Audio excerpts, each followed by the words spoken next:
Chill, watch what you say out your mouth, cause 50 shots still turn the gun down. I miss the hood when I'm traveling. Hood when I'm traveling. Hood when I'm traveling.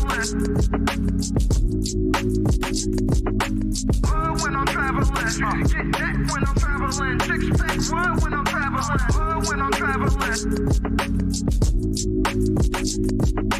Hood when I'm traveling. Hood when I'm traveling.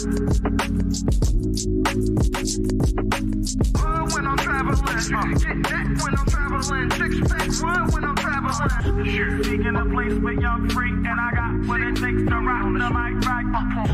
Seeking a place where young free, and I got what it takes to round the mic right. Seeking a place where young free, and I got what it takes to round the mic right. Chill, watch what you say out your mouth, cause 50 shots still turn the gun out. I miss the hood when I'm traveling. Hood when I'm traveling. Hood when I'm traveling. Hood when I'm traveling. Get that when I'm traveling. Six pack wood when I'm traveling. Hood when I'm traveling. Hood when I'm traveling. Hood when I'm traveling. Hood when I'm traveling. Get that when I'm traveling. Six pack wood when I'm traveling.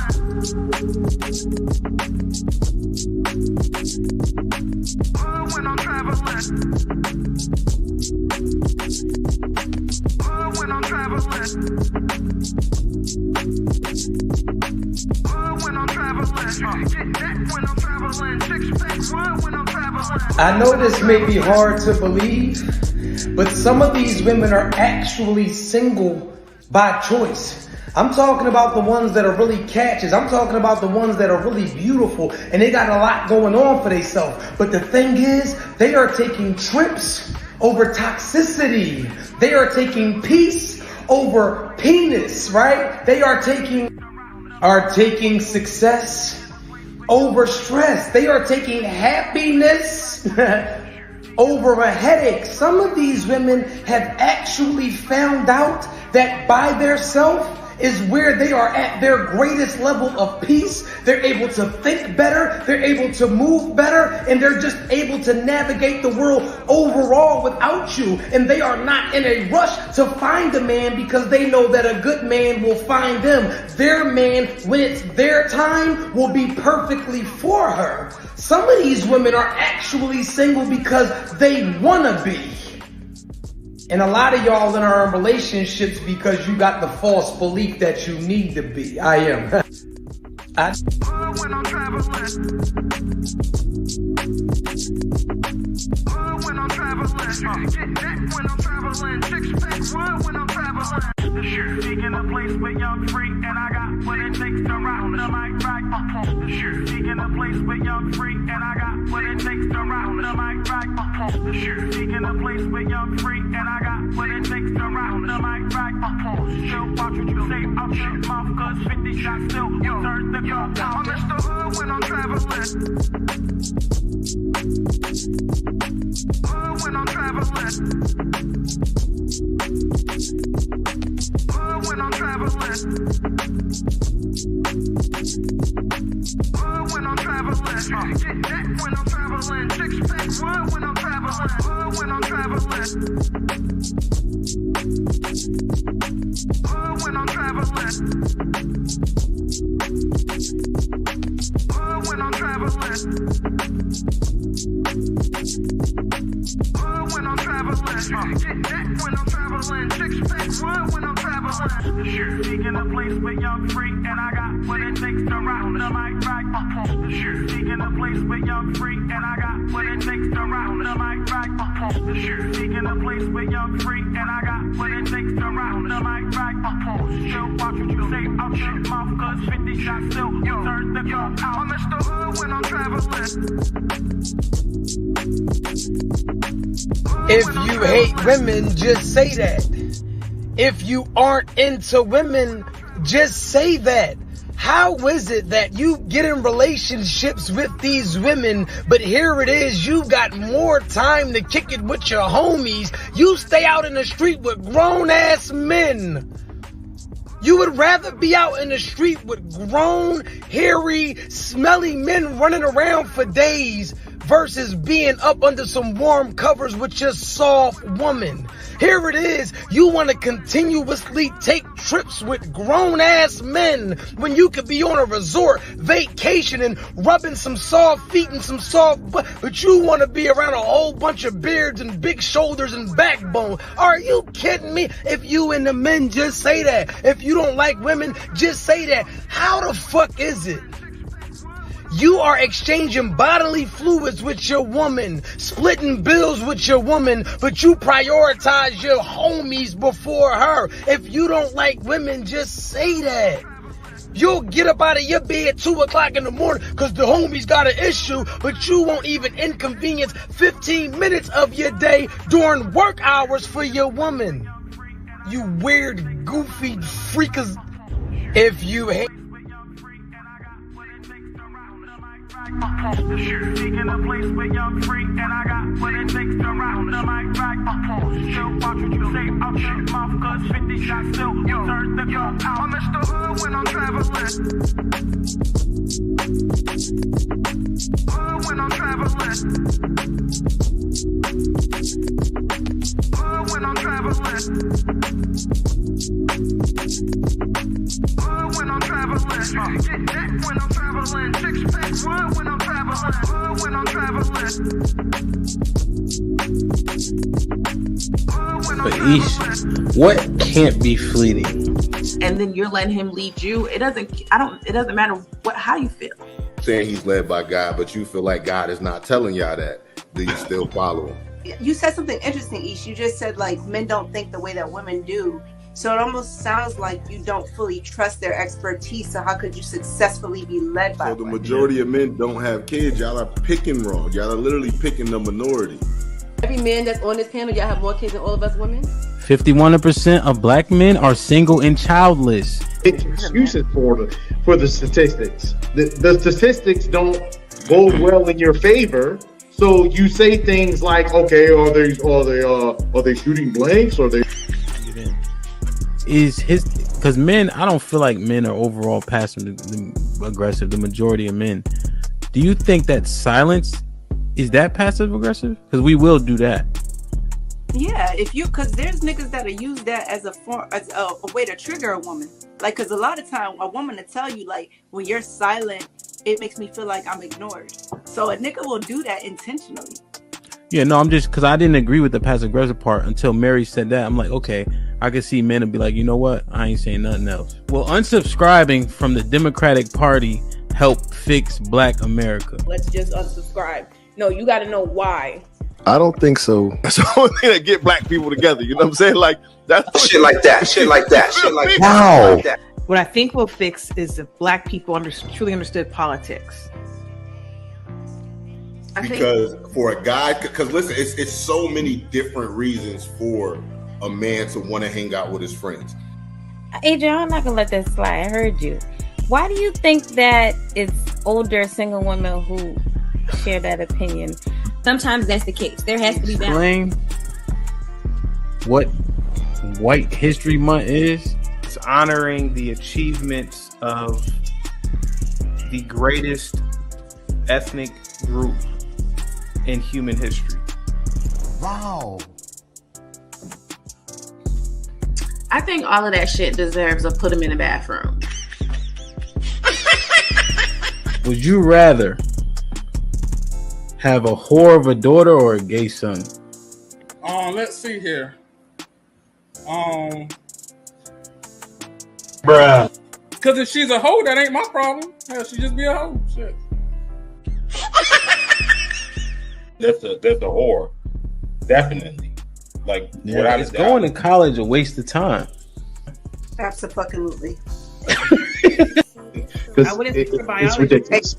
And can I just piggyback on that? Read this for me, Q. Okay, $5 super chat from Omega Green. Depends. Go for STEM, medical or law. However, If you go for BS degrees like communications, is that supposed to be policies? Or Poli-sci, political science. Poli-sci, okay. Or criminal justice, it's wasted time. Final thought. When you take a man's time, it's like taking his money. When you take a man's money, it's like taking his time. Simply put, we want something for it. If you're not interested, don't go out. Sis, hit me up. Let's clear your coochie balance. Do women, should they still be covered by men? Do women need to understand what it takes for men to feel like they should be covered by men? Yeah, absolutely. Like, women don't value men anymore, and it's evident. For women to admit that they're not equal to their men, women have to come to that conclusion that you are not equal to your man. Are you for spanking? Let's go around the room, yes or no. Q, you for spanking? Absolutely. Age. Okay, so big kids don't get spankings? You gotta fight them niggas. There's no difference between divorced women and single mothers. The man will, in both circumstances, suffer comparably with no benefit to himself. The benefits don't outweigh the cost. But it's still better to go with someone who hasn't gone through that. It's still better to not choose them. Have men been getting over on household duties all this time? Listen, but I don't touch a trash bag to save my life. So let me ask you, could you and your wife switch roles and what you do versus what for that person hold y'all back or let y'all go? Physically, can't nobody hold me back. Ain't no such thing as a fair fight. But Ish, what can't be fleeting? Direction, choose your own path. Don't just wear anything. Wear garments that mean something. We got hats. We got sweatshirts. We got jackets.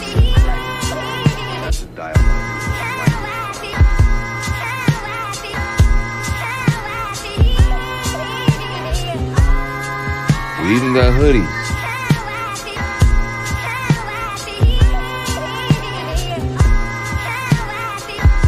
Let's not forget our classic tees. Direction, choose your own path.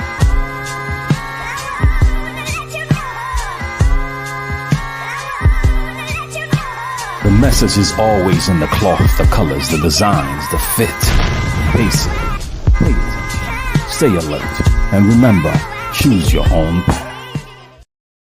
Speaking a place where young free, and I got what it takes to rock the mic right up on the shoe. Speaking a place where young free, and I got what it takes to rock the mic right up on the shoe. Speaking a place where young free, and I got what it takes to rock the mic right up on the shoe. Watch what you say out your mouth, cause 50 shots still turn the gun down. I'm Mr. Hood when I'm traveling. Hood when I'm traveling.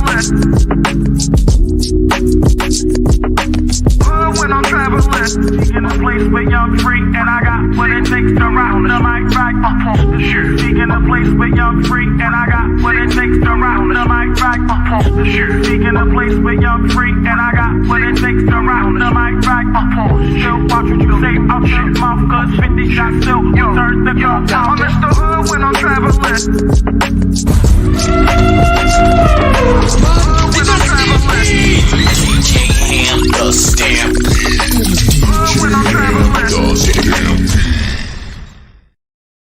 You want answers? I want the truth.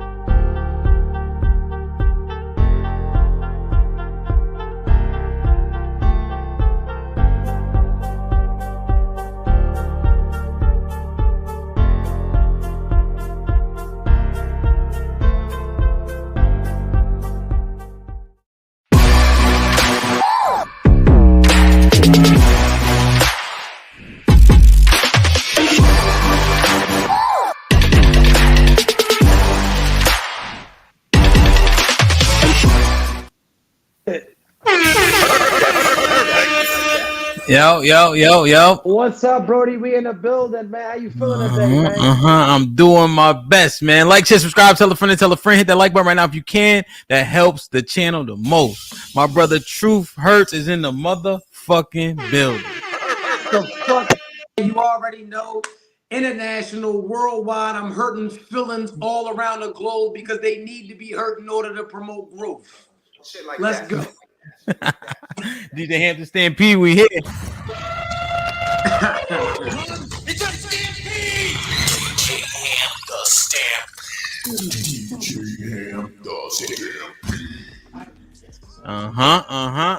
Y'all get the likes up, get the likes up, man. I don't think they know what they in store for today. Nah. I don't think they really understand what's getting ready to go on in here. We are ready to create history in this motherfucker. Listen, can I throw a disclaimer out there if you don't mind? Do your thing. If you don't want the truth, if you're looking to be lied to, if you're afraid of accountability, get out of the live right now, leave right now, because you're about to get your feelings hurt if you're lying to yourself. I am Truth Hurts, the rawest thing on all social media platforms. And that's it, that's all. It's about to get spooky in here. Unapologetically honest. God damn. Unapologetically. So you know what that means? That means that whatever I say on this live, no matter if you like it, hate it, or feel a way about it, I won't take it back or apologize later. I mean it. Let me see who in the chat real quick, man. Okay. Jack was popping with the $10, says, nothing but support. Respect. Great show. Falling back into the Owayo-sphere in a little bit. Make sure I get flowers before I exit. Keep it going. I'll be back someday, maybe. Salute, Jack. You told me the same thing yesterday. Appreciate you. Lex been a member for 4 months. She's just showing love, man. Salute from Texas, hey, Lexi. Right? Hey, Lexi. Ronnie was popping with the $2. Bro, this one gonna piss the whole rim sphere off. As it should. Shit like that. Lauren Mack with the 20 ball. She said, she said, don't hurt no fifis today. Shout out to Truth Hurt! Exclamation point. Let's get dangerous. Hey, Lauren, salute. This also give me the opportunity to play my mans for the first 20 ball of the day.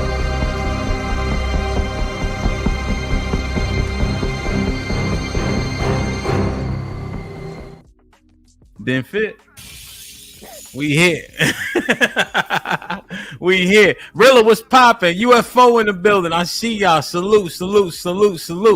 Fred G. My young OG was popping. Josh in the building. Legacy was goody. Ignite putting in work already. I appreciate you. Here for the T in the building. Foe was popping. Orchid, salute. I see you working. I like it. Mel, you already know what's popping. Where's Cece? There she go. I thought you was late for a second. Nas was good. Mega Watts. Jordan was popping. El Cheapo. That's a crazy name, man. Good gracious. Let me scroll to the top real quick. Truth, you know I always gotta acknowledge the peoples, man. We ain't shit without the people. You know what I mean? That's a fact. Tyranny was here at 8 a.m. asking for the link. She said it's gonna be a good one. Salute to Tyranny, man. Damn. Wapo. See, Wapo, why you say that, Wapo? Minaj was popping. Let me see. Richard was goody. E-Dub in the building. I like it. Chocolate Bunny, I see you. Mr. Williams, how are you? Who was popping? Down South Podcast in the building. Jay was goody. I like it. Like, share, subscribe, tell a friend. Hit that like button right now if you can. That helps the channel the most. Linnell, salute to you, man. Let me see. I know I'm gonna miss some people. I'm gonna try my best. JC that this is my guy. Miss Jilly was popping. Hurricane, I see you. We ain't drinking yet, although I might go ahead and take a shot, man. It's 5 o'clock somewhere, you know? And when you work for yourself, you can do shit like that. You know what I mean? Oh shit, self-made because I'm self-paid type shit. I get it. Indeed. I get it. D was popping. D, why you ain't a member, man? Put him in the fucking bedroom. Get him out of here. Come on. Get him the fuck out of here. Salute D, man. Unlike Lee was popping. Look, Lee liked the shit you were saying in them clips. True. Oh man, we ready to get to it, man. Indeed, Listen, indeed. Please stay around. If you're ready for some of the rawest shit you've ever seen in your life, stay right here. Like, subscribe, show him love. He brought the big guns out today. It's about Shit like that. Man, blue collar, salute. I ain't seen Miss Fantastic yet, Ronnie. You know Miss Fantastic somewhere. I'm gonna turn you up, Truth. Hold on, let me turn you up on my side. Miss Live Your Life say you a little low. Say something. Check mic one time. You, Yeah, you good. I got, but it take the rock the mic. Hey. Yeah, you good. Okay. Hold on. Judah was popping. He said, Shalom, shalom. Peace and blessings to all. Chocolate Bunny with the $7.76. She said another one. I like it, Lauren. We on our way to 1,000 memberships. Truth, we getting close. Lauren just gifted 5 memberships. Let's go. You thought your cousin wasn't? Huh? Salute. Welcome to the family. Whoever got one of those 5 memberships, please maintain it. I'm feeling good today. I've been feeling good all week, man. I'm trying to tell you. Because Truth, remember how I was out? Remember we were supposed to do it last Tuesday, but I ain't had no power. It allowed me to reset, right? And so I'm getting back into the algorithm. You know what happens. Like when you disappear for a little bit, you got to work your way back in. But I've been having great show after great show, great energy. So it was like a good reset. You know, almost a tree almost fell on my car. You know what I mean? I get it. So, you know, you got to take the good with the bad. Man. Absolutely. Let me do this real quick. And what's up? With Callie? I seen Callie. Boss was popping. Oh, Mr. Fantastic. My board low? Hold on. Let me see. This sound. Let me see. This sound good? Perfect. Okay. Good. How it sound, Truth? It sound good on your side? That sound good to me. Perfect. Let's get it. So look. Let me see. You see my weight loss, right? Yeah, man. I'm telling you. I've been going hard. Hey, I got approached, right? Truth, I was in the club chilling. I was waiting for my turn to DJ. And this girl approached me. She was snaggletooth, big belly. She like, I said, let me ask you a question. You think that I'm in your range to approach? Is that right? You done ruined that was the worst set of my career, Truth. I said instantly I'm getting back to it. You know what I mean? Because I'm just getting old. Did she call you sassy after you did that? Because you know, like I'm like, so let me ask you a question. Like that's how I said it. So no, but what I'm saying is, you know that like men are not allowed in today's society to have a preference. If you tell a woman she not your type, she automatically say you got a broken wrist. She automatically says you got to be gay for not being attracted to her. So that's why I said, did she call you sassy? You know what? I stopped listening, so it's possible. Look, at Mrs. Live Your Life already, right? True. So you can't as soon as I say so. No, because I was in the Galleria the other day, and the chick went up on me, and you know she was visually disadvantaged, and when she ran down on me, she's like, "Oh my God, Truth hurt," you know, and I'm like, you know, whatever. She want to take the picture, and after I take the picture, she like, "You ain't even asked for my number." I said I wouldn't. I'm fine though. You have a great day. And she like, "Oh, you sassy nigga, you must be gay." No, you just all thumbs down. Yeah. All thumbs down. Shit like that. You know, that's interesting. You know, maybe I stopped listening, but I have seen that. Even on my panels, I have an all-woman show. Brittany B was popping. I have an all-woman show called The Ladies POV, and oftentimes, somehow, some way, that seeps its way into the conversation. Niggas is gay, et cetera. Like, nah, people have preferences. You know what I mean? Absolutely. But we'll get into that, no question. Like, share, subscribe, tell a friend to tell a friend. Hit that like button right now if you can. That helps the channel the most. So far, we have 134 people in the building. Let me check the likes real quick. It's like the like button got shit on it. You know what I mean? Like, for some reason, they don't like to hit the button. So let me check real quick. We doing all right. We got 81 likes, 137 people right here, right now. Okay, I'll take what I can get. You feel me? I'll take it. Yeah, man. That was popping. I'm feeling good, man. Latoya from Colorado. I ain't see you in 2 days, man. You know, I take attendance.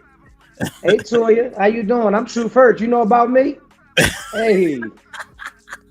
Eugene, Treese, what up, man?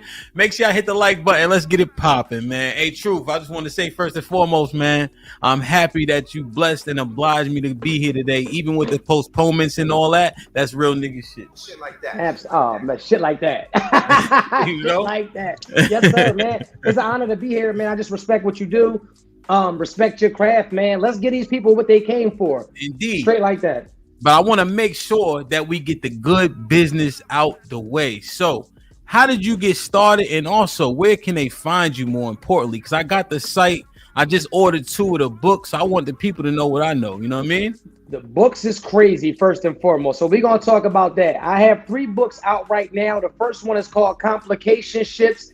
It is a must read. The second one is called They're Not That Into You, right? And the third one is called What the Fuck is a Trauma Bond? I know you hearing these titles like, dang, that's so different. I've never heard the word complicationship. I made it up and I coined the phrase. You ever kind of dealt with somebody that wasn't really your person, but you thought they was your person, but you wasn't comfortable enough to say they was your person?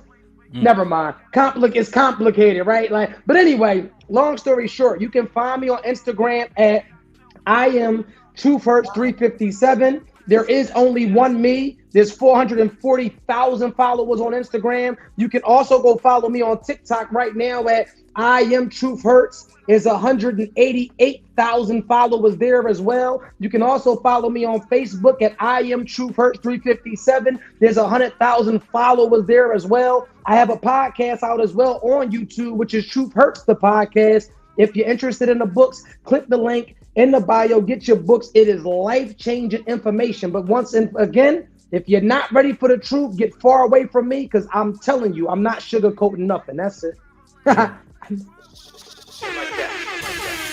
Moderators, you know what I need? I need all the links you just named to be dropped in the chat right now, man. Moderators, go find the links, drop them in the chat. I got the book link pinned to the top. I need the Instagram in there. Go get your books. Find the podcast. Let's drop them all in here. You know what I mean? Andy, you should have lost them AirPods. You should have lost them AirPods. Truth, she says he had a feeling it's gonna be good. She lost her damn AirPods. They try to listen to this. This ready to get ugly. I'm one of the rawest things on social media, man. Damn. This ready to turn me down at work. I get you fired. Let's go. So Truth, tell me from the jump, what was the video that popped everything off? I was in Miami, right? Literally, I'm with my wife. I'm in Miami. I just put her to sleep. I just knocked the lace front off. So I'm going down to go get some ice water. I'm at the Fountain Blue, right? Yeah, knock the wig off, knock the glue off the lace front. So I'm a little parched. I go down to the bar, get a bottle of water, and I just, at that moment, I had an epiphany. I'm like, you know what? When you got somebody really good in your life, don't take them for granted, because this nigga's literally waiting in the bushes to take your spot if they get the opportunity. And that was the post that I put up. I didn't even think nothing about it, bro. I had 300 followers. I posted it. So, you know, I don't know if you go viral often, right? But like, it went to 2,000 likes. I'm like, what the fuck? 3,000 likes? I'm like, hold up. I go to sleep. I ain't thinking nothing. I'm like, that's a little weird. I wake up in the morning, is at 500,000 views. I'm like, what in the, then it's at 600,000, then 700, then it hit 1 million views, and then the following started pouring in. But I'm like, well, hold up. I think I might got something here. So I kept posting every single day, and I just was unfiltered, and I was raw, and I was gritty, and I'm unapologetic. And I don't care how people feel about it, because I don't get paid for emotions. I get paid for engagement. Shit like that. Shit like that. Damn. And so that's how we did. I got famous by accident, man. The funny thing is, the people that knew me in real life know that I've been this way. The world is just late to finding out how lit I am. But let's get into it, man. Shit like that. Shit like that. Let me, cause I played a couple of the clips that we was doing an intro. You know what I mean? I've been sharing your page. I know people are familiar 100%.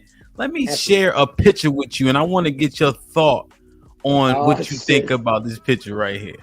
Like, share, subscribe, tell a friend to tell a friend. Hit that like button right now if you can. That helps the channel the most. Let me see. Where is it? There you go. What's your sentiments on this? A man is not supposed to cook, wash dishes, or wash his clothes if he got a woman. I can't help but give you that. That's bullshit. So this is what you have to. That's bullshit. If you like dirty niggas, just say that. If you like niggas that don't keep up on their hygiene, just say that. I am a man that was raised by my grandmother, right? So it was mandatory that I could cook, that I could clean. I still snap my string beans and put them in there with the turkey neck and all of that.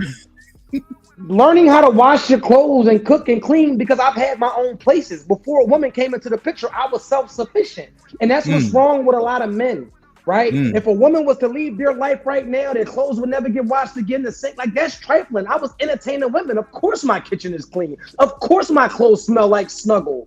If you a dirtball, just say that. And then we live in 2024. There's no such thing as gender-specific roles anymore. The highest paid hairstylists are men. We got women jumping out of tractor trailers with BBLs and steel toe. There's no such thing as gender specific no more. So that's bullshit. Respectfully. She deserved this, True. Put him in the fucking bedroom. Get him out. Get her the fuck out of here with that crap. See what she trying to do? She's trying to pander. She's pandering right now. She's trying to appease all these weak ass, dirty ass niggas that can't cook, that can't clean, and they lazy and they're dependent on a woman. That's her target audience. And she probably got some niggas like, yeah, that's right. Man, get the fuck out of here. Now, True, can you expound on the gender roles are done? Nothing's gender specific anymore. What you mean by that? Nothing is gender specific anymore, because we live in a world where a man can become a woman, where a woman can become a man. We live in a world where you got to understand, right? A lot of things that people look at as gender specific things, they aren't even based to one specific gender. They're literally just a human thing. You get women, right? Well, let's go to women for a second, then we'll go to men. You'll literally get women that say, men think that I'm masculine. Men say that I'm too masculine because I have my own car, my own job, credit in my own house. That doesn't make you a man to have those things. That makes you an adult. If you don't have a car, what is that? No form of transportation. If you don't have a house, what does that make you? Homeless. If you don't have a job, what does that make you? Unemployed. Like, this is the shit that you're supposed to have. So any man that's intimidated because you have the things that adults should have is a fucking loser. Same thing for the men.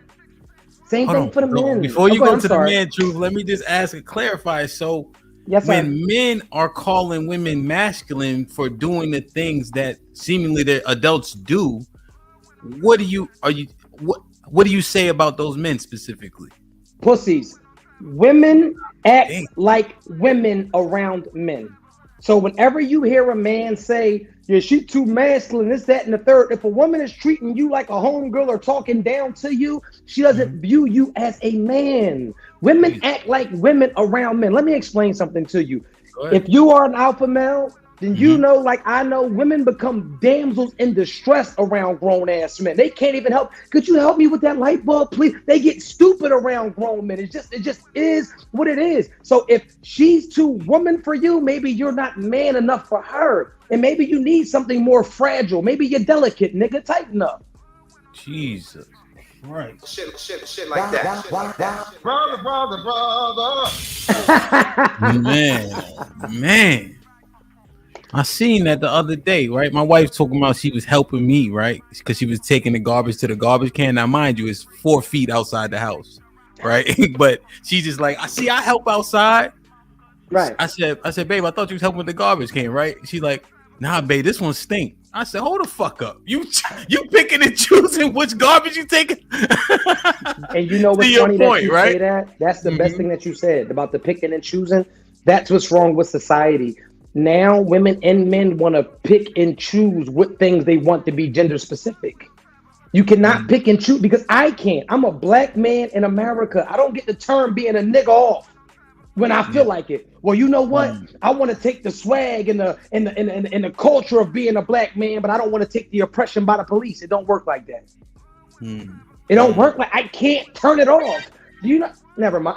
I'm not even going to go there because I'll take it there. But anyway, go ahead, Brody. I'm here for it. Well, you can take it there. But I want to stay just on this path just a little while longer. Man, so let me ask you a question, Truth. There's something that we argued back and forth and back, right? It was said that the man and woman about to have sex. It is her responsibility to make sure he puts a condom on his dick. If he don't put a ham on his dick, it's her fault because she's the one that bears the larger brunt of what happens when she gets pregnant. Wow. Wow. First, wow.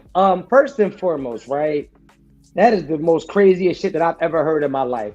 You know, like I know, as being a man, do we like to wear condoms? Fuck no. But if we decide to pull out that condom, especially as a young man, maybe we think something up with that box anyway. It is an equal responsibility, just like when a kid comes out, it's supposed to be an equal responsibility, but never should it be up to her to protect you. What the fuck are you talking about? Why would it be up to her to protect you from having a kid, protect you from having an STD? This just comes from men who lack discipline. You have no dick discipline. You're so excited to roll the dice and you could be diving right into HIV. You a goofy. And she's a goofy for letting it go on. Jesus Christ. So now interesting you said that. Dick discipline.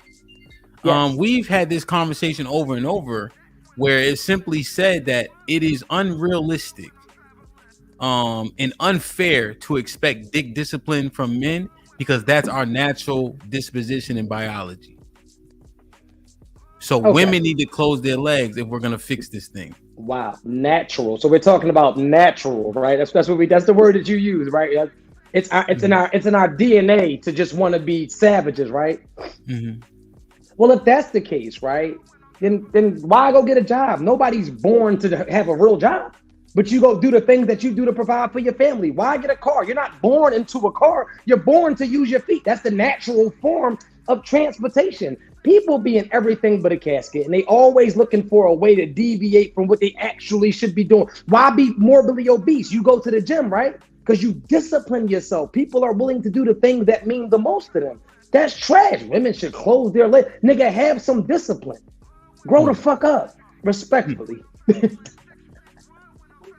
Man, interesting. Now, with that being said, the other sentiment is that women control access to sex, though. That's real to a certain extent. But that's real for the most part. Women choose. What you have to understand about women, they run across all types of men. So your energy could be different from every man that they dealt with, but we all using the same recycled lines. It's just all about if she want to give you access or not. That's about it. We all say the same. Ain't nobody reinventing the wheel. We all got the same little one-liner, two-liners, but it's all about the delivery. It's all about the approach and the energy. If your energy right, she gonna break the rules for you. If your energy wrong, she gonna make some rules for you. It just is what it is. But no, they are the gatekeepers to that box. You better know that.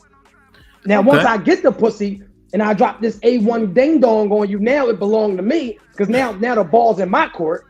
But the initial process before she get to figure out what I'm laying down, yeah, they run that because we want that. Okay. Okay. Like, share, subscribe, tell a friend, and tell a friend. Hit that like button right now if you can. That helps the channel the most. Let me ask you a question. Yes, what do you think about women and their standards? Just kind of based on what you said, because they're going for the man that they want, right? Depending on, and like you said, niggas ain't saying nothing different, nothing too crazy. You approach a woman, we saying the same 20 lines, right? So do you think women have standards, or they only have standards when it comes to the men they don't want? Wow, I like how you worded that. I thought you was gonna go another way with that, and you banged it. Okay, this is what I'll tell you. What you said was 10,000% accurate, right? I can't even refute that in any way. I always, like I said, remember I just said, women have two categories that they put men in. They have men that they make rules for, and they have men that they break rules for, right? And what I mean by that is if she does not like you, she is going to put so many obstacles and fences and gates and security systems in your way to have access to her. But if she likes you, her morals, her values, her standards don't exist. And if you don't believe me, every woman has a celebrity crush or somebody. They got a man right now that they will give the pussy up to with no effort. Every woman has a man that they will give that pussy up to with no effort. He can say the wrong shit. He could have on the wrong clothes. He could have a small penis. But if she like him, there's no holds bars. Maybe is a Chris Brown. Maybe is a Idris Elba. Maybe is a Denzel Washington. Do you think that Denzel got to take her to a 5-star restaurant? Fuck no. She gonna suck his dick in the parking lot just off of the fact that she wants to do it. So they got minute they make rules for, a minute they break rules for. Respectfully. And I only know because I'm one of them guys that they break the rules for. I'm like, I could never imagine, right? And I don't mean to get off topic because this is just show, right? But I would like to speak to a second, right? I talk about it in my book. What the fuck is a 90-day rule? And when I hear women come onto these platforms talking about, yeah, because I'm making a man wait 90 days, the first thing that any man that's really out here conquering women will tell you, baby, who hurt you? Who hurt you? Sex is a part of dating. And when I say that sex is a part of dating, no, I do not mean that you're supposed to sleep with everybody that you're dating. But if you ever in your mind thought that a man was taking you out because he's trying to get into the inner beauty of you, you're fucking fooling yourself. He wants to get into something inner, and it damn sure ain't your heart or your mind. He wants to get in that box. So if you're telling me, a man that is highly sought after, that you're going to make me wait 90 days for some used up pussy, because that's what it is, it's used. Wow. Right? And so there's going to be a lot of women that get upset when I say used, right? And I'm not saying that things that have been used have a lower value, but things that have been overly used definitely have a low value. But and then when I say used, just hear me out for a second. If we go into Walmart right now and we go get a toothpaste and we use a pea-sized amount, because that is the allotted amount for toothpaste, what is that toothpaste now? You. And you cannot take it back for the same price, can you? And you can't put it back like it's brand new, can you? Because it's been used. So how, like I said, especially for the women with a lot of sexual partners, how can your standards actively increase, but your value is actively decreasing?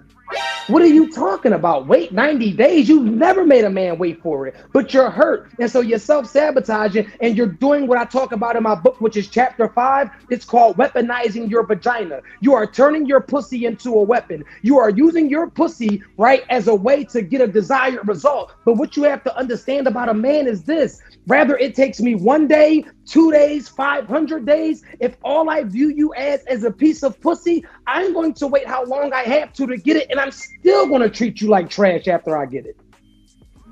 Mm-hmm. They're not ready for that, though. They're not ready. You know, we were talking about that the other day.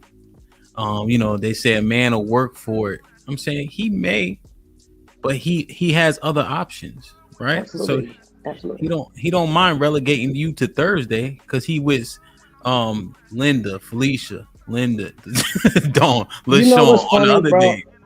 I'll give you a prime example. It was I used to be fat, right? I was like 400 pounds. I was a little fat, chubby dude in high school. I was getting a couple dollars. So, you know, I had my little way with women, but there's some women that don't like fat men, and that's okay.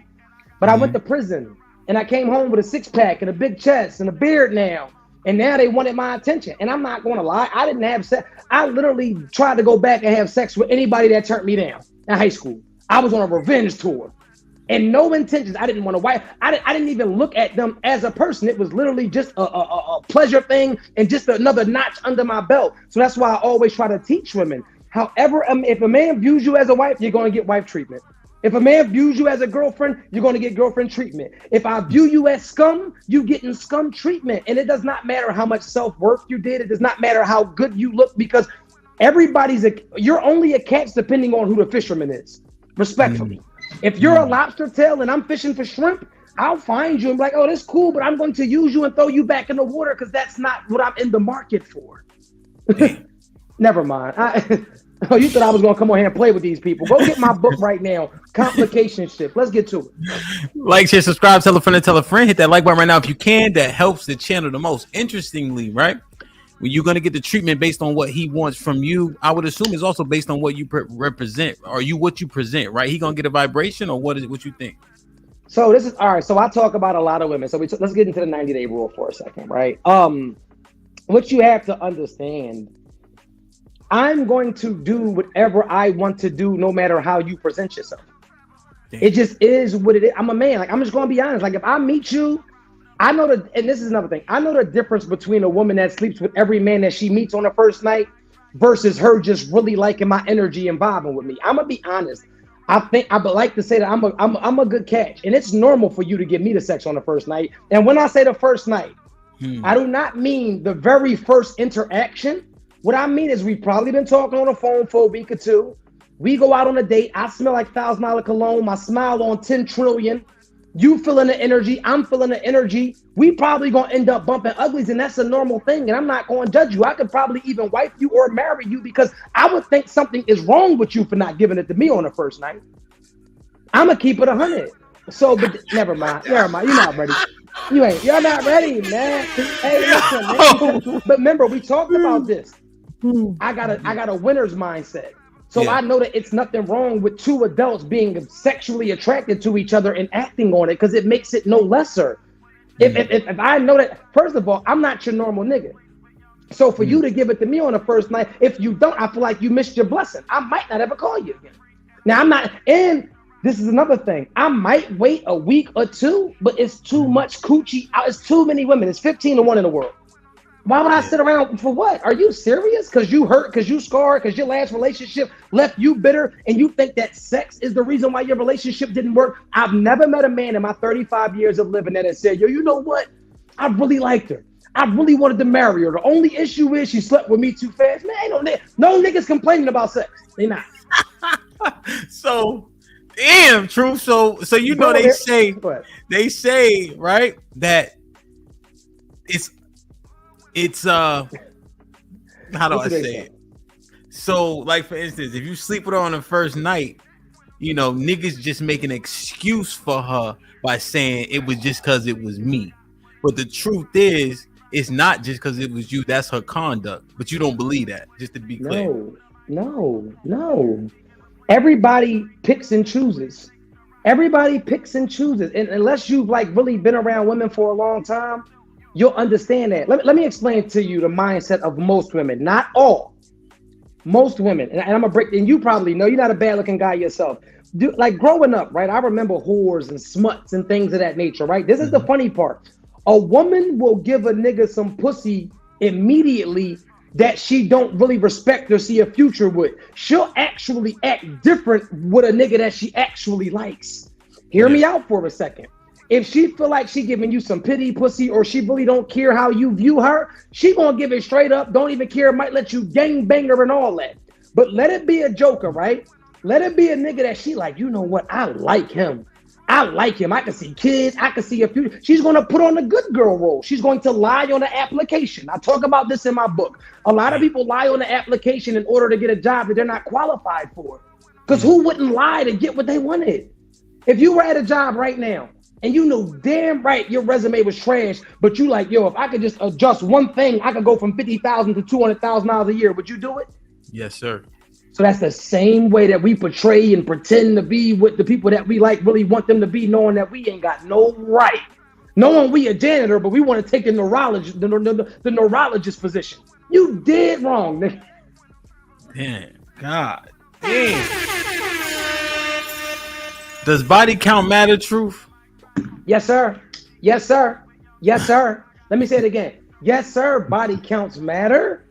And this is the funny thing, right?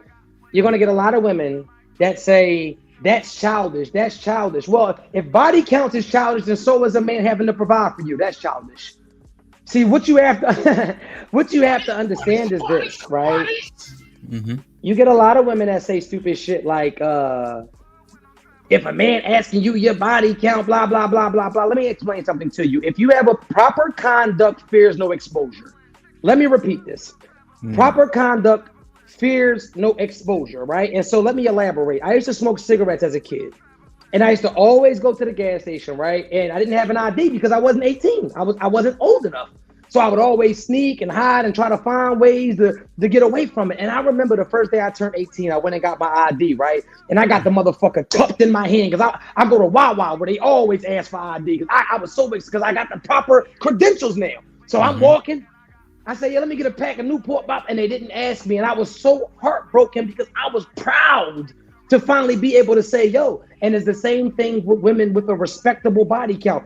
Any man that has ever been around a woman with a respectable body count, they scream it from the mountaintops. The only women that are afraid to discuss their sexual history are women who are ashamed of it. Tell me you never met a woman that said, because only 2 niggas been in this ain't your regular. They can't wait to tell you. God. Any woman that's hiding it and disclosing it, it's because she's ashamed of it. You've been generous with that pussy, but you think you're supposed to get the same respect as a woman that's been exclusive. And that's the difference between a high value man and a high value woman. Money does not make a woman high value. A job position, a car does not make a woman high value. What makes a woman high value is her exclusivity. It's no greater badge of honor than walking in a room with a woman that nobody can say they touched. Other than that, you just a bougie bum. You a dressed up garbage can. Everybody seen your pussy. Everybody had you. Ew. I'll fuck you. I won't marry you. Jesus Christ. So, does it matter for men? No, fuck no. It's not the same. Now listen, let me say this. Because they're gonna grind me up for this. Should you have some type of dick discipline? Why, certainly. Those joints is mine. Should you have some type of dick discipline? Absolutely. But you have to let me break this down to you, right? The difference between a pussy and a coochie.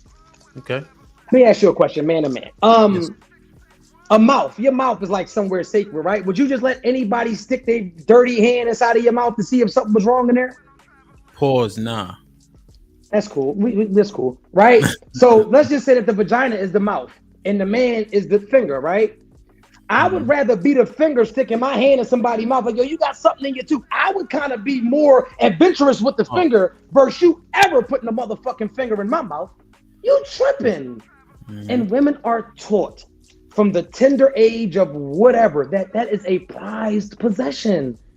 And then you get the women that try to do the cap and shit. Oh, nobody never taught me. Well, I started fucking at middle school, right? And when a girl was a smut in middle school, you were ridiculed by your peers. You've always known that being a whore was frowned upon. If you weren't taught it as an adolescent, once you got to about middle of high school, you know, oh, that's fast ass Felicia, that's quick ass, whatever so stop it. You were loose with that pussy and you want to make it a double standard, but double standards really exist. And if people say that they don't exist, I'm gonna leave you with this and I'm gonna be quiet. A woman can literally, listen to me, a woman can literally go through middle school, high school, her college years, right? Eating pussy, and indulging in all types of bisexual and lesbian behavior, get to 30 and marry a man, have a baby, and live happily ever after. Even tell her husband, you know what? Through my 14 to 20, 30 years, I used to eat pussy all the time. Me and such used to get crazy. And the husband be like, oh, man, that ain't about shit. Let a black man in America look at his wife and say, yo, you know what's crazy? Back when I was 20, I used to be giving head to Tyrone all the time. He's canceled. Nah. He'll never be forgiven because it's a double standard. It's Reynolds, yeah. 100%. Come on, man. Wow. Come on, man. Like, share, subscribe, tell a friend to tell a friend. That like button right now if you can. That helps the channel the most. Yeah, truth. I've told them before. I was at we had that conversation here. They're like, well, why does body count not matter for men as much, right? If you just, you know what I mean? I said, well, simply put, there's a difference between giving dick and taking dick. Period. Like that. Damn. Now, true. Yes. You know, I think body count matters too, right? For women. Now, what if they push back on us and say, but you was out here smashing all the chicks, giving them bodies that you're not. It's simple answer. You're not a man. Mm-hmm. You're not a man. Like, you don't get the perks of being a man, just like I don't get the perks of being a woman. You're not a man. Would that make us hypocritical? Because we was putting bodies on women that we had no intentions for. No, it does not make us hypocritical because you're not a man. Well, all right, let's break it down. Right? Because we'll talk about the expectations of a man versus a woman. Because they absolutely exist. If I take if I meet a beautiful woman right now at the bar, she's ordering drinks, what is it expected for me to do? Pay. Because that's the norm, right? If I'm entertaining a woman right now, when I say, hey, let's go get a hotel, when we get to that hotel, what is it expected of me to do? Pay. If I'm out with a pretty woman right now, when a joker walk by and grab a titty, what is it expected for me to do? Fight. Because there are roles for women and there are roles for men. You are not a man, so you cannot compare, and you can't compare your private parts to a man. So it's not my fault that you happen to let 50 dudes run through you. You were supposed to know better. And there's somebody that will love you, but the guy that you probably want probably won't. Now, how do you reconcile?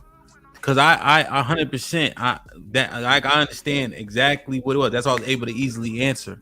Now, how do you reconcile this last, 20 seconds with the no gender roles that we discussed earlier? So how do you reconcile the two?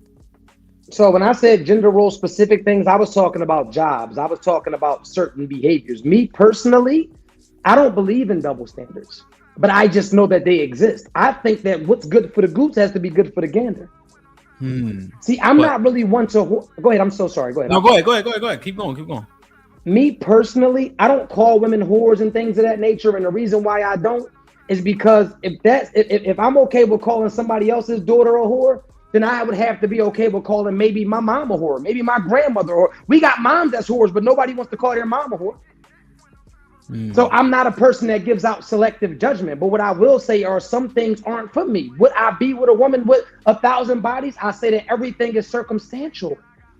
If I met her and I fell in love with her and then she reveals 1,000 bodies, it might be something I can look past. But if you're doing what we're supposed to be doing, being 100% transparent, and you tell me on the first date you had 1,000 dicks in you, hit the roll, Jack, and don't you come back. But it's circumstantial. Man. On that point, I'm just asking. This is a little segment I do from time to time. I'm just asking. It's a hypothetical. Okay. You got a chick. You've been rocking with her for 2 years. Your man just came home from doing 3 years. You pick him up. That's how much. That's your man. You feel me? You pick him up from the door. You say, "Yo, we about to go get a drink and all that. I gotta go see Shorty real quick to give her something, right?" So you pull up in the parking lot to meet her. You go give her the thing. You go back get in the car with him. He like, "Yo, son, remember when I used to go to Delaware and I told you about this chick that used to give me that Gawk 3000? That's her. Now this your man. You staying with her?" It depends. Circumstances, bro. Like, it depends where me and her are. If me and her been locked in, you kissing on, you definitely kissing on the lips. Put it like that. If I'm kissing on the lips, we locked in. I ain't kissing nothing random on the lips. If I kiss her in, that's my chick. Straight like that. I kiss your lip because I'm gonna be honest. Ain't too many motherfuckers kissing these lips. I kiss your lips. You. That's mine. That's what I'm saying. So with that being said, I'm gonna keep it 100. It was before me, and as much as I would hate it and be disgusted by it, I'm also man enough not to let that discourage me. That was before me. It just was, and I love you now. Like, love is not something that you turn off and on. Real feelings is not something that you can just turn off based on something that you hear. Let me tell you about. We talk about emotions over intellect, right? You got children, correct? Yes, sir. And if we talk about logic for a second, if one of your children were on a train track, would it be logical for you to jump in front of that train to get your baby? Fuck no. Oh, no, it wouldn't. It would be. Fuck no. To jump in front of a train? I would do, but I would try. Let me finish. So listen. Oh, okay, no. my bad. Your logic would tell you it is. Why would I ever run in front of a train? But your emotion will carry you in front of that train to go get your fucking baby. Your emotions going to say, "I'm getting my baby." If your son fell into a pool in Florida with alligators, it's not logical for you to jump in that motherfucker. But I got to go I'm Crocodile Dundee today. And so for anybody to sit here and be like, I am, and we're not talking about loving somebody. We're talking about being in love, because there's a difference. If I'm in love with a woman, I can't just turn that up. Do you know what being in love is? Can't eat, can't sleep without them, can't drink, can't function without this person. It don't just work like that. It'd be something that I would have to take on the chin. But a lot of men aren't secure enough. Yeah. Damn. I think he got a phone call. Like, share, subscribe, tell a friend to tell a friend. Hit that like button right now if you can. That helps the channel the most. Man, I gotta follow up. I would certainly throw all logic out the window when it comes to saving my kids 100%. And love, truth. Can you hear me? You got a phone call, right? I can't hear you, Truth. There you go. Get the likes up, get the likes up, get the likes up. I apologize. I'm not looking at the chat. Let me read the super chats until he comes back, man. Get the likes up, please. Salute, salute, salute, salute. Miss C was popping. Missy with the 50 ball. We'll do. I'll play the jingle when he come back. Azrael was popping with the $5. Says, isn't he the jailbird that would do phone sex with chicks who care? I gotta wait for him to come back. He can respond. Mr. Fantastic with the $5 says, if there are no, okay, so these are questions more so. I'll wait to the end. We'll wait to the end for the questions. True. Can you hear me? I can't see the questions. I'm mad. I wish I could see them. You can see him. You can see him. I'm gonna put him up just like this. Like, remember how I was putting him up like this? Yeah. Okay. Yep. Cool. We'll wait to the end and then I'll drop the link. 100%. Yeah. Do you agree with the sentiment that love is very closely related to insanity? Like it's almost synonymous. You know what? That's a great question, Brody. That's you. You're good at what you do, man. That's a heavy question. Yeah. Because like you said, I would throw, because like you said, it's illogical to jump in front of a train, but for your child, you would throw all logic out the window to do so. And if you were just standing there not knowing that's my kid, you would be like, that nigga's crazy. You know, right? You know what I'm saying? No, absolutely. Insanity, no, only because the definition of insanity is doing the same thing over and over and over again, expecting a different result. Yeah.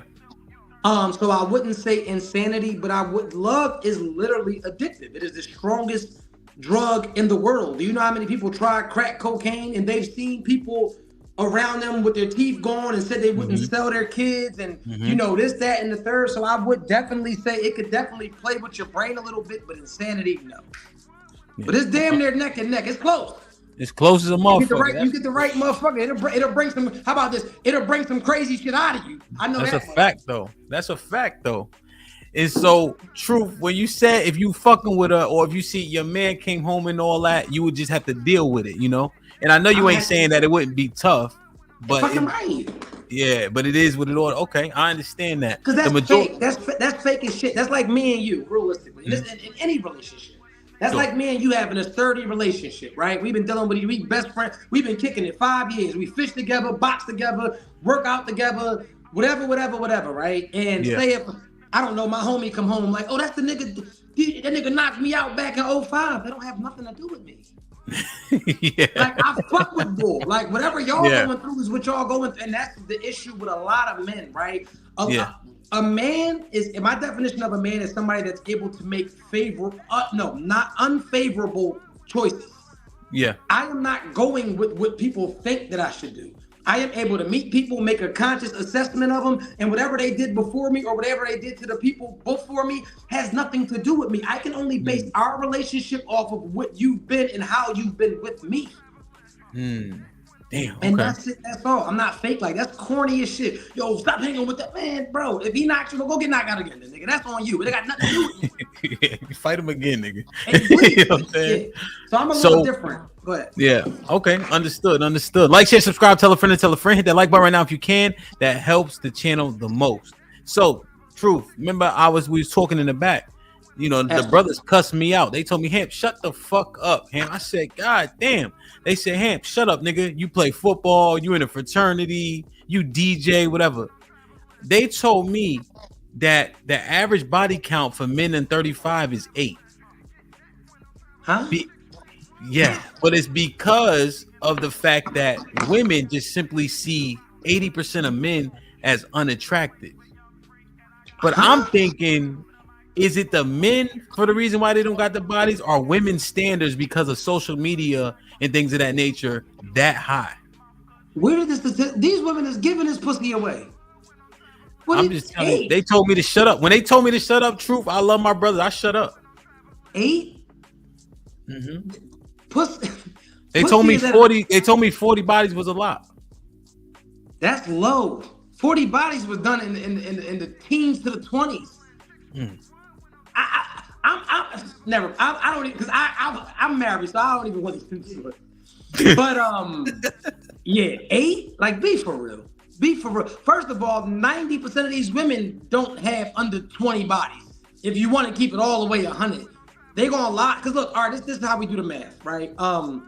Let's just say I'm an 80s baby like you. Let's just say she started having sex at 13, which might sound crazy at this big age, but was normal back then because that's middle school. Would you say that 3 partners a year is a high number? Yes or no? No, when we actually had the conversation, just to give you full context, I've settled on the number 2, like even 2 a year. Right. Okay, so let's say, okay, let's do 3 because I'm a little better with 3, right? All right, cool. What I'm saying? So yes, sir. 3 partners a year for 20 years is 60 partners. 3 partners a year for 20 years, so that's 13 to 33 is 60 partners, right? And this is us just saying, you know, she get a boyfriend quarterly or whatever the case may be. But when we really get, they had a whole summer. They had them years where they was just stupid and just letting, because men are crafty. You got the one that acted like he was what you wanted. You got the older dude because he had the nice car, but he tricked you. You had the rapper, you had the gangster, you had the nigga that was in touch with his feminine side. You got the one that played gay to get close to you. I mean, we could go on. They be having, but you got the celebrity that came in town that one night and he hit you and your girlfriend. I mean, we can go on. Come on, man. Wow. Yo, real shit. Well, we did the math in that same conversation. We was saying, yo, she started having sex at 16, right? So we was being more generous, 2 bodies a year. Even still, 16 and she 32 now, right? 2 bodies a year, that's still 30 bodies. Well, you know what I'm saying? So this is the thing you got to understand though. Women don't count their sexual partners the way that we do. What you mean? What do I mean? Oh, you didn't know? I didn't know. If the dick is small, he don't count. If she didn't come, he don't count. They say if he had a condom on, it don't count. They said that if the nigga died, it don't count. If he in jail, it don't count. If it just happened on the first night and never talked to him again, those bodies don't get counted. Oh, you didn't know? It's a different calculator when it comes to calculating their bodies. What? If he was broke and they're ashamed of him, he don't count. If he's ugly and they don't want nobody to know, these dicks don't count. They only want receipts from the dicks that they think are qualified. Oh yeah, you didn't know that calculator is different. That's a crazy calculator, True. You didn't know that? I had a notion, but I wasn't as versed in it as you were. So you just edified me. Yes, ladies. Yes. Those don't count. Those never happened. We're actually honest because we're taught to be proud of our sexuality. We're taught to throw this dick like a frisbee. But because they know that they shouldn't be doing what they're doing, that's why their calculator is adjusted differently. They count their bodies a whole different way. So they could be 70,000 bodies in, but they really only had 3 because those are the 3 guys they actually are proud of giving it to. Good God Almighty! Wow! I need this clip too. I need this clip. That was viral. I need this clip, please. I please make sure. Yeah, 100%. Good gracious, man! I did not know. Say I don't look in the chat when I'm doing the interviews. Ladies, put a 1 in the chat if Truth is right on that point. Come on, man. Man. You think they're gonna expose themselves like that? They know. I know. They know. They listen. They know. I know. Just like 90% of women in America are with the man that they settle for. They're not with the man that they want. Now let's get into that. Let's get into that. She took the safe option because she can't get a nigga like Truth Hurts to settle there. The nigga that's knocking the stuffing out that pussy, the nigga that really got her shit pulsating while she driving down the street, she can't lock him down. So she went for the Chauncey. She went for the Sebastian that she knows is going to be a father. He's going to actually be around. Yeah, come on, man. They choosing stability over happiness. And it's not a bad thing. It's actually a smart thing. But that nigga because guess what? The niggas like me can still have access to your wife if you're not that guy to her. Her body's yours, but her soul is mine.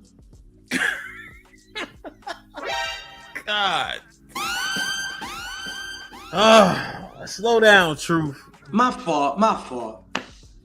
Oh my God. So she not even your girl won't even be freaky with you because you can't handle it. See, you getting that mediocre sex. When she get with me, I let her be liberated. I make her feel comfortable. So you can't choke her, you can't spit in the mouth, you can't put your foot on the back of her neck or none of that. She in there giving you that missionary warrior shit. But with me, she's jumping off the turnbuckle because I'm a safe space. Holy. Oh, she told you she don't give head? I can't keep she didn't put my whole thigh in her mouth. She told you she don't like it from the back? That's her favorite position with her hair gripped in me telling her shut the F up. We talked about make rules and break rules. Which one are you? Are you them or are you him? Holy shit. Man, I'm putting cases on all you bitches.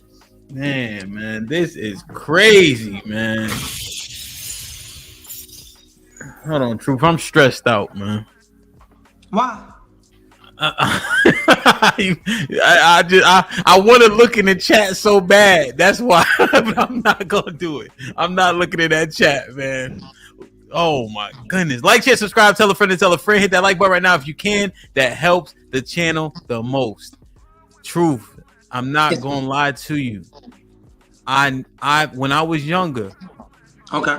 Now that you paint that picture and I reflect back to when I was in my 20s, earlier 20s, there were at least 3 women that I had access to that had boyfriends, but I had access to them before they had these boyfriends, and they would leave his place or whatever the case was if I came home from school just for the physical reason.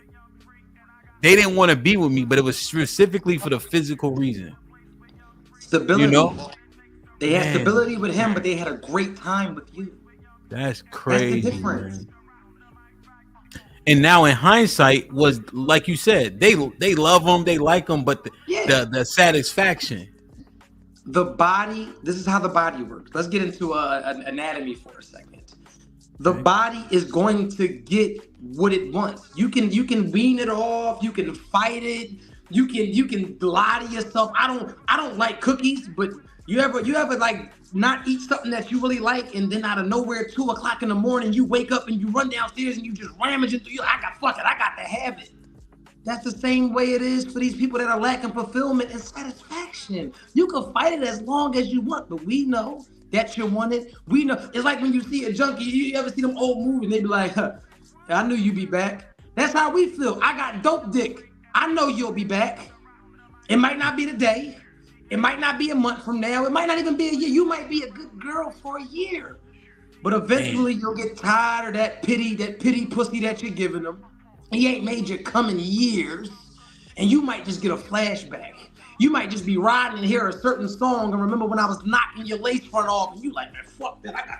I got to say something. And she's not even going to be, hey, and the hey leading to me bending over the balcony, knocking the stuffing out of. And this is the crazy part. I tell you, you're not even really the guy that you think you are if you've never ever sent somebody else partner home. You know how many relationships I saved as a young man? Hey, man, that boy love you, man. Go ahead and take your ass home, man. Stop doing him like that. That boy love you, man. Now go ahead and eat this up. Now go ahead home because he love you. And I ain't paying your bills. I don't want you. I just want to bust you. So, man, go ahead home, man, please. You know how many men are going through that right now when they don't know it, bro? You know how many men right now are watching this and they don't believe it's happening to them. Somebody is sending your woman home. They are begging her to go back home. She don't even want to go. He's saving the relationship that you think you have, man. Please go ahead back. I know. Look, I know we get on your nerve. I know the sex right, but the boy love you. Please. Damn. Wow.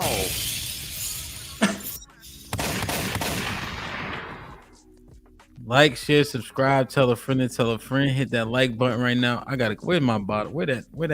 Do you know how I know all of this? How you know all this, Truth? Because I'm not a life coach. I'm a life expert. And this is why I counsel over tens of thousands of men and women.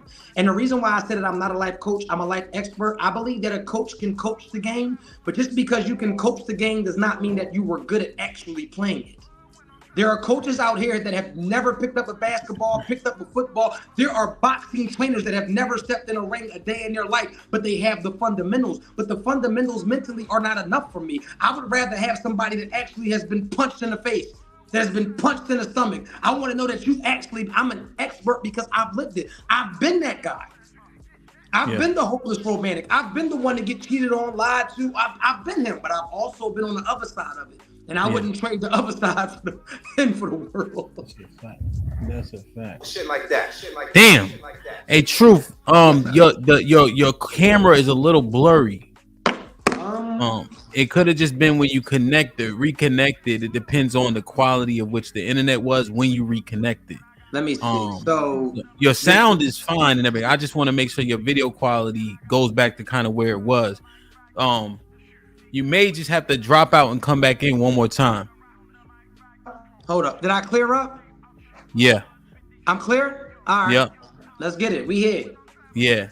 So hopefully, the correct is everything, man. Like, share, subscribe, tell a friend, and tell a friend. Hit that like button right now if you can. That helps the channel the most. And the thing is, right, when I hear you talking about it, I don't hear you bragging about it. I hear you saying this is what it was, right? And we had poor conduct, right? Would you agree that, having sex with other men's girls, is that poor conduct? I feel like that's a trick question. What you think? All right, I'm gonna be honest, right? By society standards, yes, but by like real life in real time, I'm not in a relationship. It is not my obligation to be loyal to your man. I'm doing single people stuff. So if your girl wants to come do single people stuff for a night, then I take it as she's single for the night. It is not my obligation to be loyal to a nigga that I'm not with. I'm not with your man. You are. That is your job. I'm just here for the ride. Yeah, no, yeah, because when I was young, right? Because like in the situations, like I was already messing with them. You go to school, you come back home, for the summer or the winter or whatever, and now they in a relationship, right? Yeah. But all you do is send a text, yo, what's popping? Where you at, etc. Oh, what? You know what I mean? And then you might understand a business, but to your point, I ain't really in you just texting them like, boom, what you doing? Yeah. He got your body, he got your heart and your attention. I just want the box for the night. And if you're willing to give me your box, I'm gonna jump in it. Thank you. Yeah. Cause what a man is it logic? Is it realistic for a man to be like, oh, you got a boyfriend now? Don't come over. Look at my face. Wow. That deserved this. Get him in the fucking bedroom. Get him out of here. Come on. Come on, man. Be for real. Like. Especially if he's single, especially if the sex is, we don't give a fuck about you. Nobody care about your man but you. Damn. Nobody cares about your man but you. And guess what? It's some women out here that play like this. Listen, I'm happily married. I've literally had women say, well, she can come too. They're not trying to take no. You can bring the wife too. I need it. I want it. I got to have it. Yeah. God. Damn. He said it. Damn. So truth. Yes, I saw you. My algorithm. I have a lot of brothers from that area. Just that mid Atlantic East Coast area in my algorithm, right? Yes, so I think I saw you, but I also saw you on Kevin Gates shit. Okay, I was on Kevin Gates. I ain't done on Suki Hana shit. On Coyle Ray shit. This is real. And you said something about threesome, and she could have another. What the fuck was you talking about, Drew? So we're gonna get into this, right? So I was talking about threesomes. Hold on, let me hit this button before you start. So I was talking about threesomes, and I was basically talking about equality in the bedroom, right? So what happens is you got a lot of men, right, that kind of force their women into being bisexual in order to prove how much they love them, or let's spice the relationship up, right? And so me personally, I'm not into threesomes because I'm a very down the middle person. And I feel like if I was able to invite a woman to the bedroom, then it should be okay for my wife to invite a man. But because I would never let her invite a man, I would never bring on the table to invite a woman because, like I said, I'm big on equality. So it was a lot of men, right, that said that, oh, it's not a threesome with two men and a woman. That's a train. A threesome is a threesome. A threesome is three people, three parties involved. A threesome could be a threesome with three women. A threesome could be a threesome, as much as I hate to say this out my mouth, with three men. So what happens is we get to that double standard thing again. We get to that double standard thing again. We get to that gender thing where you do as I say and not as I do. And I feel like for all of the guys out there that keep trying to push threesomes on their wife, I just wanted them to wake up for a second. Like, how would I feel if she told me she wanted two Tarzan built niggas swinging from the chandelier? How would you stomach that? How would you stomach that? Nigga walking, power driving your wife in front of, how would you feel about that? So think about the psychological shit that you actually putting your partner through. But if you cool with it, you got to be cool with it all the way around. That's all I was saying. Damn. So, but like you said, right? And I agree. when you go back to the women, let's say they, because women be kissing each other, they sleep in the same bed growing up and shit like that. It's socially acceptable for women to experience experiment in that way. Why? Who normalized that? That's something that has been normalized over time.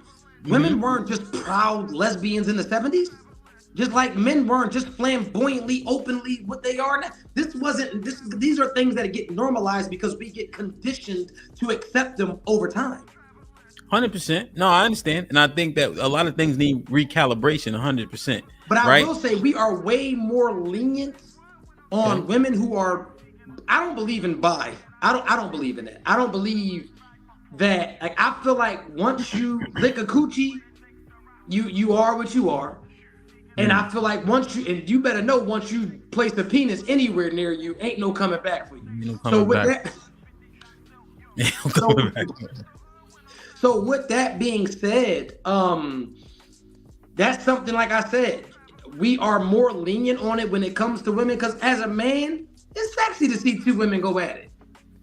It just is, it's intimate. They make it sexy because they more sensual, they more fragile. I think that I don't even want. It's never mind. But yeah, anyway, I think seeing two men is just like that's the whole order. That's the illest shit. That's. And I'm not homophobic. Let me say this because I'll get canceled. I'm not homophobic. I respect the LGBTQ community and all of that. But I am a heterosexual male. I am happily married to a woman. But if you want to eat a dick for breakfast, have at it. I'm not mad at you. I'm not judging you. Do your thing, like straight like that. I just had to get that out there. Okay. No, 100%. Yeah, no, so no Diddy. So yeah, no Diddy. Let me tell y'all something. If you being gay, stop it, nigga. Right? That's my sentiment. But true about just looking at it though, right? Like you said, should these societal constructs be reassessed? 100%. But what we're currently in now, women are allowed to do that, and we accept it. Seemingly. And they accept it from themselves. It's not accepted by heterosexuals, especially in our community, generally speaking. Like, women ain't messing with a man. At least they say they ain't messing with a man that had gay experiences, right? And we frown upon it also. So if we bring that back to what's good for the goose, good for the gander, but this is not. We don't look at it the same way. Like, for instance, we call it a train because niggas ain't touching each other if we running the train. Like that's not. But women, they don't mind touching each other and shit like that.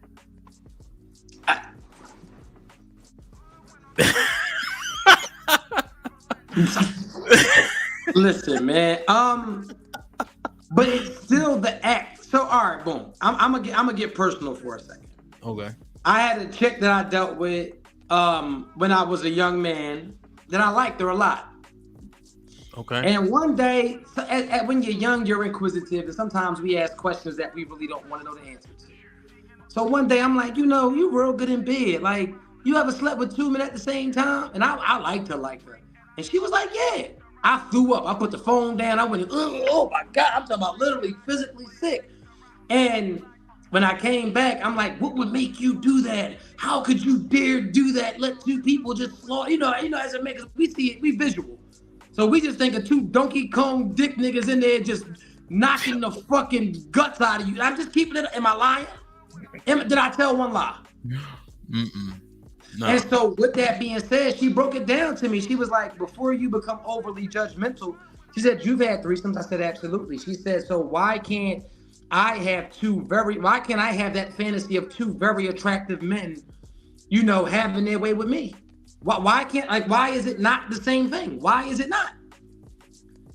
And you got some niggas as much as I hate to admit, some niggas is freaked out. Some of these dudes is in there sucking on titties while the other dude humping her. Some of these dudes is eating coochie while the other dude stuffing pipe down her throat. Like, some of these dudes is making it an intimate experience. I know that every train I ever had, it was a straight pound and route. Like, I'm all right, Brody. I'm like, it was literally good. Some of these dudes is highly freaky, and they in there really making it an experience. And if a woman mindset is in a certain place, she might really be like, yo, we just really had a good time in this room. And she's not going to feel dirty about it because she wanted to do it.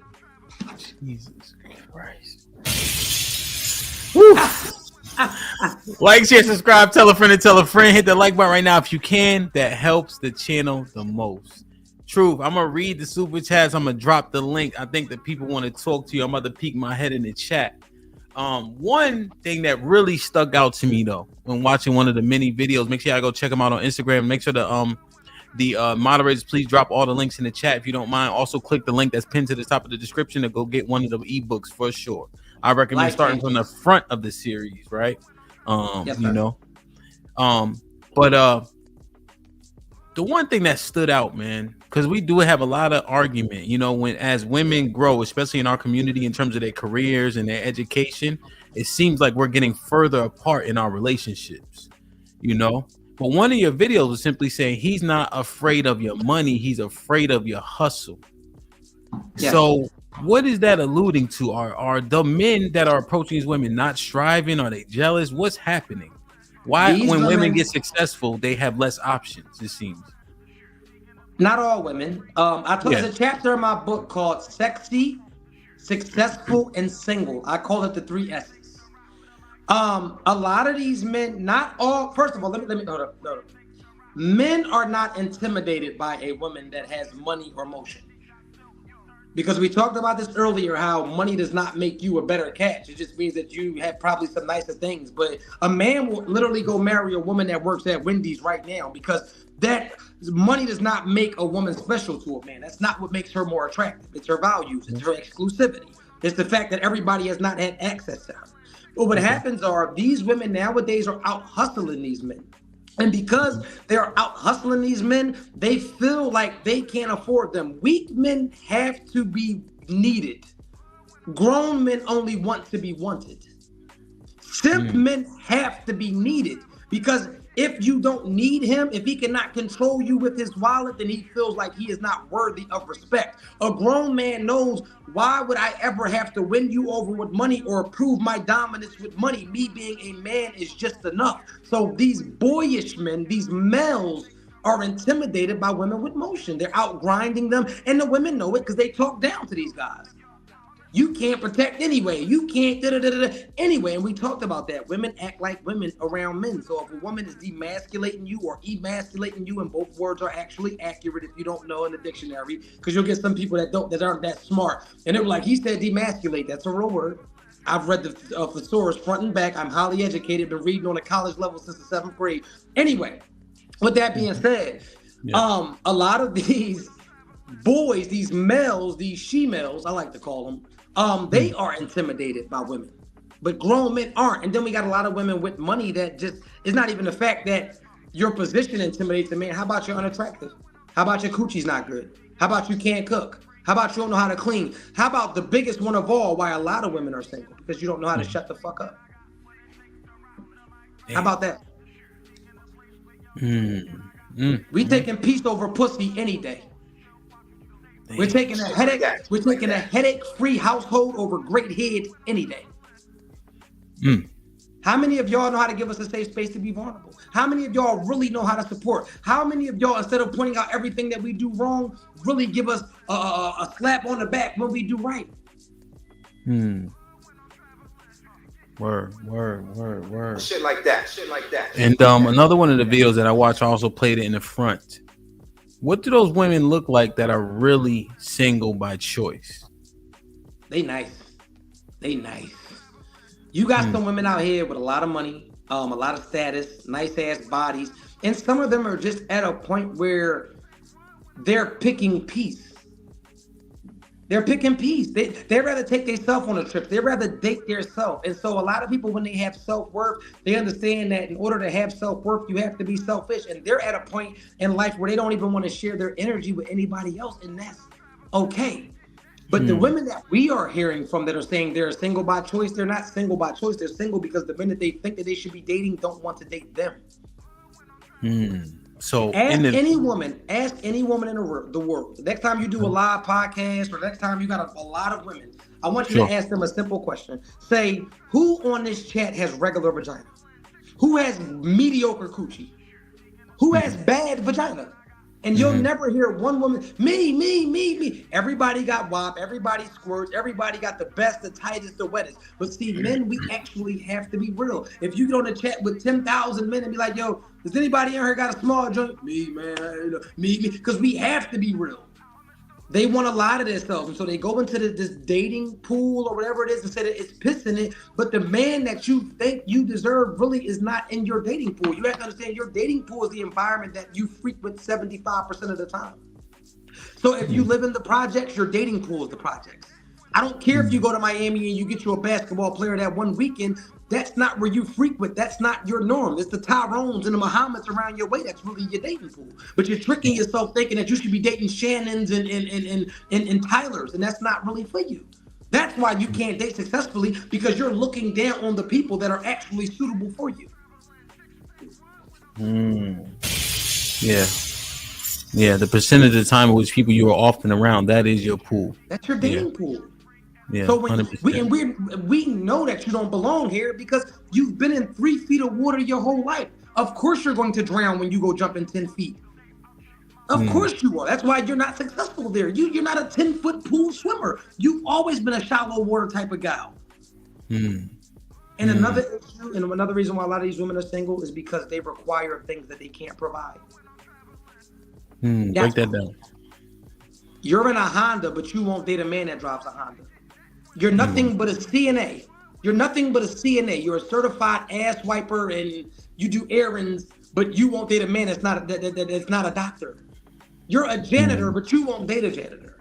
You want a man to put you in a Benz, but you don't have a Benz. You want a man that makes $1 million a year, but you make $40,000 a year. How about this? Do you know how many women I know that are morbidly obese? And they'll tell me, look me straight in my face, I won't date a man that doesn't have a six-pack. Are you fucking dumb? Yeah, that it seems delusional. I won't date a man whose hair's thinning. You take that lace front off and let's see what's under your cap. Jesus Christ. I won't date a man I won't date a man that's not attractive. You take all that funeral ready makeup off your face and let's see what you really look like. Jesus you Christ. Come outside with some fucking lashes on and let me see the real you, because at least with us, this is what you're really getting. I even heard a woman say a hat is the equivalent to a face full of makeup. Are you fucking dumb? I seen a post where a Chinese woman turned herself into Kobe Bryant with makeup. God so damn. You tell me how the fuck is a hat? Never mind. Brother. What advice do you have for the men that have a very difficult time approaching women, get women, saying the majority of women are not good women? It's hard to find a woman out here. What would you say to them? I believe in approaching women. I do not believe in chasing women. Let me get that out there. You are not supposed to chase any woman. If you meet a woman and she does not give you equal energy from the rip, she is not for you. If you begin to chase, you will chase her for the rest of your life. Secondly, like people that like you. Like people that like you. And to the men, you got to be realistic. A lot of y'all like to date beyond your means. You want the $1 million bad chicks, but you want a $42,000 budget. You got to be realistic. You want the super bad bitch, but your stomach, you built like a bag of pudding. You want the super bad joint, but you don't exude what you want, so you have to be realistic. Now, hold up. Let me throw this disclaimer. There's some broke guys out here that are extremely gifted with the word, with their words, and they slinging A1 ding dong. So that's why they can date. You have to know who you are as a person. If you weird, go get you a weird chick. Don't do what Instagram tells you to do. If you corny, go get you a corny. That's your dating pool, and be okay with that. You have to. You can never successfully date until you know who you are as a person. You have to have your own identity before you can ever seek to deal with anybody else. A lot of guys are going through a midlife crisis. That's why you got 40-year-old men popping out the blue with nose rings and nipple rings and dyeing their hair and wearing waist beads and singing Sexy Red, because they don't know who they are. They're just going with the trend. They have no identity. Find out who you are, bro, and be real with yourself. There's nothing wrong with being a corny nigga. There's nothing wrong with being a square. Like, it's okay, because guess what? There's somebody for everybody, but until you keep it all the way 100 with yourself, you'll never get what you're really looking for. Word. Like, share, subscribe, tell a friend and tell a friend. Hit that like button right now if you can. That helps the channel the most. Truth been cooking, man. I'm going to drop the link. I'm going to go through the super chats. We'll answer the questions in the super chats. Because I got a couple more minutes, then I got to work out. Oh, shit. All right. I'm going to get the link out there, and then we're going to go through the super chats real quick. I want to at least give people a couple minutes to come up and all that. You know what I mean? That's cool. I got you. We here. All right, cool. So Missy, salute to Missy with the 50 ball. Dang. So Truth, they hit me with the 50. I gotta play a special jingle for them. You know what I mean? And all the guests, they better have rhythm too. Let me see where it's at. There we go. Weather outside is humid. She turned up her location. She must think I'm stupid. She wanna run the street, so let her ho, let her ho, let her ho. She doesn't show signs of stopping, so who am I to be cock blocking? I really hate to see you go. Let her ho, let her ho, let her ho. Azrael with the $5. He says, isn't he the jailbird that would do phone sex with chicks who kept the fan on? Kept the fan on. Dude is Derek Jackson with a beard after doing a bid. Get out of here. You want to respond? I like his energy. I like his energy. Let's talk to Azrael first of his name. I did do some time. I am definitely a jailbird. I'm pretty sure I got way more money in rhythm than you by far. Secondly, I believe that speaking on another man that you do not know personally is a bisexual trait. If you're into men, just say that. If you like my style, just say that. But dick eating will never fill your stomach up or put any money in your pocket. Next question. God damn.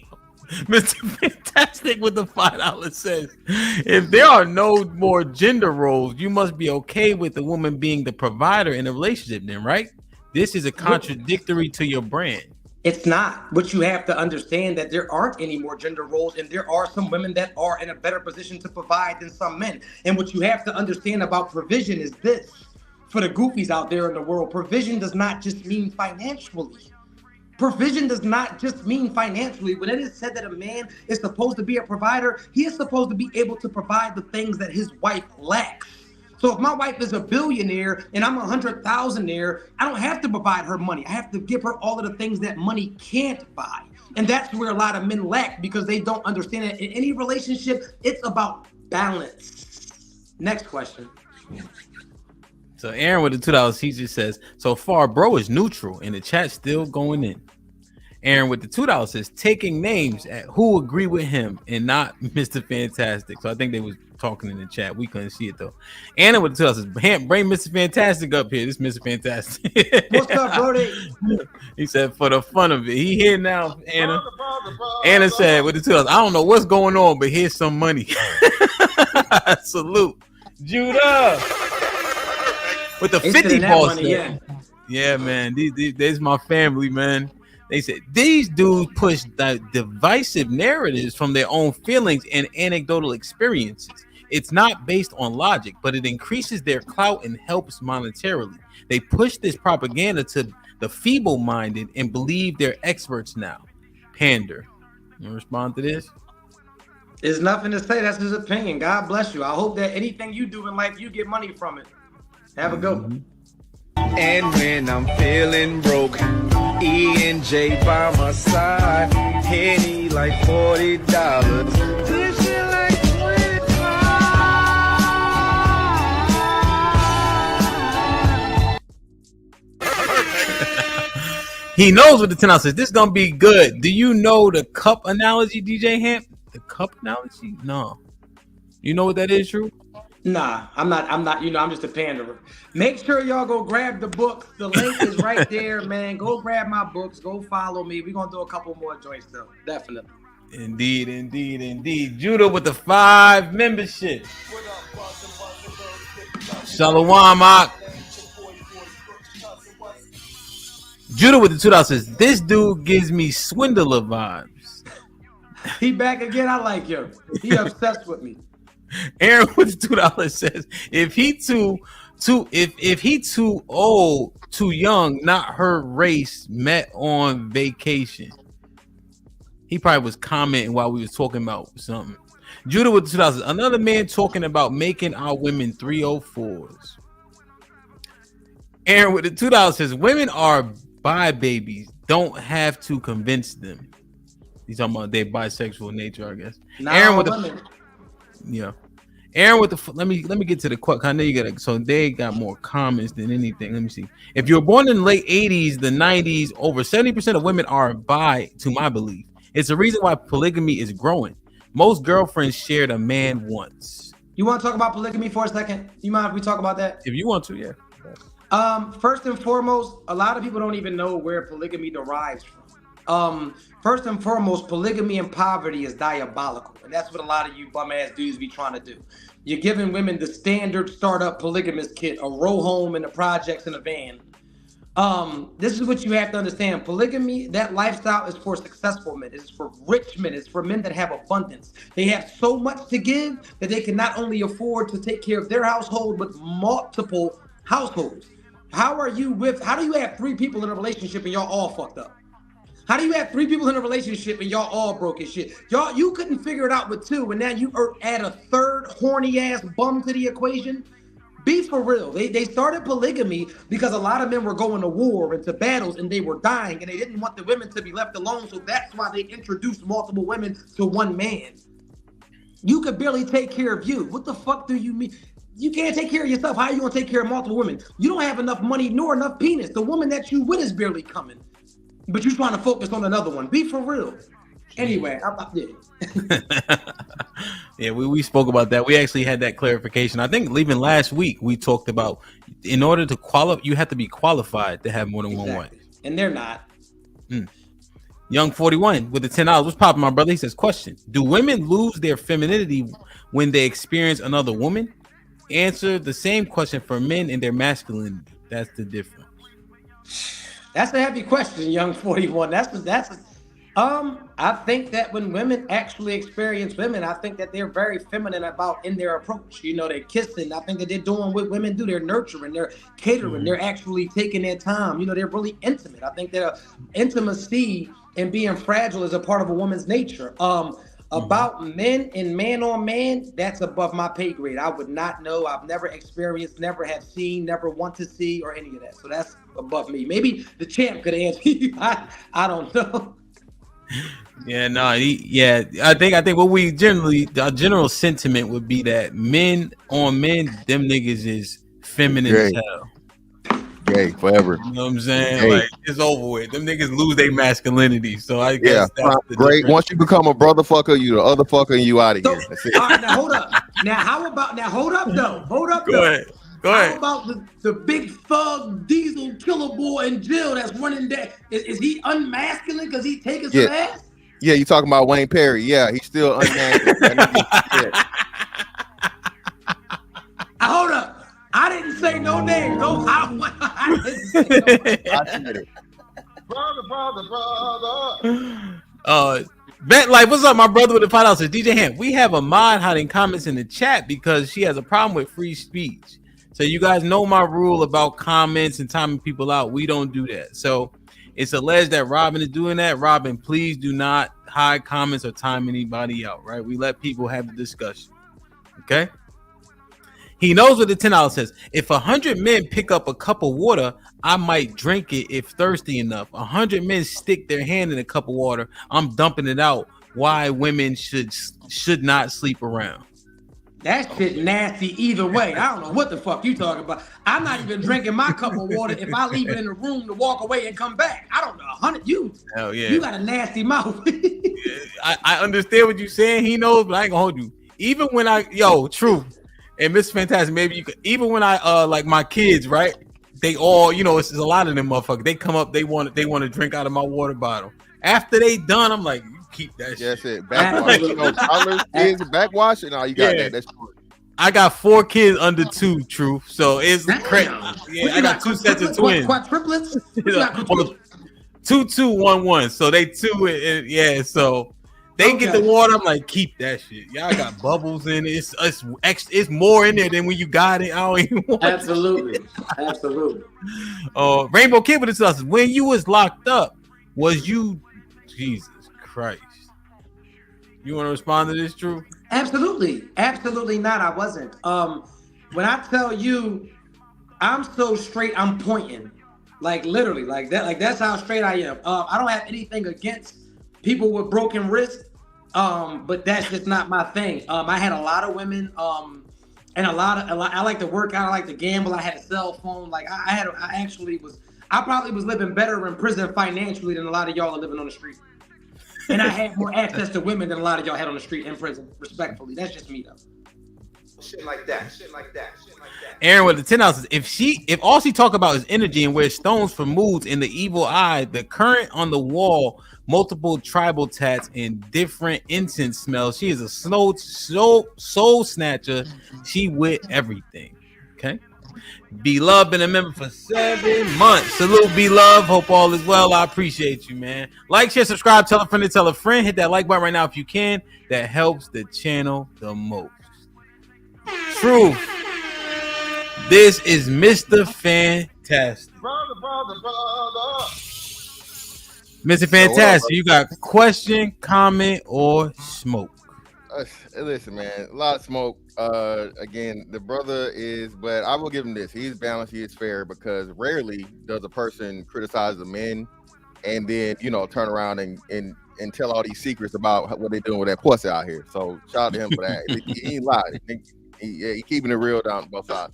The only thing is, again, man, the women gravitate to when a man says something because there's more confirmation bias, and they get to say, "Oh, look, a man said it. A man said it, so that must make it true." But at the same time, and y'all were doing an interview so you can see it. But as soon as you start telling the few truths you told about the women, oh, they turned immediately. And this is what I'm saying, to the point of where whenever a man is in, not even just saying anything positive about women in their ways, they're gonna rock with the shit. And then on top of it, like you said, you got the black woman's number one attractiveness thing, that you've been to jail. You a street nigga, hood nigga, prison nigga. So I mean, I'm just saying that's a lot of the things as to why you can say things, right? Simply because you fit an archetype. And then until like you say, you start speaking to the other side of it. And then outside of that, bro, brother, a threesome is only, like you said, women, or one man, 2 women. Anything with more than one dick is a motherfucking train, brother. I'm sorry. We gotta stick, like you said, as a straight man now, we gotta stick to the rules. That's one thing we gotta agree upon. The reason why these brotherfuckers going wild, because no, you can get head one time from a man and it's cool. Oh, no, brother. No, you do the straight part. You feel me? That's why we must maintain, all right, 2 dicks and 1 pussy equals a train, brother. Bars. Okay, we must maintain 2 dicks and 1 pussy is a train. That's all I'm asking. That's the only thing I'm asking with the platform, brother. Hey, listen, man. I love it, man. You're definitely entitled to an opinion. Like I said, I don't partake in threesomes. But definitely, man, I love your opinion on it, man. And if that's the rule that y'all live by, you know what I'm saying? I don't want no parts of it. I'm too grown to indulge in any of it at this big age. I don't even, as damn near 40-year-old man, I don't want no another ding-a-ling in the room, a train. I don't want a van. I don't want anything with no nigga in the room at all. So, yeah. Anything else, Mr. Fantastic? Because you know what? The questions was so many different questions. He was able to give the perspectives on you know what I mean? Both sides type of shit. But yeah, but let me. He definitely told the truth about it, how they handle that pussy out here. Listen, again, he definitely told the truth about that. That's why I told you, man. And shout out to him for admitting to the revenge tour. Every nigga got, Mike Jones said it best. Back then, hoes didn't want me. Now I'm hot, hold it all on me. A lot of men have that shit and they want to act like it's something wrong or whatever. And again, of course, you're not doing anything malicious. You're not trying to, but again, you're trying to have sex, and men are conquerors sexually. So again, now you're like, bitch, this is the dick you missed out on earlier when you was motherfucking tripping and shit. But hey, man, like I said, a lot of this shit, and shout out to this brother, man, because a lot of shit you said, like he said, a couple days ago we had this conversation. He said the same shit I said, and because I was saying it was wild, and because I said he's arrogant. But nobody called his brother arrogant. Nobody said they loving everything the nigga got to say. So Shout out to him, man. I'm just saying. You know what I mean? It's the messenger, not the, you know what I'm saying? Don't question my methods. Watch my results. That's what I always. Hey. You can't do what I could do. Hey. Yeah, and I can't do what you could do. That's all. Now we actually talked about that in the chat, or excuse me, in the back. We're talking about arrogance and confidence and how it's defined depending on who, what, and the results. You know what I mean? Truth, what do you think about that sentiment? That is a box that you check by having being in prison. That's actually a plus box for women. I don't. So I'm gonna be realistic. Sure. For anybody that like tries to like downplay prison or like speak bad about men that been in prison, Nelson Mandela went to prison. What nigga you know better than him? Malcolm X went to prison. Tupac went to prison. I don't want to say Mike Tyson, but fuck it, Mike Tyson has been to prison. These are people that are historical. So you got to understand, a lot of times when people go to prison, right? Because we can get deep for a second. I didn't go to jail for touching babies or lifting up skirts. I went to jail for doing what the white men have been doing in our society for our whole lives. They've been selling drugs, but they just beat us to the legal side. I've been doing nothing that they didn't do. I sold drugs.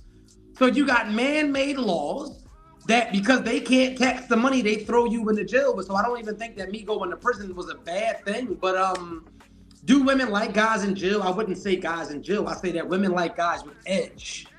And because there's a lot of niggas in jail that's soft as duck shit.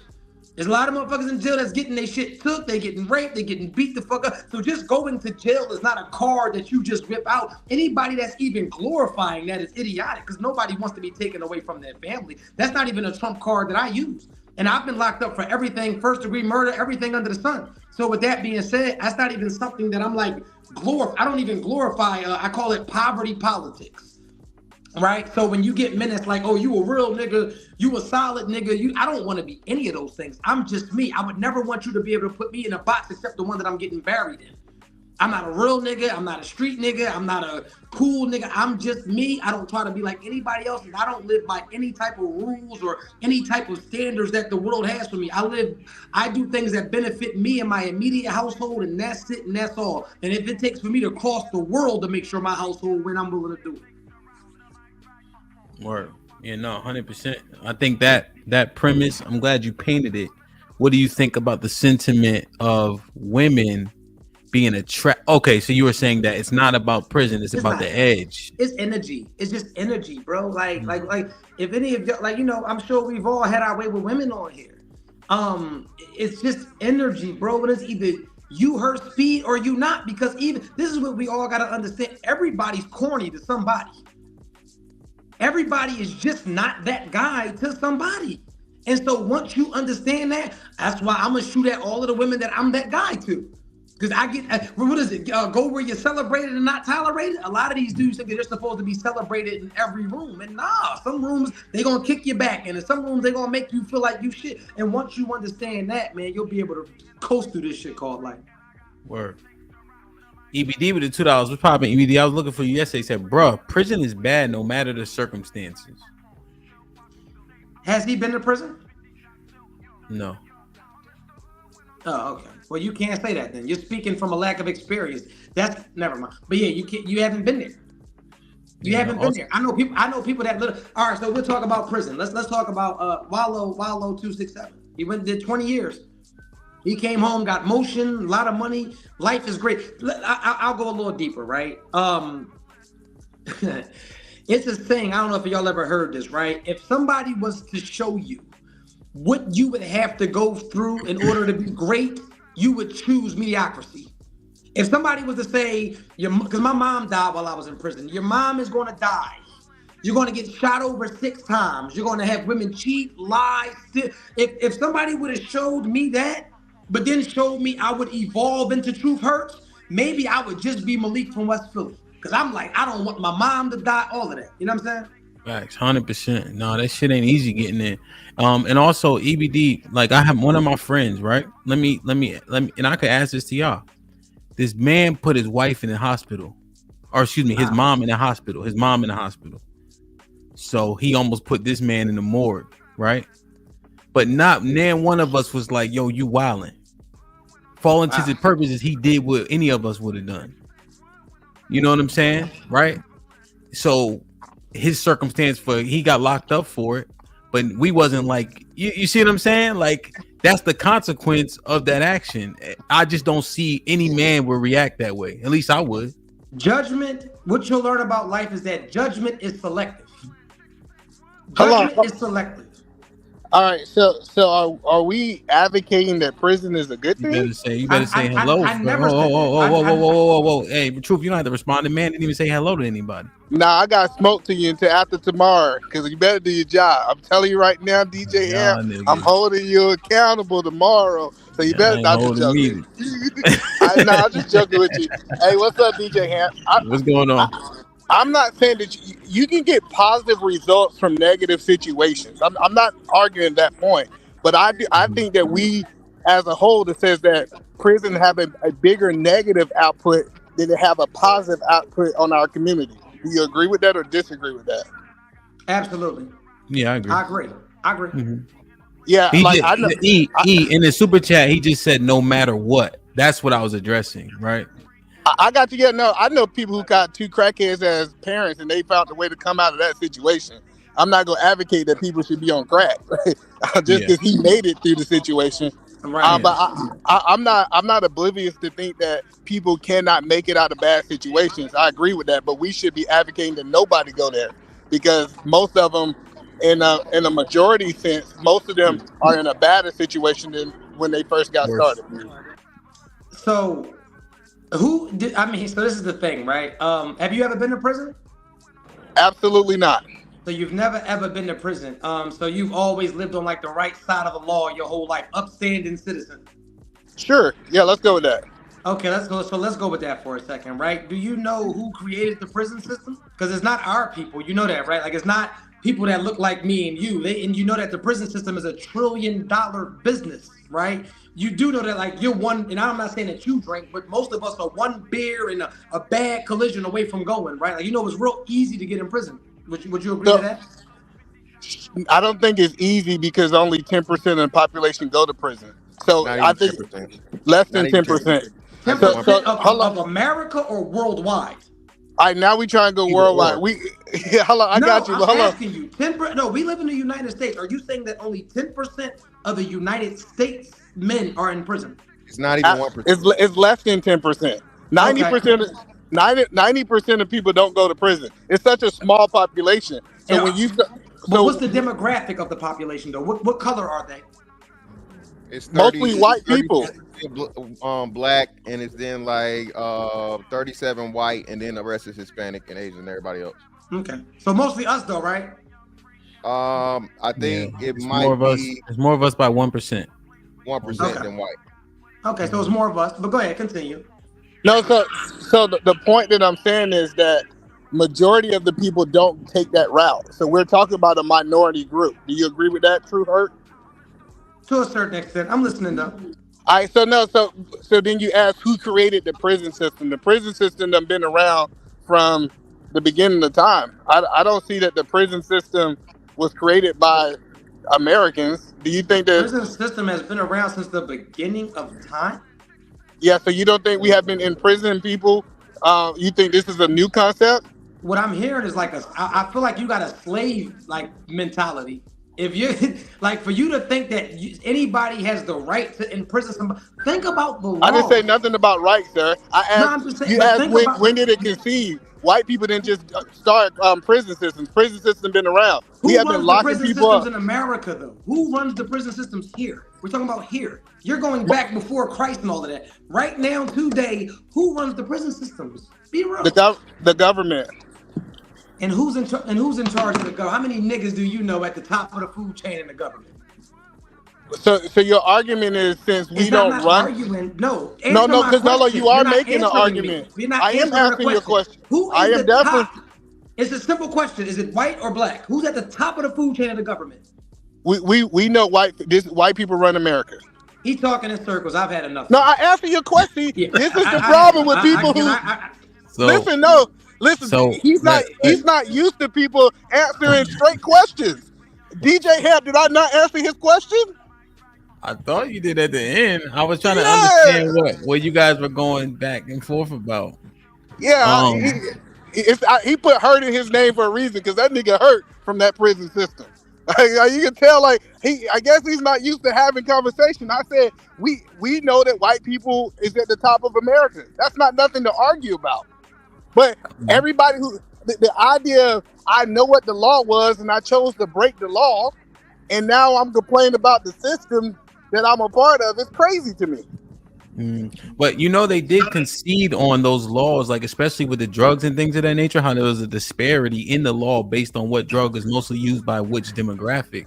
You know, so there were concessions made in terms of that. So I think that helps the point. But to your point, things are outlawed, and when you do them knowingly that they're outlawed, you understand that consequences can potentially come with it. You know, and I seen a couple of cats get deep more than one DUI. But the point is, you know, a beer and a drive, you could get locked up for that, you know? Yeah, so I'm not going to say that the system is not biased because we understand that people are biased and people are part of the system. So unless we remove people from the system, it's still going to have a level of bias. I'm just saying if I sit right here and say, hey, Ham, if you go do X, Y, Z, you going to jail, and DJ Ham say, I'm going to go out here and do X, Y, Z, we can't blame the system on why you got locked up. It's because you made a decision mentally that you was going to break the law. No, yeah, I think you're right. You know, do you think areas or people specific demographics are over policed? You think that is something that can be intentionally done? No, I don't think that. Okay. Because I think you asked about black people, right? Well, if you look at our neighborhoods, let's say we speculate that they're over policed, so more people are being arrested more just by nature of police being present. No, absolutely not. I think that if we're being honest, there's more crimes in black neighborhoods than white neighborhoods. Regardless. So you gotta understand. Yeah, so we try to make it seem like it's the police that we have more crimes, and I'm not going to argue that point. I think we know there's a difference between me going to a trailer park and me going to the hood. It's going to be a different experience. Different experience, yeah, 100%. But that methamphetamine running rampant in that trailer park. But the point, nobody's getting killed and shot up and robbed and violent crime. You changed it from nobody's dying though, right? On purpose. Wait, from violence. That's from violence. Okay. All right. Getting killed, like being okay. Yeah, getting killed. That's what I'm saying. Killed. Yeah. So but the question that I asked you is, what white neighborhood can we compare to Chicago? That's happening at that large of a rate. Murder, death, kill. Yeah. I can't think of any. We have one heard. We have one heard. It's called Portland. It's you talking about Portland, Oregon? No, I'm saying here in Louisville, Kentucky. We actually have a white area where they kill just as much as we do, if not more. No, so hold on, I get what you're saying. So you're arguing that if I look up Portland, Kentucky, the white people are killing people as much as Chicago? Yeah, my city's very volatile. So what how many people do you estimate in Portland that are dying a day? I would say at least 1 to 2. I can't speak on that because I don't know your city. But when we have these conversations, if I talk about certain places that are known in America, we can go to places that we wouldn't argue that black people. You know, we're close to Chicago. We get a lot of people from Chicago here, and our murder rate has actually went up over the past 10 years. But even this year alone, from January till now, we've had over 200 and something shootings and well over 100 murders. No, so what I'm arguing is I looked up the statistics of who had the highest murder rate, and you know one thing that didn't come up? Portland, Kentucky. Kentucky wasn't even in the top 10. Portland is just a part of a community in Louisville, Kentucky. Because Louisville, we're one of the biggest cities in the nation. I'm saying Louisville, Kentucky. If you look up Portland, if you go to any news sites that have anything to do with us, we have a high murder rate. Yeah, but what he's telling you is, though, Will, is that it's not even in the top 10. All of the cities they're saying that are in the top 10, most of them, I'm looking at the list right now: St. Louis, Baltimore, New Orleans, Detroit, Cleveland, Las Vegas, Kansas City, Memphis, Newark, Chicago, Cincinnati, Philly, Milwaukee, Tulsa, Pittsburgh, Oakland, and Atlanta. The majority of those are predominantly black cities. And 1 year we did lead. We were the murder capital of the world 1 year as well. But the point that we're trying to make you understand, I get you think it's close, because the question is, we asking, is it because the police are present? I don't think it's close, but I know it's a lot. I know it's bad. But when we start talking about police presence, the reason police presence is higher typically in black. Say that in the last part. He dropped out. Look at God. Yeah, he dropped out. But nah. So basically, what he's talking about is policing or whatever. The policing that happens is due to the crime. A place with low crime is not going to have heavy policing. And that's what people seem to forget a lot of the times when the police presence is high. The police are only high if you have a lot of violence or a lot of crime going on. So it's kind of a big thing. Well, Mr. Fantastic, do we need to make a differentiation? Gotta mute up, Peter, man. Do we need to make a differentiation between crime and violent crime? I think is that where you see the police presence? Because do you remember when, I think it was a year ago, Seattle didn't have a place to put bodies at with all the people overdosing and things of that nature. Yeah. So yeah, it would be violent crime and property crime. So something where there's a clear victim. Yeah. And even though I hate the word victimless crime, because drugs is not a victimless crime. A lot of people, but that's the term that's been socially accepted, and I think maybe even lawfully accepted now. They call like drug issues, victimless crimes. But yeah, a thing to where there's actually violence going on, or actual loss, being theft and stuff like that. Yeah, you're gonna see a much heavier presence there. Yeah, and you got to thank Fantastic. What was it? Not even 3 years ago when Breonna Taylor. I think she was in my city. We had all those. We had Black Lives Matter. Everybody down here. Our city got really volatile. You just proved the point, because if it was Black Lives Matter, because are you advocating that white people? Who are the white people killing? You think white folks are the major conspiracy of killing people? No, I never said that. Black on, which I hate using the term black on black crime, but that's the reality. We kill each other at a way higher rate. Well, you just made my point, because we was talking black. Think about it. What 2 or 3 weeks ago we had the Funk Fest. Boosie was down here. There was shootings even to where he was going to perform. 2 people lost their lives. 8 people got shot. Even just that night. Over that weekend, we had 15 people get murdered. But you're making my point. Hold on. No, hold on, Mr. Williams. You're making my point, because my point is that black people are killing way more than white people. This was a black and white, because DJ Hemp asked the question. He said, why are black neighborhoods or black people are more police than white people?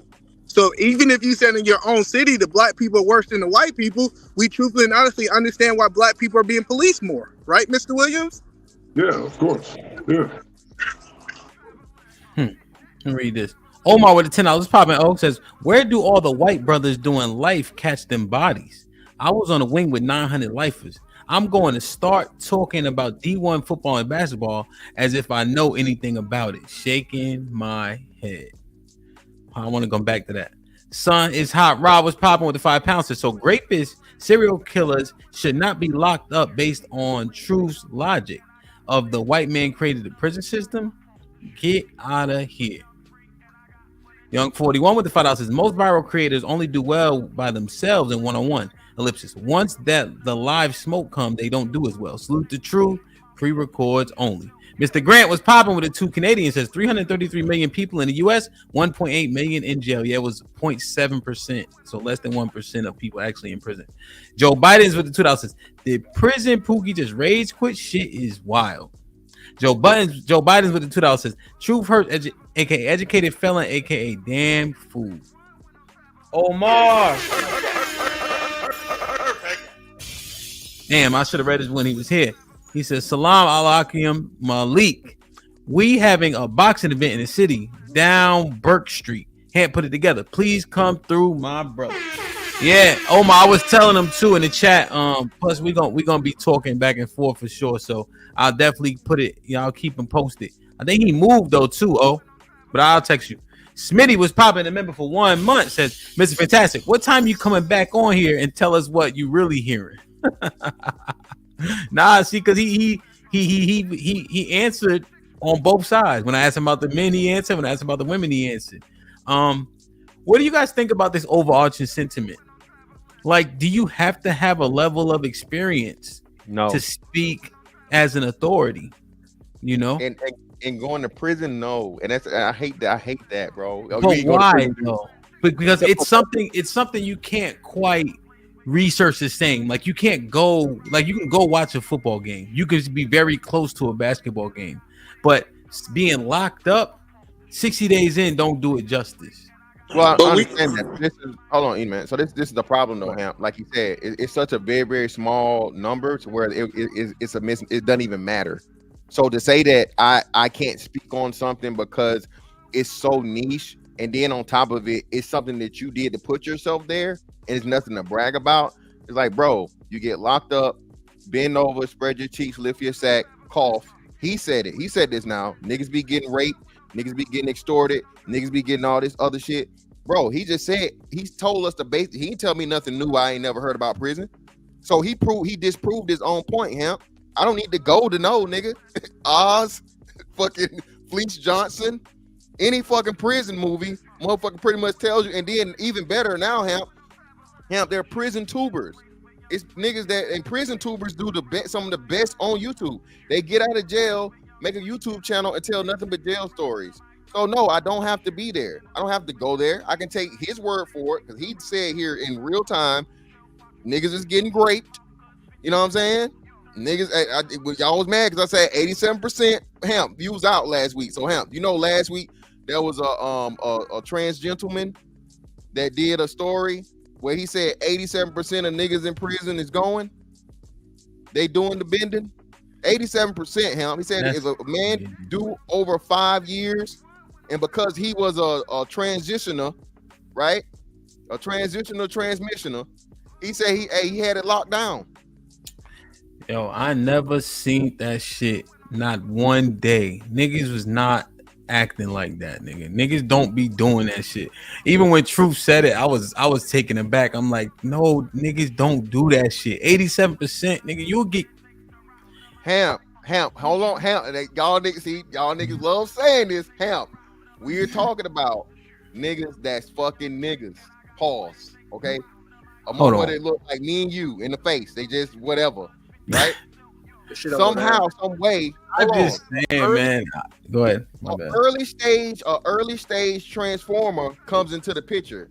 So if niggas is breaking down, having said, fuck it, I gotta have something, you know, on some Fleece Johnson shit. What the hell you think they gonna happen when a nigga with titties show up, huh? They gonna fold. The niggas is folding, bro. All right, hold on. FOE, what you think, bro? Nah, bro. I did a little stint, man. It was only 2 years, bro. But nigga, I ain't seen none of that. You came in there like that, and ain't nobody turning no niggas out. Ain't nobody really thinking on that type of time for real, bro. If you come in there like that, and that shit happened to you, you was already on the outside thinking that way before that. So you just a bi-curious ass, locked up ass nigga at this point. But before, but niggas just in there like come here, nigga, like all that type of shit.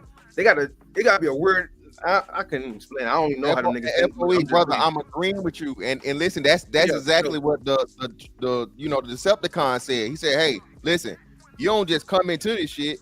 You really had the question, but now you ain't got no choice. You can't fight them urges outside them walls. A nigga can get pussy, even he fighting the urges. He can quench his thirst with the pussy.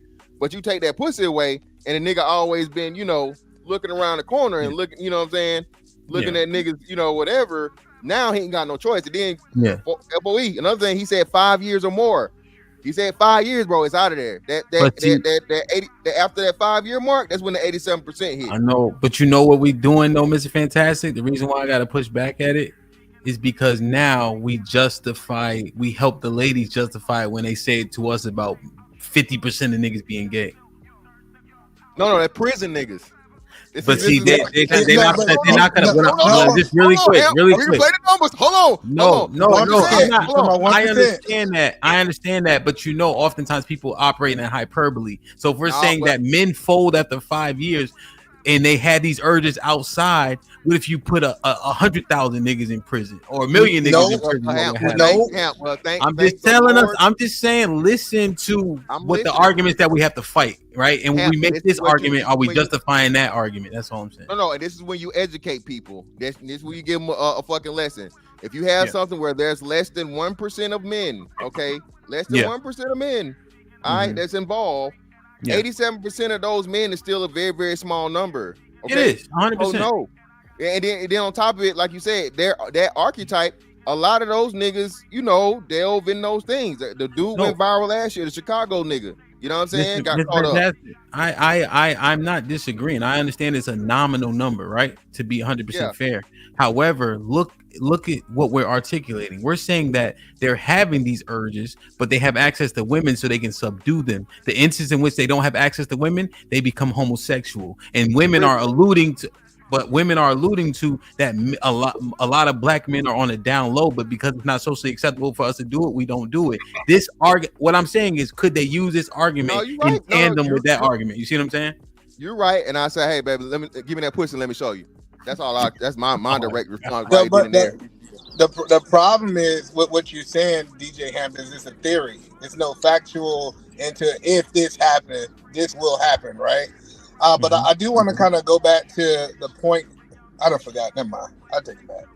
No. In theory, right? But the thing is, when they make this hypothesis, it sounds it's sound, right? And I'm just saying that we're helping the argument. That's all. So let me ask you what you think about that, because Truth was saying that it's the system on why. What's up, Mr. Galt? What's going on? These people are locked up. Yeah, go ahead. No, you good. I was just saying what's up to Mr. Galt. Go ahead, my bad. What's up, Truth? So do you think it's the system or you think it's their actions? Being subject to the system, you'd be surprised how much the stereotypes are at play. You know, you'll be surprised how you looked at and how you could be treated just because of what they assume that you are. Right. So I think that conduct, like whatever got me in trouble, I did everything necessary to get in trouble 100%. Right. But there's several stereotypes that you experience while going through the process, picking a jury and etc. that you're like, OK, being black does play a part, but no question, I could have avoided it with avoiding the things I did. You see what I'm saying? E, is that fair? Yeah, that's fair. So I do think that the system is corrupt. I'm not going to argue that point. But since I knew that the system was corrupt, you know what I did? I stayed away from the system. Stay away from it. Yeah. I said, hey, check this out. If I break these laws, I got educated with what laws it was. And then when I hear people talk about drugs, I get that the system is changing now. But we knew that if you decided to go sell those drugs, you was going to jail. Or it was a high probability. And now that you can have that mindset to be like, I knew that I was breaking the law and it's the system where I got locked up. I just can't agree with that mindset when you knew you was doing wrong. Yeah. No, 100%. And you know what we do in our heads, E. The same process with doing crime is the same process with fucking with a woman you know you shouldn't. You come up with every justifiable reason in your head to do it. You know what I mean? But see, DJ Harris, if it was against the law for me to mess with some other woman, I wouldn't do it. I don't break the law. I get that some people are just rule breakers. But if it's against the law and I know I don't want to go to a biased system, don't it make a rational decision that I just don't break the law? Yeah. But you know the other irrational thing that men have because of our bravado, they ain't gonna get me. It ain't gonna be me. That's him. He dumb. he kept his phone on him. You know what I mean? All types of shit that niggas say to themselves to make them believe that they're a superhero. But it all comes falling down. You know? Is it the same narrative for the falsely prosecuted man that's locked up? What was it? You said what now? For a falsely prosecuted man that's locked up right now, can he have the same sentiment? As far as what though? As far as the corruption of the system?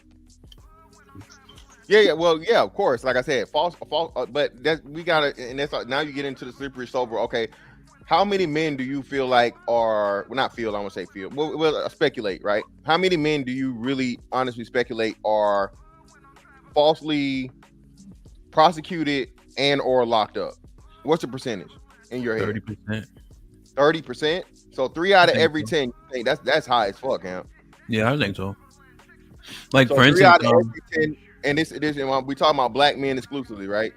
Yeah, and the reason I say that, Mr. Fantastic, is because the plea bargain system is so alluring, right? It's hard to go through a trial when they say you can get 5 to 20 years, or I'll plea you out for 18 months, right? And then the cost to go to a trial and pick a jury, that whole process is scary as hell. The court is speaking in Latin half the time. You're like, why the fuck is it called Wadir? You know what I'm saying? When you picking the jury, so you get intimidated, and then they say, "Hey, I'll give you this, this, and this." You're like, "Okay, I can do that," as opposed to risking 20. You know? So for instance, I entered a plea. It was called an Alfred plea because all of the facts of the case couldn't be proven. However, you do concede that there are a few that you may have been guilty of. You see what I'm saying? So it's like one of those things. So it's just so much that goes into it that when you experience it, you can see, you know, some of the sentiments that are shared. That's well, and this I think this goes back to either man's point. This is why you stay out the game. That's what I'm saying. If you're gonna play that way, now somebody that, and that's what I'm saying is pieces to it, right? Hey, bro, if you're out here in the street doing whatever you're doing or involved in criminality unjustly, like you said, the situation you gave Hamp to where, hey, buddy had to get it back in blood for his mom's or your kid or, you know, family member. Hey, I'm all for that, man. You know, hey, you know what I'm saying? I'm all for that. I understand that. But outside of that, where it's some, you know, something that you don't have to do and you choose to do it, you put yourself in a situation, man. So it's gonna be hard for me to have sympathy for you. You know I agree with you. You can walking down the street and you fit the description. Now you facing life in prison, and it's like, hold on, nigga, it's not me. Well, you know what I'm saying? But at the same time, it's like, I didn't do this shit. Fuck it. However much it take me to go to trial or whatever, I'm fighting. I'm never taking no plea deal for some shit I didn't do. You know what I'm saying? But then, like you say, that is rolling the dice. You feel me? On getting them big years. So and you know, and again, when you thinking of it, Mr. Fantastic, right? Like they say, there's no atheist in a foxhole. You know, everybody praying in that motherfucker. You know, and you know, oftentimes they say Mike Tyson said every time I got a plan until they get hit. When they throw that number at you and they say Mr. Fantastic versus the state of Florida, because they don't say versus the person like you see on the courts, the little $5,000 court, you know, Judge Joe Brown and shit. No, it's you versus the state. That shit is the craziest sounding thing you could ever hear. So it's just so much that goes into it, and you get intimidated, and you say 2 as opposed to 20. You know. Yeah, but and Mr. Fantastic, I think it all depends. Yeah, after you go, I'm gonna get Ruthless in because I know Ruthless got something good to say on this too. Go ahead. Yeah, so it all depends too, because I know people who got probation. They took the plea and they didn't do anything that was said. But that's like, you telling me I already stay out of trouble. I just need to stay out of trouble for the next 6 months. So it all depends on how good the plea is too that people will take. Yeah. Yep. 100%. We do a whole show on this, but Ruthless, what's popping? What's up to the panel? How are you? I have a little. I think we are being a little too harsh on. I wouldn't say harsh, but I think we are overlooking the fact that the courts do have a part in this array of criminals being locked up. Now, I do agree with him. 30% is fairly close, maybe a little bit more, right? That, you know, are prosecutors police putting cases on people just because they're there? Yes. Are they going in there giving new cases to inmates inside? Yes, right? So the system is very corrupt, right? The prosecution is very, I would say, predatorial, right? They prey on a poor class of people. So are we being over policed? In some aspect, yes. Even though it's a high crime, I do agree. But at the same time, there are tactics that the police force, the government use that are somewhat kind of scope everybody in one bowl, even though it might be only 2 or 3 dudes, but I just scope everybody in one bowl and say, okay, y'all figure it out. And then when you get to the plea, right, the plea bargain is the ultimate, because why? Poor people can't afford top paid lawyers. So you're getting a public pretender, and they're gonna say, oh, you want to go? You see this trash we gave you? You want to take us all the way? You lose because nobody knows what the jury's gonna do. It's a flip coin.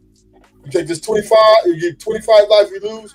Oh, we're gonna give you this little 18 months of probation, and you out. So it is highly stressed. I don't. Now, as far as dudes getting raped and all that, man, it's not at the rate to 87%. Now maybe when you get up to level 4s, where dudes is got 12 life sentences like that, it might be that high. But when you get lower levels where everybody's going home all the time, right? It's not really volatile like that. Nobody's coming in pretty much in prison getting raped. All right. When you walk in, you got everybody assigned to a car. That's number one, right?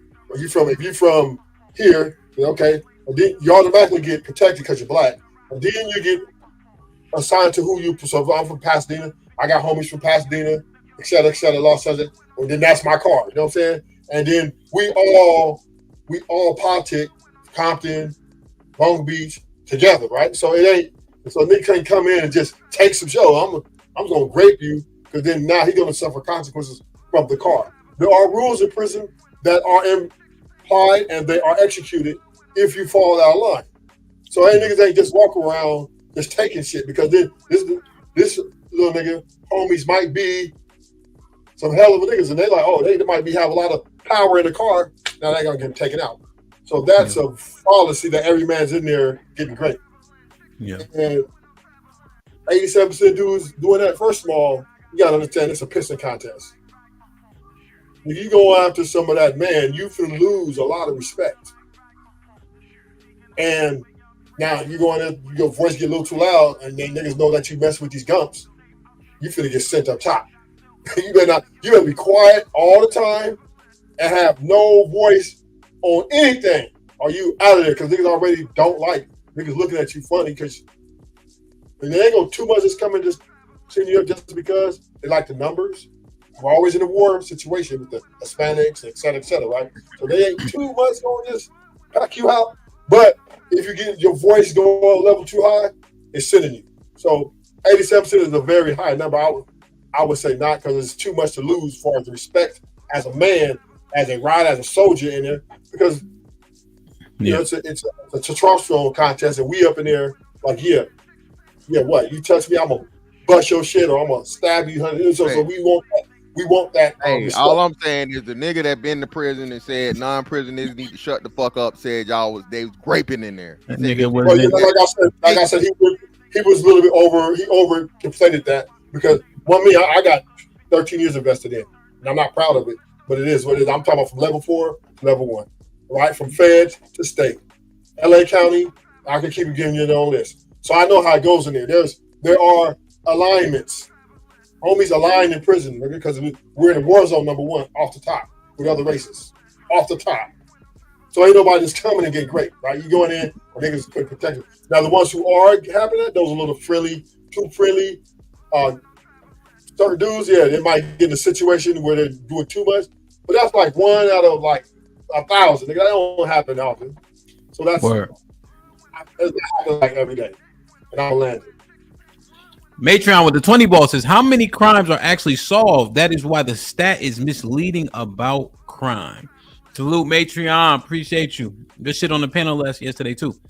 Burgers and Fries Nation. Transgenders got. Yeah, that's wild. Take that down. The fuck? I know you got a non. Hey, throw him out. Don't put that nigga in the bathroom out the chat, man. Time him out, bro. Why you did that? That's crazy. Mitt, what's popping, Mitt? With the $10 says, I worked as a CO for 6 years, and about 65 to 70% of men did some type of homosexual activities that I have. The term is called situational homosexuality. Mitt is fucking lying. What, man? Hold on. So how is everybody? See, this is why I can't focus on prison niggas, man. I can't do it. How's everybody lying? My brother. My brother is a CO. Grabbing one prison, bro. You really My can't. brother is a CO too, bro. That there's no that this is crazy. This is crazy. I can't wait to hear. How long your brother been a CO? I'm trying to call him now. Crazy. I can't wait for this answer. Hold on. Let me see if he pick up. You know, they work like slaves too. Y'all must protect the prison niggas. No, nigga. Hold his L. Your call has been forwarded. He didn't pick up. He'll call me back. Joe Biden with the 10 ounces. Ham. I spent 3 hours, had a hard time in lockup for suspended license, and they tried to pin a failure to signal charge on me, but I fought it. I held it down 10 toes, and ain't nobody taking my booty. Nope. Pause. God damn. Oh my way to 10 ounces. Ham. I play Tecmo Bowl in Madden, so I know you can't stop me coming across the middle. Fantastic. I'm going to post you up because I'm that shit in 2K. Aaron with the $5 says, I seen my courthouse on Law and Order the other night. Shit brought back nightmares. Now I'm an introvert. Fellas, learn your laws and stay out the way. Hey, yo, with the $5. What's poppin'? Hey, yo, I ain't seen you in a minute. Hope all is well. But the $5 is, if a man gets falsely accused and convicted of a crime he's actually committed in the past, is that man still innocent? You saying like for a crime he didn't commit, but he committed previously that he didn't get locked up for? Yeah, I think he did. Yeah, he did some shit he didn't do, but he eventually got caught or whatever. He's actually done it in life. Is he innocent? Yeah, he's innocent because it's a false charge. It's a false charge what they're trying to get him on. Yeah, he's being prosecuted for what they caught him for. Yeah, exactly. A legend. Yeah. E the man with the $5. What's poppin'? E says, how many guys on the panel went to prison was wrongfully convicted? He ain't shit. Aaron with the $2. Different prisons play different rules. Thank you. I'm not saying all prisons. I'm not saying. That's all I'm saying. Okay. Well, yeah, niggas immediately. Y'all don't jump to the regular niggas' defense like this. All of them gay. 50%. Nah. Gay. You say 87% of prison niggas gay, and everybody like, we broke down that shit before, but that shit sounds crazy, man. I'm just saying, bro. We playing into them hands, man. If sis, you know it's what, fantastic. If sis hear this, you know what? You know what, Hamp? I don't care because it's prison niggas. Deal with it. You signed up for it, nigga. It came with the package. All right, let me you don't got the package. All right, man. Somebody mute this fantastic mic. Mr. Galt, what's popping?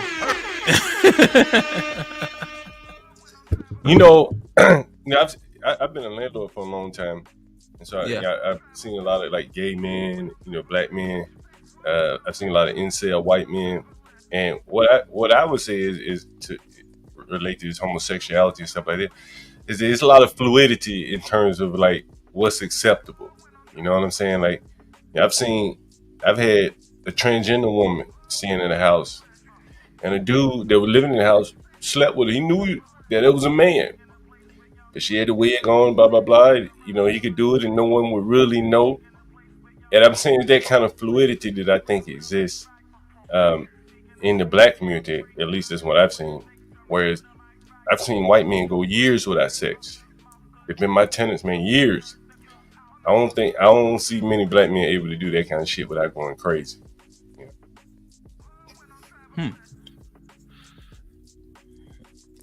So in prison, I could see that sexual fluidity where guys say, man, I'm gonna be here for 10 years.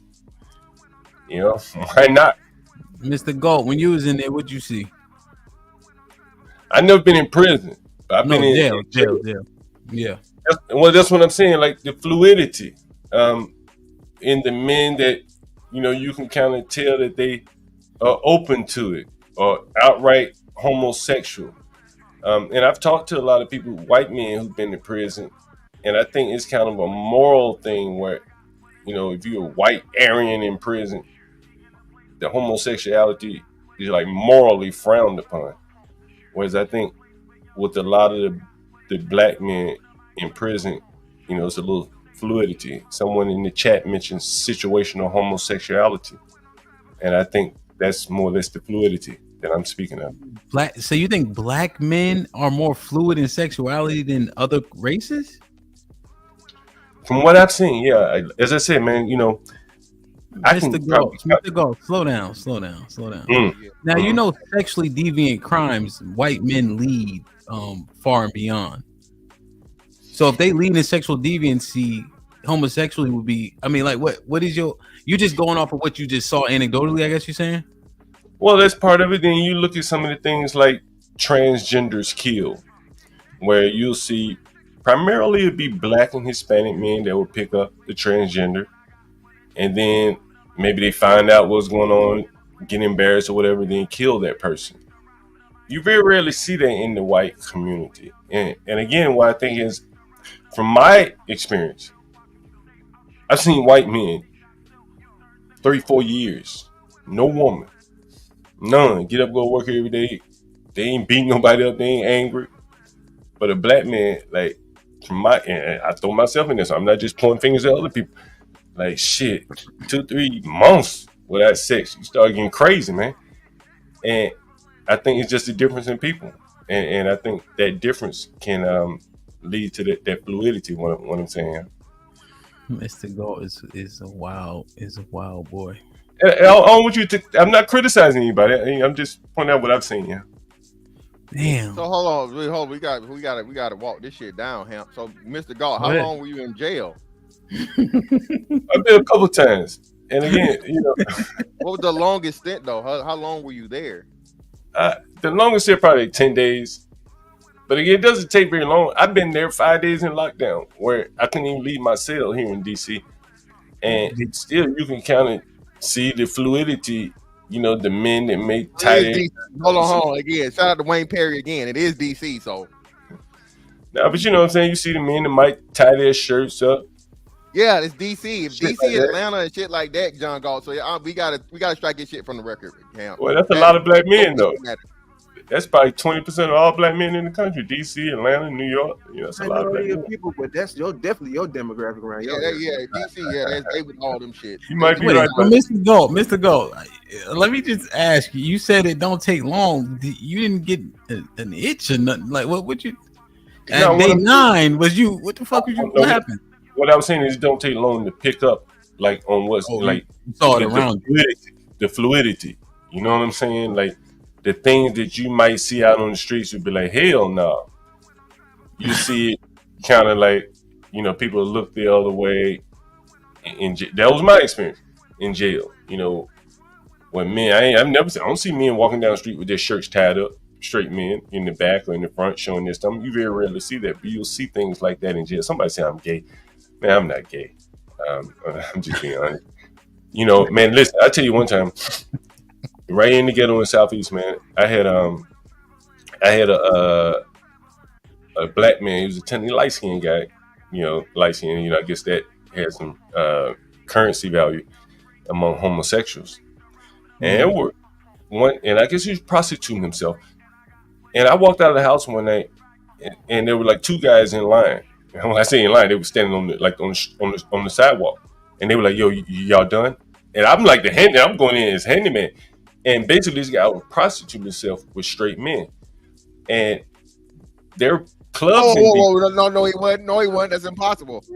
Fix that record right now. Well, yeah, okay, fair enough. But these weren't like flaming gay men. And then I remember years ago reading about a gay club here in DC where like hardcore black men used to go. It's years ago. But again, it's that fluidity that where you can be hard on the outside and be gay, you know, at night. And I've seen a lot of that again, you know, as a landlord, you know, primarily renting to a large demographic of black people. In DC, right? In DC? Yeah, that's the only place I've been landlord. Oh yeah, that's gonna be bad. That's gonna be all bad. Yo, what the fuck, man? Beans, what's popping? You on mute, bro.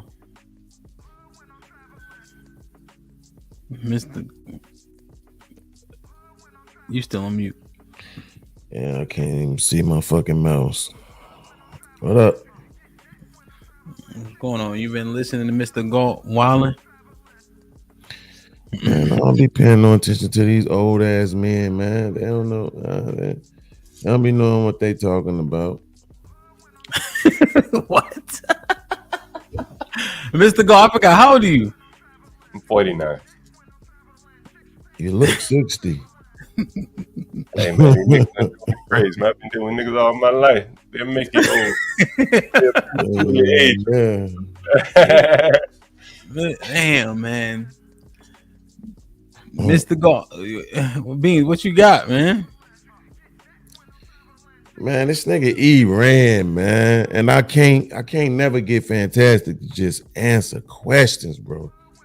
What he do? Cause he sent, like, I love it when these guys be like, yo, you knew what the law was, right? Mm-hmm. Cause you know E is a quote unquote Christian guy. So you know what my question is gonna be: if they outlaw Christianity, are you gonna give up your faith? Are you not gonna practice anymore? Right? Of course he's not gonna answer the question, but if he did, you know he's gonna say, nah, I'm gonna still practice my faith. Well, then if they lock you up for it, are you gonna say, well, I knew it was wrong, so it is what it is? Or are you gonna argue that it shouldn't be a crime for me to practice my faith? And the minute that you do that, then shut the fuck up. Because that's what everybody else is doing. Everybody else is saying, yo, this shit shouldn't be illegal. Right? I'm doing it because I want to do it. Right? I'm not doing it to throw rocks at the penitentiary intentionally. I'm just doing it because this is what I want to do. And this necessarily probably shouldn't be illegal. Specifically, we'll be talking about shit like drugs and, you know what I'm saying? Niggas that went to jail for shooting dice. A lot of the shit in my background is soliciting and trespassing just because I was on a dope spot, but I ain't had no dope on me. We had the basketball rim on the dope spot. We hooping. We ain't selling drugs. Them niggas selling drugs, but they come sweep everybody. Now nigga gonna argue, well, you knew it was a dope spot, you shouldn't hoop. Fuck you. I live right here. I don't have nothing to do with what these other guys doing.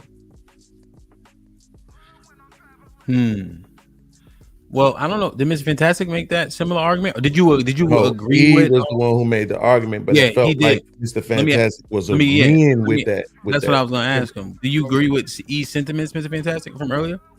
Yeah, I do. Again, you don't. Again, when a law is there, and then this is why it makes it difficult. If you ask a cornered question with the point, it's like it's only one way for me to go. That's like a bad faith question, or we can't have a real thing. Of course, everybody's gonna say that, be it Christian, Muslim, or whatever. For the most part, a person's gonna say, "Hey, I would be willing to go to prison for my faith." Now, what you're conflating is the fact of the matter that there are such things as rights and wrongs. Because your argument pretty much said there should be nothing right or wrong. You shouldn't go to jail for shit or whatever. No. Right. Okay, that's what it boils down to. Because now, if the point of a law, whether you agree with it or not, right? Once the law is made, the law is established, it is what it is, right? So if you choose to, like you say, choose to purposely motherfucking go against that law and break it, well, you get and then that comes back to your original question. I know what the law is, but because of my belief system, my faith, or like you say, it's just what the fuck I want to do. Hey, it is what it is. However it goes, it goes. I'm gonna take my time. I'm gonna do it in the means of this. So you can't eliminate it and just say, oh well, this is a stupid law. And then y'all. People love doing this shit with drugs, bro. Again, people suffer from drugs. Drugs is one of the most deadliest fucking things ever, because not only do you have the people, the users that die from it, the children suffer, then there's usually some type of violence involved with it within the drug trade. Drug is the literal hub in the middle, the center of a lot of the fucking crime, that the most deadliest crimes. So that's why I say when you people that not you saying this, you didn't say this, Beans, but that's what I mentioned earlier. The victimless crime shit, no, bro. Drugs is one of the worst fucking problems ever. Well, the pharmaceutical companies and this and that and the other. Nigga, the pharmaceutical companies, nigga, don't make you motherfucking be outside, you know what I'm saying, selling your baby and grandma and granny giving up that neck, bro, for a hit for $5. No, all right. She got Medicare for that. All right. She motherfucking go to CVS or Walgreens. And when we make that correlation, man, the shit gets extremely it gets nowhere, because now you're trying to compare two things that just are not the same. It's just not. So, well, first of all, this one thing that y'all got to stop doing, which you're not gonna stop doing it, but y'all need to stop doing, is that when you're asked a question that you can't rebuttal, saying that it's, you know, oh, that's a what they call it, some kind of man. That's a man. What is it? Yeah, that's a straw man, and it's a tight end question, and it's a low ball question. And no, nigga, it's a question that outlines the flaw in the logic that you're using. If the flaw in the logic that you're using is if it's against the law, then you ought just not do it. Then that you should also carry that same logic when it comes to the law being against something that you would hold as a belief for yourself that it should be okay for you to do or practice. Interjection here. That's why I don't even think Mr. Fantastic is actually making that same argument to your earlier point, Beans, before even discussing it with him. He's not actually aligning with E the man, because E said if it's against the law, don't do it. Right? He agreed. Yeah, but that's what I'm saying. I'm questioning if he actually agrees based on what he just laid out. I think he would. I just think that it mentally that he's trying to separate the two, right? Which he has a right to do on an individual basis. I can't take that away from him, right? He has a right to say, I think this thing is wrong and I think this thing is right, right? That's cool. But what I'm saying is, just like when he just made the argument about people bringing in the pharmaceutical drug companies in reference to street drugs, right? Well, here's the thing. Which one has caused the most deaths? It's not even close. I can go hit Modern Renaissance Man if y'all need to hear it from him. Pharmaceuticals, yeah. It's not even close. So how can you tell somebody that we can't use that as an argument, right? To say, well, you're being a hypocrite, right? Or you're being one-sided. Why are you only looking at these one individuals who are dealing drugs and the impact that they're having? Why are you not looking at this other individual? Right? Or these other individuals? Why don't you care? If your argument is the devastation and impact of it, then why are you not more dismayed by this particular group over here who has a bigger number and a bigger impact on society at large? It's to me, it's people don't like to have their ideologies highlighted, the flaws in their ideologies highlighted. And so I think that's where I really wanted to go with E. It's like I can get 100% behind if you say, yo, it's a crime, I do it. It is what it is, and I'll take what come with it. But we all know that in reality, your take is going to be, well, it shouldn't be against the law for me to practice my religion because that's what you believe. There are people who believe it should be okay. I believe it should be okay for me to shoot dice with the homies outside. Why are you locking us up for that? It's our money. Like why is that a problem to you? Right? Marijuana was bad for so long. Now all of a sudden, dispensaries all over the state in Illinois. All of a sudden it's okay. Right? So and that's what I'm saying. Like that, I get the argument, but to me it's a flawed one because there was a time when white men couldn't date black men couldn't date white women and vice versa. And it was people who was like, nah, fuck that. This ain't right. And the people who have always stood up against what ain't right are the reason why you have the changes you have today, not the people who just accept the status quo. Oh yeah, and like I said, that's why you work towards to get nothing is ever going to be perfect. But again, I mean, the legal system is set up for a reason. If you don't have the legal system, you have anarchy. Anarchy helps no one. And to your point of the pharmaceutical things, that's it. The difference between the pharmaceuticals and the street drugs. Street drugs, you know, well, people argue the weed thing and so on and so forth. So in the weed, I can see you got me on the weed. But everything else though, heroin, crack, powder, whatever, all that shit. Ones. Yeah, that has no that is not the same level because at least you can say those serve a medicinal purpose on the other end, right? So the pharmaceutical company, hey, everybody got motherfucking the Oxycontin and shit or whatever. It had a medical purpose for it, right? Now, again, did they know the shit was highly addictive and you know gave it to the people anyway? And high dose about it. They knew it, yeah. And I said that's really fucked up. But again, the thing was it did serve a positive purpose. Versus again, like can I challenge you on that real quick? What's the purpose? What's the actual purpose that the medicine serves? Because I think I'm sorry, go ahead. I said OxyContin in particular, or most medicines are for pain. Most of them are pain medicines. Exactly. That's exactly what street pharmaceuticals are for. So crack is for pain? Absolutely. That's the first time I just got a lesson. I ain't never heard about crack or Can I jump in here? Crack pain. I never heard of crack. Absolutely. People use those drugs to escape the pain of their reality. Fantastic.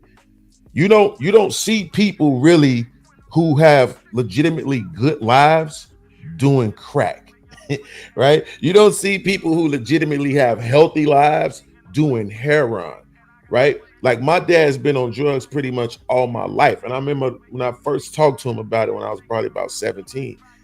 And he said, man, son, this shit better than sex. Exactly. Right? And we know a lot of men use sex as pain relief, right? It's a psychological pain reliever. It's an emotional pain reliever. You know what I'm saying? Sometimes it can be a physical pain relief. You know what I'm saying? Yes, it's a coping mechanism, which is a pain relief. Yeah, but right. That's what a coping mechanism is. Yeah, it's but pain this relief. is the thing. So I don't think I don't think most of the people go into it, or this is how That's the goal. You could jump in once Mr. Fantastic done. Yeah, this is how it was explained to me, right? Especially like when crack initially showed up and shit or whatnot, what have you. Even for cocaine, those weren't for pain. They were cocaine was specifically for increasing the party experience. Cocaine was a party drug. Cocaine was a fun drug. So it wasn't for pain. And then crack was, hey, somehow niggas got hope to cocaine. Let me stretch it and try this shit, and it make me feel good. And now I'm addicted, like you said, because to some people it's better than sex. So now the addiction keeps me there. It's not for my fucking pain. It's an addiction that I have because I chose to do the drug in the first place. Even if I was to concede to that part right there, right, especially specifically about cocaine, right? Well, let's go back in the day though, right? Before it was even considered a street drug pharmaceutical, when the cocaine used to literally be in Coca-Cola, right? These drugs were used as pain medications. That's my point. They were literally used as that. And when people had problems with being addicted to them, they were treated as that. They were treated as sufferers and addicts and not criminals. The drugs themselves were criminalized in order to disenfranchise specific demographics in this country, those being Asians, blacks, and Hispanics. Go ahead, Mr. Gold. Yeah, I was going to come in about the opioid thing that you guys mentioned. I was riding downtown DC a couple weeks back, and right on Pennsylvania Avenue is the Sackler Museum. It's the Smithsonian Museum. I can't remember what, maybe in Asian history or whatever it is. But for those of you guys that are familiar with the Sackler family, it would blow your mind to see their name on the front of a museum when you consider what all they admitted to in terms of lying about the addiction level of, was it oxycodone? Yeah, but I think the technical drug name is oxycodone or hydrocodone. One of the two different drugs. On one of them, they were doing, I think it was oxycodone, whatever the hell it was. I'm not very familiar. Content, yeah, right. But I think that may have been the street name. I don't know, but it doesn't really matter. But to see that they end up with their name on the front of an American museum, the Smithsonian, their names on. You can Google it, the Sackler family, right there, maybe like 15th and Pennsylvania Constitution. And so you see these things, and the drug industry, even from my standpoint, like I don't see many young boys selling drugs that I used to rent to, like back in the day. The corporate companies have sucked up much of the drug market, where most of the people are doing pills from a pharmacy and stuff like that. Yeah, weed has been sucked up by the weed market has been sucked up by the dispensaries. The young boys can't make a living doing that. They can't make as much of a living doing coke and stuff like that when people want the pills. And so that's where I think the money is going. And I think so Mr. Gold, I'm sorry, I was going to ask you. So what don't you see anymore now, right? I'm sorry? What's the thing that you don't see anymore as it pertains to drugs? Street hustling. No, Yeah, you don't see all this rhetoric and propaganda about a drug war anymore. Well, yeah, well, right? Because the people who gave you that are the pushers now. Yeah, and I think the war on drugs. Yeah, you don't hear anything about no war on drugs anymore. Yeah, they pretty much off of the street by and large nowadays. The weed, who's gonna buy weed on the street? You can just walk in a nice store and buy the same damn thing. Mr. Galt, do you remember? It was on the news. You can swing your point, just on your point with the weed. I don't, if you remember, but when they legalized it, the police blotter arrests dropped by 400 arrests in 1 week, and because they legalized weed at that time. Well, part of it, I know at least here, and I imagine it's spreading across the country. Marijuana smell in your car is not grounds for probable cause anymore. So at that point, a lot of arrests are going to fall off by the wayside just primarily because of that. And searches too. Yeah. They can't search your car, no probable cause. One time back in 09, I think, no, it wasn't 09, was it? Yeah, I think it was 09. I had warrants. I had been on the run for a minute. Me and my old lady get into it. I'm sitting in her car, I'm blowing. I was hustling at the time too, so I had like 12 big dumbass dub sack bags on me. Police pull up on me, they see the smoke, boom. I'm like, well, it's weed, I ain't tripping, it is what it is. But I was giving them my alias. And that officer had me out there for like 30 minutes, just kept running my name, kept like, just keep looking. Then he took me to the police station, like, okay, we gonna fingerprint you and shit. So then I just went on ahead and told him who I was. But when we was outside, the reason he told me he wasn't accepting my alias because wasn't nothing coming back, because I was using my cousin name who passed away back in 1992 when he was 19. So he didn't have no record, you know what I'm saying? So he like, I know this ain't you because you too old and you ain't got no record. You would have been in the system by now. This is what he telling me. You see what I'm saying? So he's basically explaining to me like, nah, we go out of our way to make sure we get y'all in the system somehow on something. You know what I'm saying? Whatever it is, we want your fingerprints, your DNA, your shit in the database somehow, some way. That's the game. What's his name? Cal Kai? Cal Kai with the $5 says, I got sent to jail for a year on an innocent plea and got my record sealed. I came out convicted of escaping a mental hospital. Never happened. Wait, what? HQ is probably said this discussion is wild. What's the wild part? Cal Kai with the $5 says, I actually served my full sentence. They covered it up and I walked out with the conviction without going to court. You must be in a different country, Cal Kai. Wow. HQ with the $2 says this discussion is wild. You said it again. Okay, HQ with the $2. Oh, so this was talking about that word fluidity making my stomach turn. You ain't lying, man. Mr. God kept saying it too over and over. HQ with the $2. This discussion, why she keeps saying the same shit. Omar with the $10 says, see, fantastic. You started that wild shit. LOL. You got these jokers busting out the closet. Nigga up there tripping. Old man freaky as hell. Shaking my head. Queen Vicky with the $2 says, Bussy Chronicles. Crazy. HQ with the $2 says, go. Know how to make the whole room uncomfortable. Oh my goodness. Judah with the $5 says, question, Mr. Galt, would you jump the fence if you had a push drought for years? I just told you earlier, I'm the landlord. I'm these women biggest bill. I ain't gotta jump no fence. The damn women jump the fence to me. I'm the landlord to the first on these niggas. I ain't never had no drought. Stop right there. Stop right there. How many women would throw that shit at me for their rent? Stop right there. Accepting pussy for rent is illegal. I said that, so just be careful. Just stop. But I'm saying to you, I ain't ever had to because everybody know I'm the landlord. Shit. Everybody know I'm the landlord. Now look here, baby. Look here, darling. Joe Biden with the $5 says the men that do the Eddie Winslow, Michael Evans type dudes that have it in them already. Hey Beans, what you got on my Uncle Remus, Joe? Chi-Town, what up? Aaron with the $2 says cause the fear will open the black casino, Beans. Cause the fear will open a black casino, Beans. I'm not sure what he's trying to say. I think you're talking about the shooting dice. Oh. That makes sense now. Joe Biden's with the 2000. John, I bought Atlas Shrugged. If you know, you know. Yeah, I saw that shit. That Who shit is was John wild. Galt, by the way?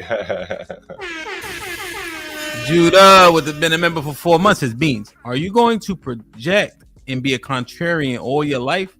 This is a bullshit argument. Crime is wrong, period. People support bullshit until it happens to them. You see what I'm saying, man? Like, I'm so used to it now, but it's like this is just I can't take it, man. Change your name.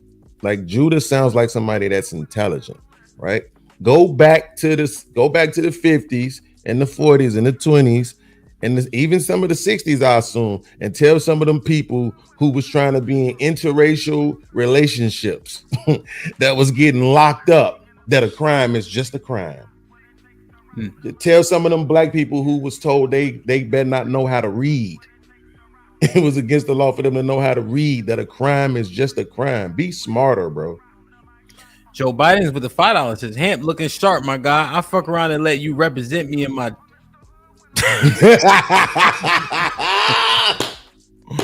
slap this shit out of my cousin for throwing my PS5 controller. God damn. Yeah, crazy. Crazy as hell, man. Damn, man. Truth Hurt hit a whole lot of topics, but somehow we got caught on the gay nigga jail shit, man. He said it. That nigga said niggas be getting took and be getting took in. Okay? He said it. The jail nigga said it and said all the non-jail niggas need to shut the hell up. So I'm taking the jail nigga's opinion, his expertise. Hey, wait, time out. Is there a level of Hamp, I'm sorry. Is that domestic violence? Yeah. It is. That's terrible. Yeah. That's terrible. Like, that's it. I'm assuming he talking about a male cousin. Probably, yeah. It would be domestic. Yeah, if you whoop your brother ass, technicality. Yo, that's crazy. Yo, Mr. Fantastic, you think niggas be jealous of jail niggas? No, Ham, and that's I am on a crusade against that. I'm not asking you about your crusade and premise. I'm asking you what you think about the masses. No, bro, it's funny. It's funny, like, bro, nigga, you were in jail, and the assumption, I will say this now, Ham. The assumption is niggas is getting stabbed, niggas is living off of ramen noodles and tuna. Hey, this nigga niggas is doing all of this shit, bro. I am free, nigga. I ain't used bar soap since I was a child. I buy bar soap and drop it in the shower just for fun. Cause you know what? I ain't got no risk, man. I got no. Jail ain't like that. But no, what I'm asking is this. I understand that. Yeah, jail not like that. Hold on, Mitt. You didn't even say hi to nobody. What, you raised by wolves or something? Another jail protector, nigga. You say something bad about the jail niggas. No, this is the one who told you that they be getting it in jail. 70%. Nigga be doing some wild shit. But hold on a second, Mitt. All I'm saying is that I'm talking about the stigma that come when niggas come home. I.e., we make the argument all the time that when somebody come home, they throw a bigger party than when he come home from crib. I know, and what I'm saying is, come on, take this walk with me, all right? Before you finish fighting and nobody to fight. I'm just asking people. We admire all the gangsters, the jail niggas, the drug dealers, right? Men do it too, just like we say the women do it. We gotta be honest. Those are the niggas that had the most clout and pull. So I'm simply asking: is there an admiration, even if it be covert? And maybe younger than us, just to be fair. For the young niggas, yeah, of course, obviously, yeah. Everything they're like even 30 now. 30-year-old, like young. even that. Like I say, even 30 years old, they admire that shit more. But I still, man, no, there's no jealousy there. That's an admiration, yeah. Jealousy, that's different. Okay. I use the wrong word. I think admiration fits more. Yeah, but then you cheated a little bit too, because you started off with just the jail guys, right? But then you went to like dope boys, gangsters, and all that. All them guys ain't in jail. Of course, when they on the street, you know what I'm saying? Because it wasn't resonating when I was saying jail, and I was just saying we simply admire things that we should probably admonish. Is that the right word? If you take the jail part out of it, though, I still think it's okay. Admiration is okay. Yeah, but I'm saying niggas that come home, often they get showed love. They got a level of clout, and I was just using the other ones as an analogy to paint it. No, I get that. I'm saying because, but we know why that is though, right? Because they know, like, yo, most people probably wouldn't survive. You know what I'm saying? Yeah. Or come home normal. Or come home normal. Yeah. Or come home normal. So it is something different when you come out. Shit, my uncle just went and did 13 a few years ago. He came out. This nigga worked. He got 3 jobs. You know what I'm saying? Like, he went in, the dope man. He come out. He got 3 jobs now. He about to get married.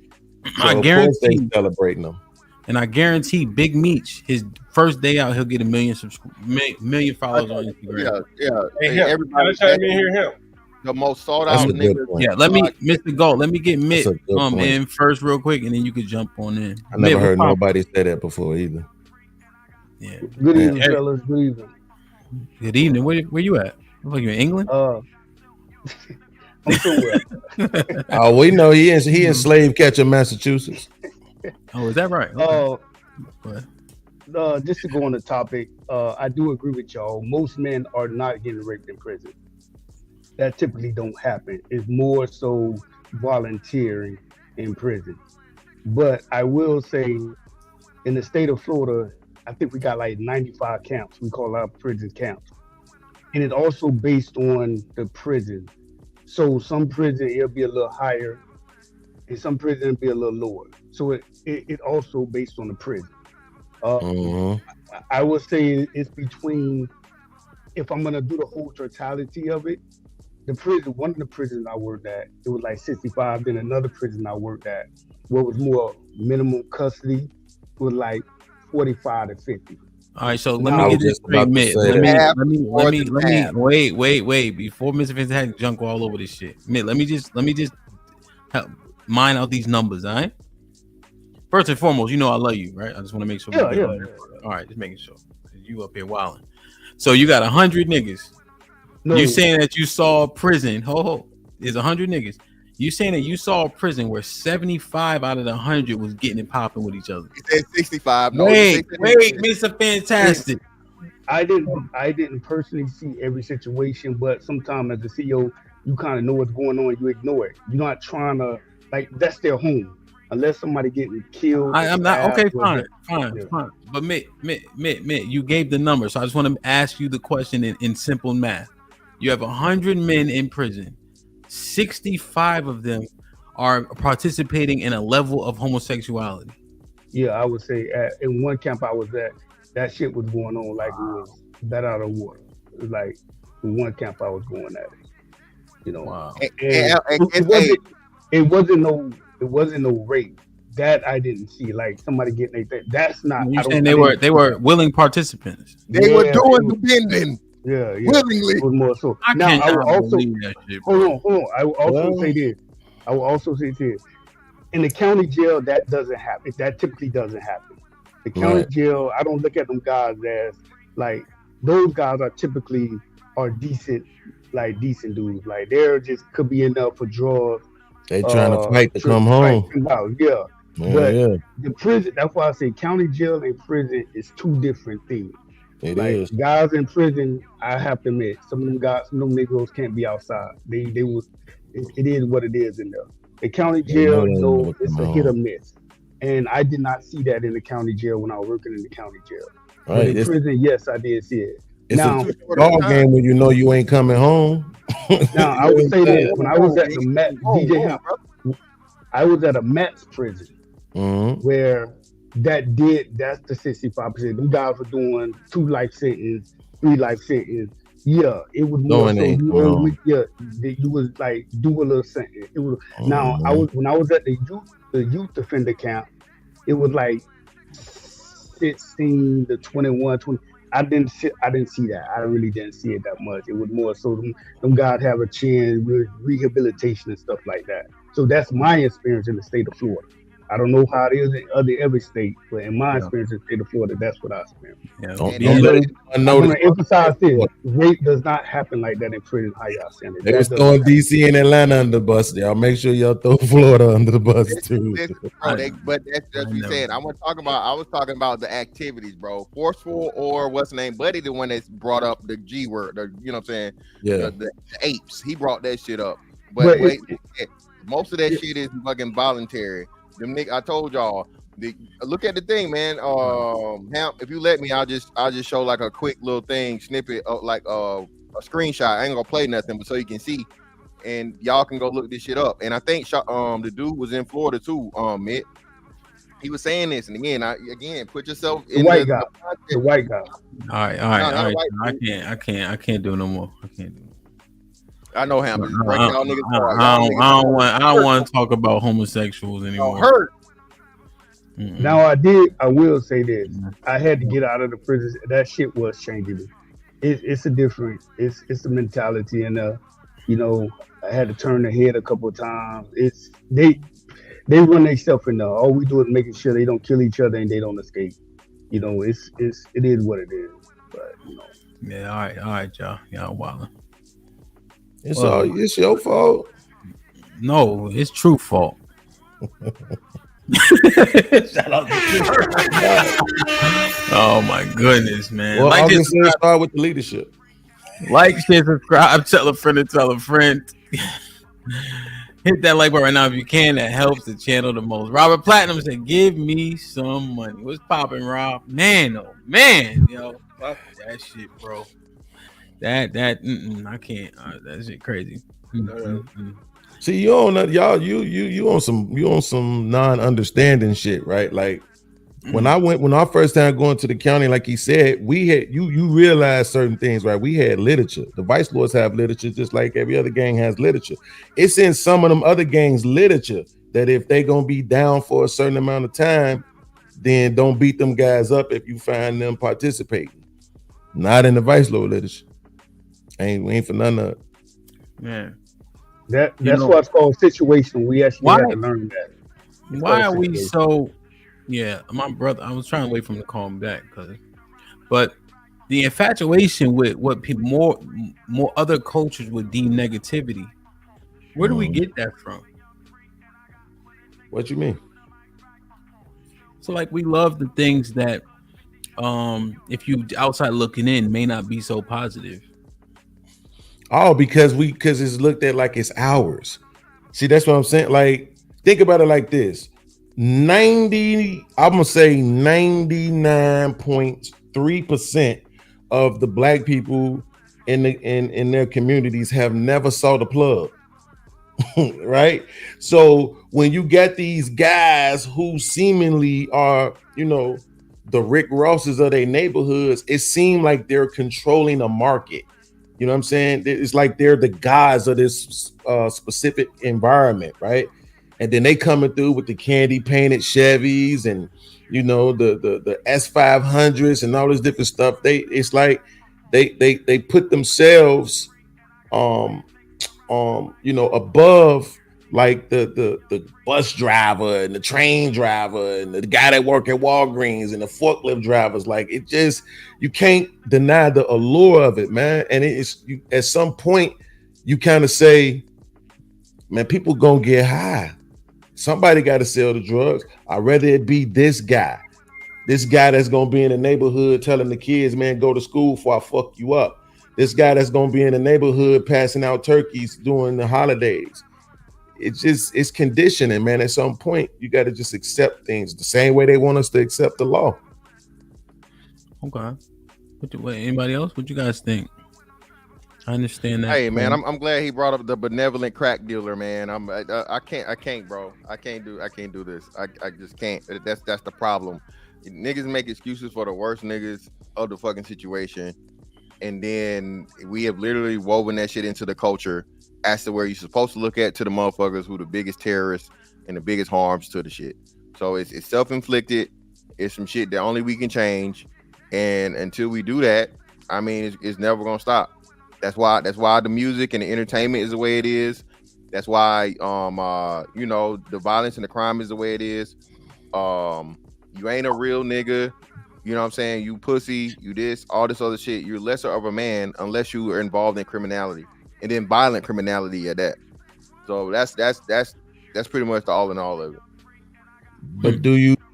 But do you have? I want to get a couple more opinions before we break down each other's opinion. What you think, Mr. Williams? Why do we exalt the things that other cultures would probably say are negative? I think it's vibrational slavery, to be honest. What was That's the first how word? I feel about it. Vibrational slavery. What you mean? I mean, it just trickled down, and it just became part of the culture. Us seeing, pimps back in the day, all of that. That was looked up to. Oh, he got a lot of women. He's getting a lot of money. Sports, the same thing. You work your ass off. Why? Because you want to go to the league. You want to get paid. I mean, it just, you work hard, to get a job, to do what? To get a house, to get a car, all of that. I mean, it just trickled down, and history repeats itself. It's just in different ways.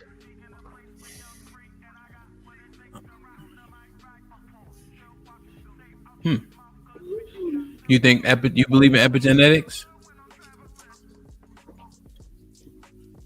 Oh no, I just have a tug of war nowadays with a lot of things. I mean, I have a tug, it's like looking at it 50-50, like from the good and the bad and the indifferent, I really, it's hard for me to answer that, to be honest. Okay. Fo, what's your thought? Why do we exalt things that other cultures would probably deem negative? Even though there's a lot of imitation of our culture for sure. I don't know. Being from St. Louis, where there's no one on the murder rate right now. St. Louis there? Yeah. Right now there. Yeah. So besides all that, it's just some of these cats are stuck in some spaces they can't get out of due to whatever circumstances. So some of these cats be just, that's what it is. They neck of the woods. Their culture is what it is. So I can't run from it. It's unfortunate. But even think about it, like even us though, right? Like for instance, I still watch battle rap, and it's full of what it's full of. Is that just entertainment? So I'm not subscribing to it because it's just music.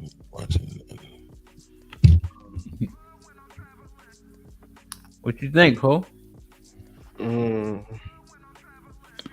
Well, I watch it too. You hear me? So, but you know what it is.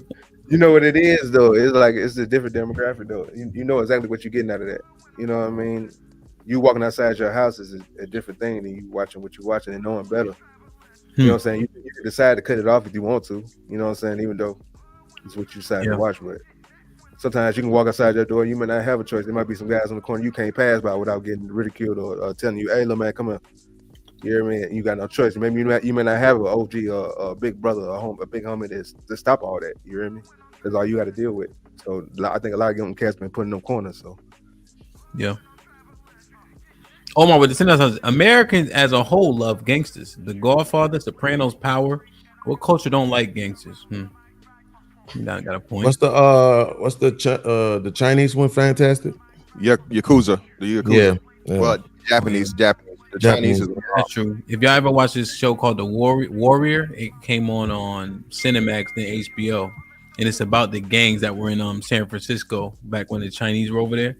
It's great too. But yeah, they had that similar. Yeah. Mr. Gold, what's your take? I know you have some choice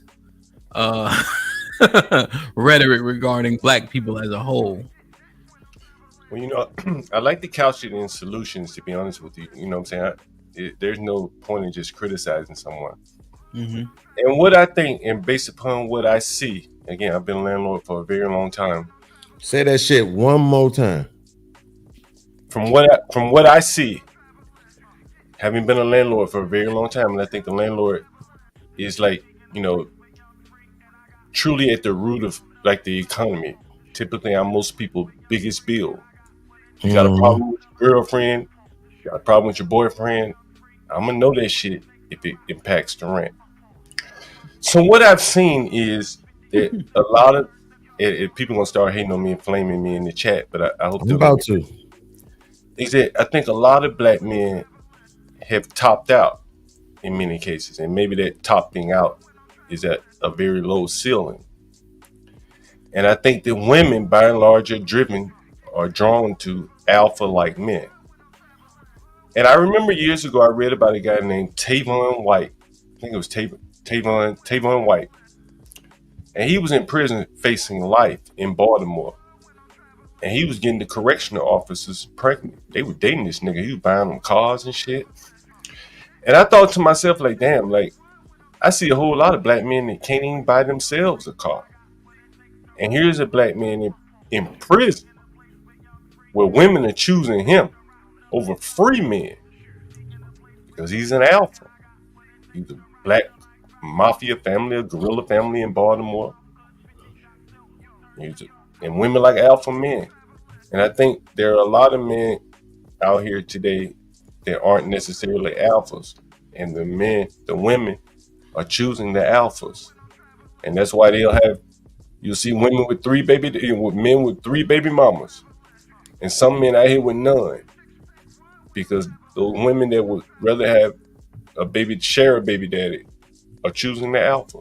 And that's what I think is happening, at least in Black America, as I see it. And I hope people don't think that's a criticism. It's not. I'm not criticizing. No, Mr. Galt. So you think that the men who are getting in trouble or running the streets, those men are alpha, and do you also think that's why men admire them? Well, I'm not saying men admire them, but based on what we see, the speculation is that there's a lot of admiration for people that go through jail and stuff like that. Do you agree or no? In our culture. Yeah, because the ones, and I'm talking about the ones that are successful that go through prison. Yeah. Typically, those are, our best men. Now they may just go into prison, but they are the ones that have. If you understand, like business, there's an element of you need to be risky to take a chance on a business. They're risky men. They just are applying it in the wrong way. And a woman likes a man that would take a chance. Don't want to keep the dice in his hand. She want a man that roll them dice. And I think, that's why the gangsters and even the people that you're talking about, they look up to them. That may be why, because a man might look at another man who's willing to take a chance and willing to risk it all. He admire that shit. Yeah. He wish he had it. Yeah. Yeah, I could see that. That's an interesting point. That's an interesting point. Anybody disagree with that? Absolutely. That those men have a different level. That those men just have a different level of bravado. Man, all he did was remix what I said earlier. He just simplified it. I appreciate it though. By using the word alpha, right? But that's what I was saying earlier. Yeah. That these guys lift themselves above everybody else. You know what I'm saying? Are they lift themselves? Do they lift themselves means or are they lifted? No, they're the one making the choices, right? They're making the choices that put them in the position to be at the levels they are. Yeah. So yes, it's absolutely them. But the other part that I'm making is that I think a lot of the straight, by their book black men have topped out. Oh, you talking about the lames? Yeah. Well, I ain't calling them lames, but they're overeducated in many ways, and the migrants are coming here, and they're making straight money, cash money. You see it all over these inner cities. The black men, the young black men, in the same class or state as those migrants, they can't compete with them. Yo, y'all gotta come on, man. No, listen, Mr. Galt, right on that point. So I'm in Houston, right? All my shit was messed up. I had water coming in the house. I had to replace a floor. The fence came down. I had to saw up a tree. All this shit, right? So I'm running back and forth to Home Depot, doing all I can do, right?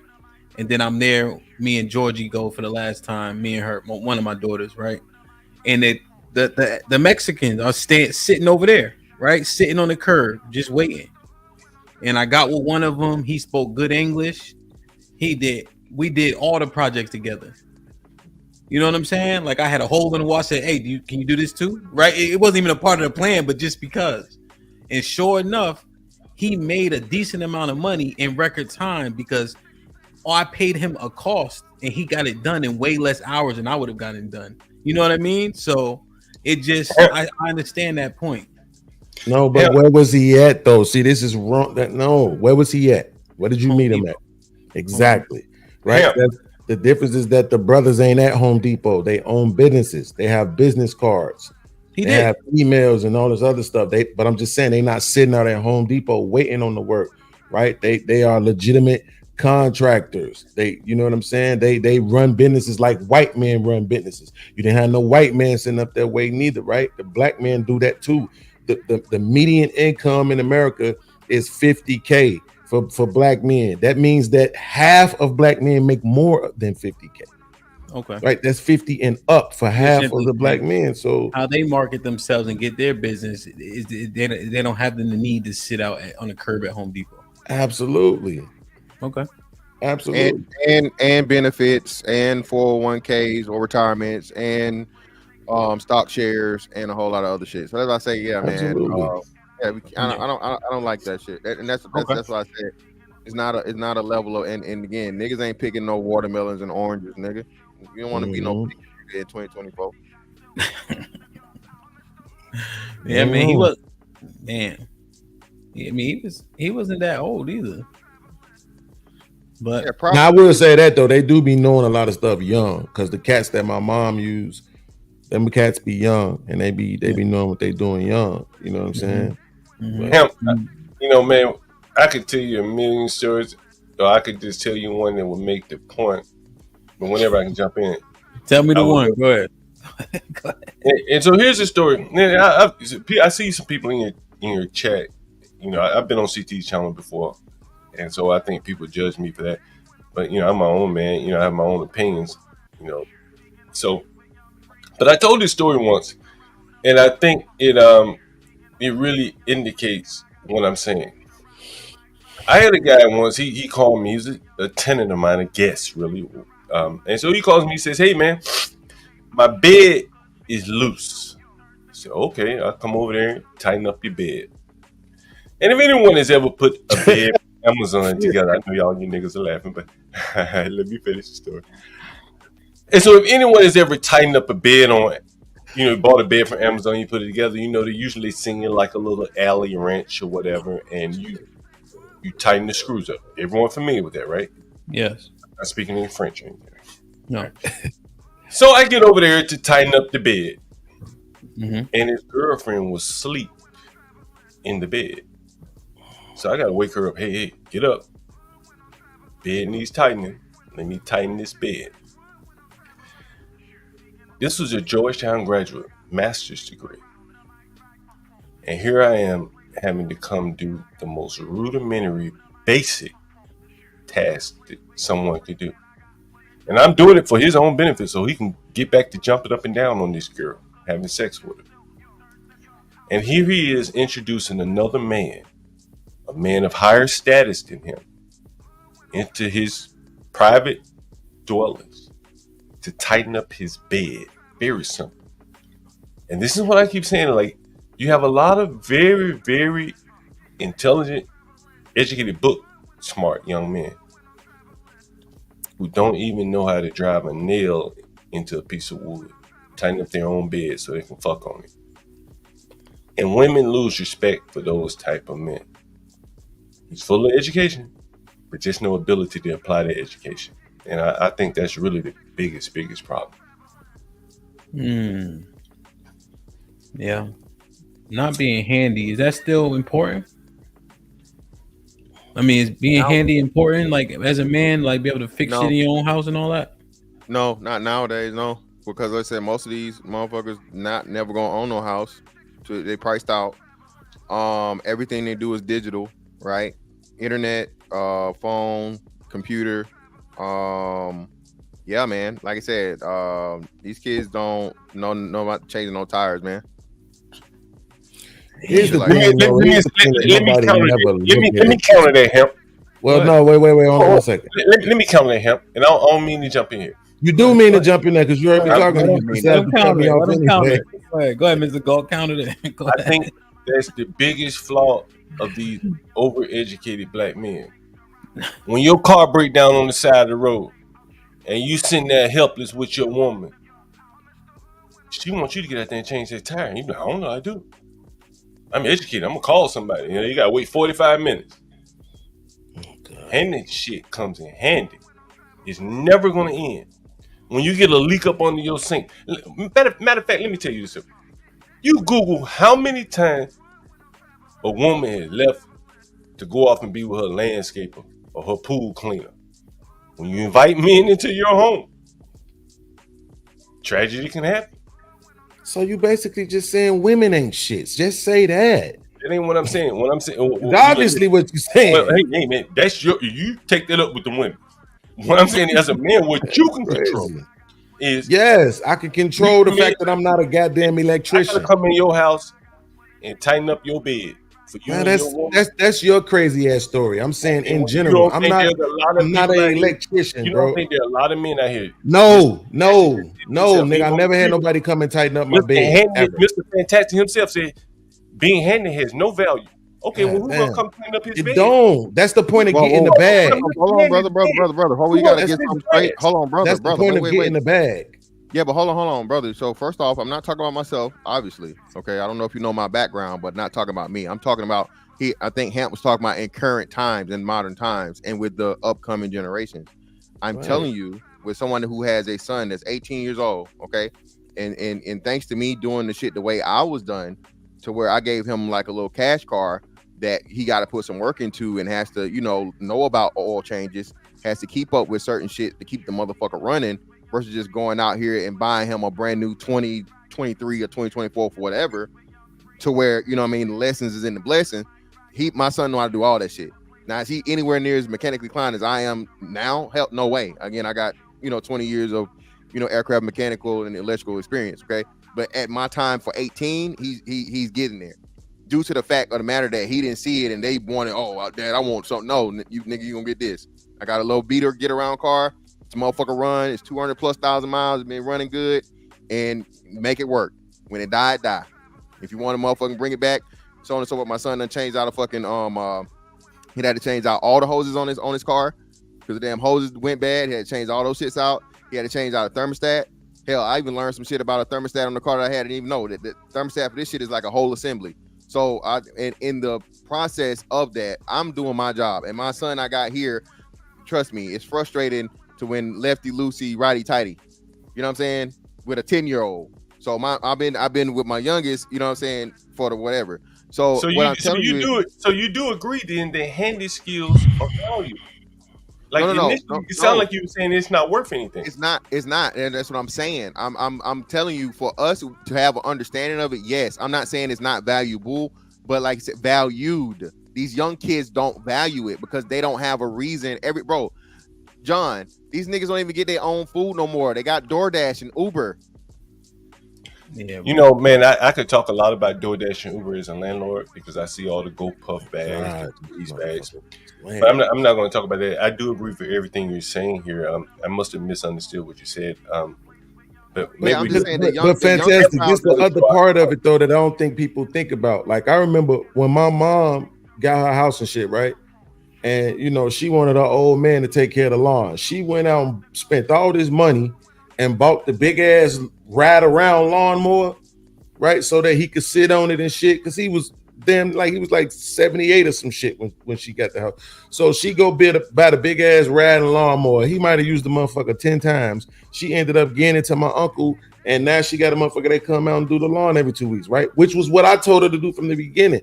The point is that this is how you put money back into the economy as well, though. Y'all don't want niggas to sell drugs, but then if they start a landscaping business, they can't even do the landscaping for you because you just got to do everything yourself. Here I come to save the day. Like, no, motherfucker, it's okay to use other people. And guess what? I should not have to worry about my woman sleeping. That's not the point. That's what I'm saying. That's not the point. Are you saying spend money haphazardly? No. What I'm saying is you just made the argument for me when you said getting that guy to come into your house where your family, your wife, and everybody live at to help you fix the things that needed to be fixed was better for you because you were able to do things in a timely fashion. And it cost you a little bit of money, and it was also able to benefit him. And he was able to go take care of his family and do things that he needed to get done. There's nothing wrong with that. This fear mongering that if I let any man come in my house, my woman gonna bang him. Like that's goofy shit, man. I see what you're arguing. Yeah. No, that's not what I'm saying. That's not what I'm saying. It's not. It's okay. It's not what you said. You're right. It's not what I'm tired of saying. you niggas with this bullshit. We heard exactly what you said. You're speaking kind English, of like man. metaphorically. If a woman sees a soft man, can't cut grass, can't fix a leak up on the sink, can't change oil, can't change the tire, can't do anything but get out and go work for someone else. There's an element of weakness in that. Oh my God, bro. That's just my opinion. Yep. And if a man can't use a drill, a screw, a hammer, a Allen wrench to tighten up his own bed, he got to call somebody to do that. That's an element of weakness. Maybe you don't agree with me. Maybe I'm wrong. I can accept being wrong. Right? John, no, you can't. You're I can't. aged out. If you think I'm wrong, that's fine. I'll accept it. It's not that you're wrong, but you're wrong for this time. That's what we're trying to tell you. You're out of touch with the times. Nobody does their. Oh my, go ahead, Ham. I'm sorry. Well, okay, no, I understand. I think we understand both arguments. Well, this is a discussion, right? This is fantastic. But are there certain things that are still outlawed? Like, can you ask another man in front of your wife to open a jar for you? No, of course not. No, but I'm just trying to see like when it stops. I think it's a huge line between having a man opening up a jar for you in front of your old lady. Now, I think that anything to do with my bed is wild. It's crazy. I'm never asking a random man to come do something to my bed. But let's just say, like you said, the plumbing thing. Plumbing is complicated, bro. Take this from a nigga who tried to what's name. I had shit I had to replace on the fucking what's name, and I didn't know about plumber's tape. No idea, nigga. The screw. Yeah. I'm just used to screwing. You know what I'm saying? Screw the motherfucking shit on there, and it's good to go. Yeah.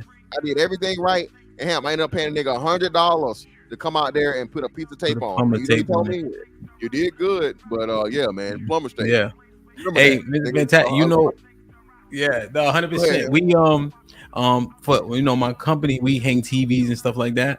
But we also install what's the thing? It's slipping my mind. Duvet that they squirt water up your ass to wash your ass.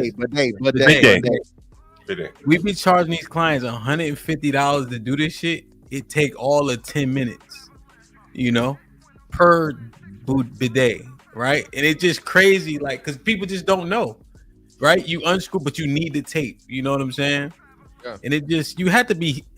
Is it okay? Can we agree that men have to be functional to an extent, or are you saying as long as you can call somebody, it doesn't matter? I'm saying that I agree with the manly principle. What I'm saying is the manly principle has degraded and changed so much to where that's no longer the way it is.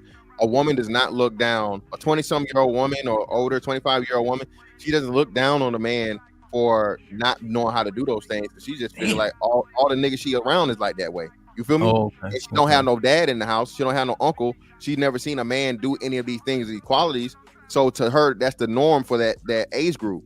So what I'm saying is the whole generation that's coming up, they don't see no fucking value in that shit. I can call somebody. Like I said, absolutely. bro. They don't want to do it for. They don't want to do it for an income. They damn sure don't want to do it for free. This is why they're trying to get to the bag. All of these things are considered service industries, and it's the American dream to be able to pay another motherfucker to do all this service shit that you don't want to do yourself any fucking way. I got AAA on my vehicle. If I catch a flat, you fucking right. I'm on the phone. Hey, I'm at motherfucking highway marker 134. Come fix this fucking tire. That's what I paid for. If it's in the rain, can I respond? Help. Can I respond? In the rain, I'm waiting in that car, nigga. Can I respond? Help. Go ahead, Mr. Galt. Go ahead. What I'm referring to is, it's one thing to have AAA on your vehicle. You got the bag. You can pay for that. But there are many men that don't have the bag, and when they get a flat, shit, they stuck. Maybe they got to get their girls AAA, or maybe they got to enroll in AAA, or maybe they have AAA, but they can't do anything. And I'm a firm believer in me. I'm a little bit older, maybe most of you guys. Women, at the end of the day, they want a man that can do something, because many men aren't going to be able to just go out here and make $150,000. I've been a software developer most of my life. I ain't seen many of y'all sitting across or in the stand up with me. Not many blacks are software developers. Am I debating this nigga tomorrow? So what I'm saying is that, if you don't think men, like if you don't think women value it, then hey, live long enough. Maybe I'm wrong. The point ain't about whether or not they value it. That's not the point.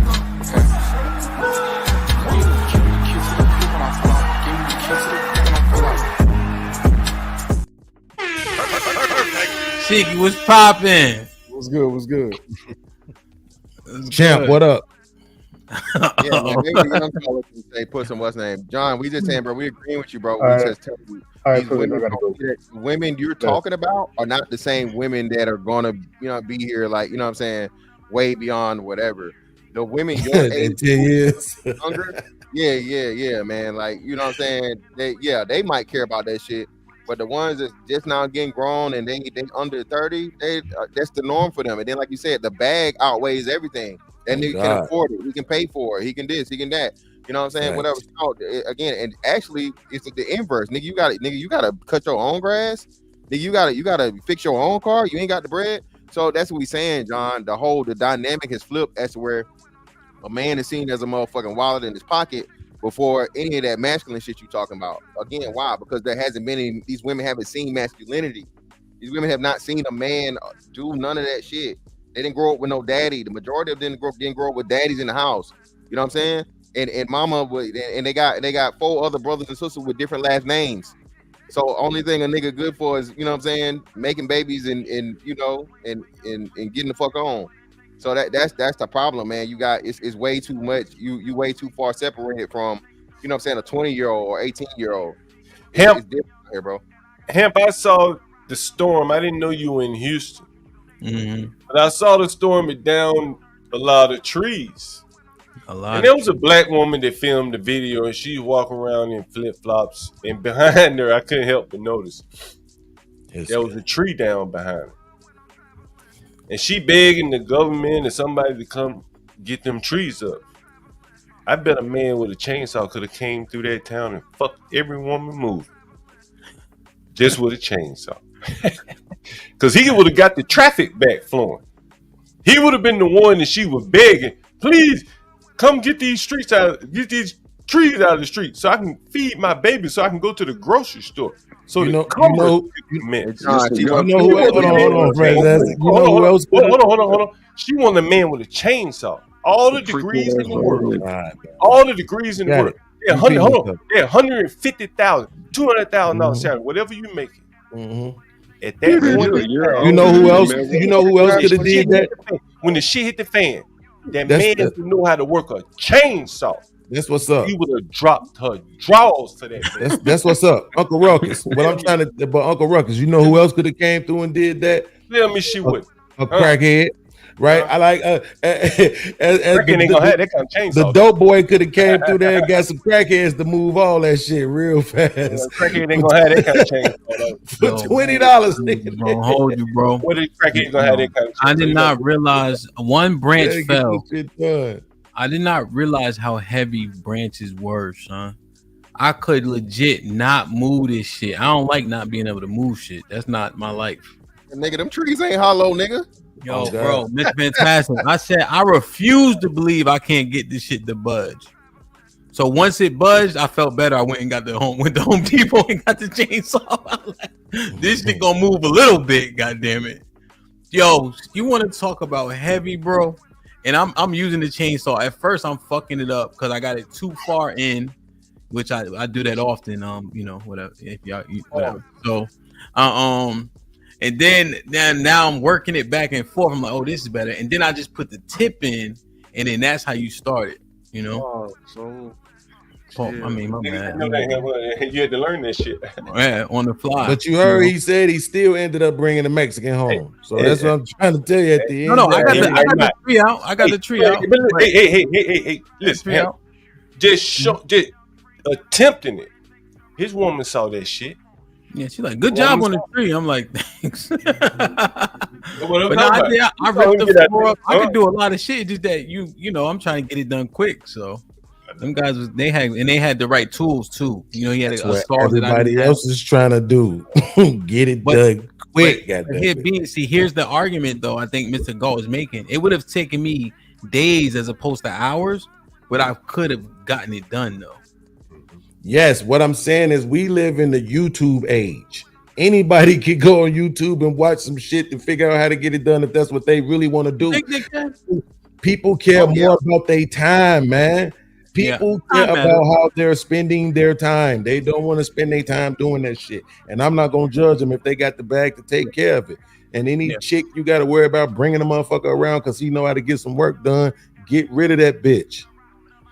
Carrie with the 10 ounces. People that go to college get the same amount of praise as people that come home, especially these days. We celebrate because the person's free, they made it. Absolutely. Omar with the 50 ball says, I'm from North Philly, and I swear most brothers be on the steps. The fantasy about running these streets and dodging the pin is more fantasy than reality. So your jacket will match your behavior. Like that. Let's stop acting like the whole hood is gangsters. No, that's I agree with that for sure. Which one? I don't think nobody doing that. What? Acting like the whole hood is gangster. We know they not. It's way more get up and go to work people than anything. Yeah. And when I'm feeling broke, E and J by my side, Henny like $40. This shit like 25. Joe Biden's with the $5 says, Hemp, you know I rock with you like Bobby Brown, but you missed an opportunity to edify Brother William on the epigenetics meeting. Clearly he didn't know. I think maybe he knew. I just didn't want to press it too far. That's all. Omar Smith with the 10 ounces. About time the freaky old nigga making sense. Aaron with the $2 says, what are you saying? What is he saying? Is that an acronym? Oh no, he's talking about Game of Thrones reference. Do you respect Sam Tarly or Tywin Lannister? I'm gonna go with who? I don't know, man. That's a good ass question. Who's Tarly? I know who Lannister is, but I'm trying to remember who's the Kingslayer's name. That's that motherfucker who had the crazy ass son, I think.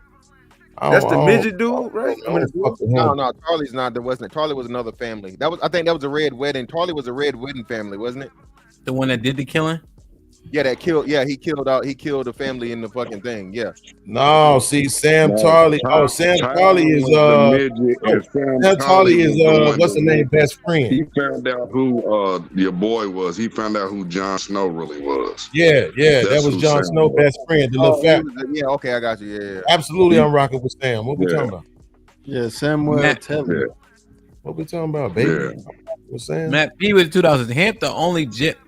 Matt, you're an asshole, Matt. Ed with the $2 says, we don't hate women, but women hate us, so it's a wash. Ed crazy as hell. Aaron with the $2 says, the lazy dude smashing the handyman girl too. Ed with the $2 says, I fix things for a living. Nobody gives a fuck. Aaron with the $2 says, don't matter if you the milkman, lazy man, pool man. Women going, period. Aaron with the $2 says, it's 2024. She is smashing who she wants. That's it. Aaron with the $2 says, handy skills ain't keeping her loyal in 2024. Ask Chris Brown. It's whatever man with the $10 was popping. My brother said, I know a brother who called a woman to use her drill and had the nerve to say, let's meet at Home Depot. Joe Biden with the file says, it's not hard to comprehend what Atlas Shrugged is saying. Tighten your woman's screws before a Mexican at Home Depot tighten her screws for the low. John was popping. Oh, what's up, my brother? I ain't seen you in a minute. I don't think. With the 20 ball says, oh, hey, you're off on this. Either you have the skills to do the things, ellipsis, or you got the bag to pay for it. No weakness in either. Hey, yo, with the $5 says, Beans is arguing to argue. Galt speaking straight facts. Even women in the chat are agreeing that being handy is a plus. Bravo Tech. What's popping? With the 20 ball says, it doesn't take 45 minutes to change a tire, but even if it takes you 45 minutes to do the job instead of calling somebody else, she'll respect that. By the way, I'm early 50s. Salute to Bravo Tech. AC upgraded that membership. Salute. You thought your cousin wasn't? CJ with the $5 says, bravo. That's not true. They don't care who changed that tire as long as the job gets done. What's good, Hamp? Glad you back. Appreciate you, my brother. It's going down, man. August 11th. Ayo with the $5 says, Fantastic just reached so hard. Pause. You mean to tell me these women turning they nose up at niggas who cut their own grass? Not even Joe Biden's with the $2 says, John, no more whole body profiles, all right? Aaron with the $2 says, from alpha male perspective, Beans, Sam, or Tywin. Oh shit, yeah, Tywin, yeah, yeah, the Tywin. If you go in that Tywin, route, the midget. No, Tywin was the daddy. Tywin was the daddy. Yeah, he was the dad. He's about to kill his son, who was the midget. Yeah, the midget ended up killing him on the toilet. Absolutely. What's the nigga that got his hand cut off? I thought who was that? That was Jamie. That was Jamie Lannister. That was Jamie. Jamie was the sister, right? Yeah. He had kids with his sister. Yeah. Damn, that shit's weird, man. Hey, help. Can you read Tiffany's comment at 3:58 p.m.? Is it free? It's free. No. I'm sorry. I don't know Tiffany. I ain't pushing what she's saying. I just hypocrisy. That's she cool. She cool. It's just free. That's all. Cheeky was popping. Everybody feeling. It's my first time up here, so I ain't mean to violate. Nah, you doing good. Nah, you all right. Cheek, we doing all right, man. We conversation, man. Mr. Fantastic been trolling me. You know. Can I read her comment there, or can I comment to her comment, or can I like paraphrase her comment so it's not to give her any free shout out? Is that okay? She got $2. Let's see if she's spending $2 first, and then you can comment. Okay, yeah. It's probably bro. All these women in the fucking chat, bro, are auntie age, brother, or older. Okay, these ain't no young chicks, bro. They motherfucking old. Oh, well, almost old. Okay, I ain't gonna say old. Shout out to the aunties, but they not the women we talking about, John. Oh, that's what he was trying to. Okay, I see. Cheek, what's popping? Did you hear everything? You just got here. From what aspect? I heard when the other guy was up. Okay, yeah. Comment on whatever you want to comment on. Or what you want to talk about? I'll just stay on what y'all on right now. I think there's just a generational gap between Handyman and the younger generation. Like, so is Mr. Fantastic right? The young girls don't care about that? No, because most of them stay in apartments anyway. So you got to call maintenance as is. And so you think, but what about? And I think I don't know if Mr. Fantastic is being 100% serious, but do you think a young girl be like, nigga, you cut your own grass, nigga? Like, but you know what I'm gonna ask you. Yeah, I mean, I'm gonna ask you, minority or the majority. You know, I'm gonna ask you. You think that's? Oh yeah, I don't think that's most women. I think I came across one girl that was super sedity, and she was saying she don't want to be dirty, and she don't want her man to be dirty. Wow. To me, I was like, I don't know what that means. So I asked her, and she preferred like a clean man. Like, I don't want you coming home stinking. I want you to be in a suit. And I was like, oh. But I feel like most women don't care as long as you are faithful to them and treat them right. That's it. But there's very few sedity women that's like, nah, we need to drive a Benz. When I step out, we got to look good. Like, they care about how the nigga dress a lot. Like, if you wear what you wearing every day, they want that. Some girls really want that. And she was cool, but that's not something. She wasn't for me type deal. I found that out quick because I'm not that nigga at all. Man, are you handy? Yeah. Pause. But yeah. Well, I was in the. Most people don't notice. So whenever they do the military thing with me, I was in the Air Force for 8 years as an air crew chief. I'm an aircraft mechanic. Like, that was my entire life. I was changing tires. Talk about a 300, 400 pound tire on a C-130. Like, so yes, I'm handy. I know how to do shit. I just don't talk about it, and I don't, because to me, I'm a man, so I don't have to prove anything to anybody here. But yeah, no, I know how to fix shit. I'm the nigga that know how to go outside, pitch a tent, start a fire. But again, you don't have to qualify all of that to be like, my point makes sense. It should be able to be heard. It makes sense, but we online, so. No, 100%. Have you had to do those things though in front of people, and have you seen like a reaction?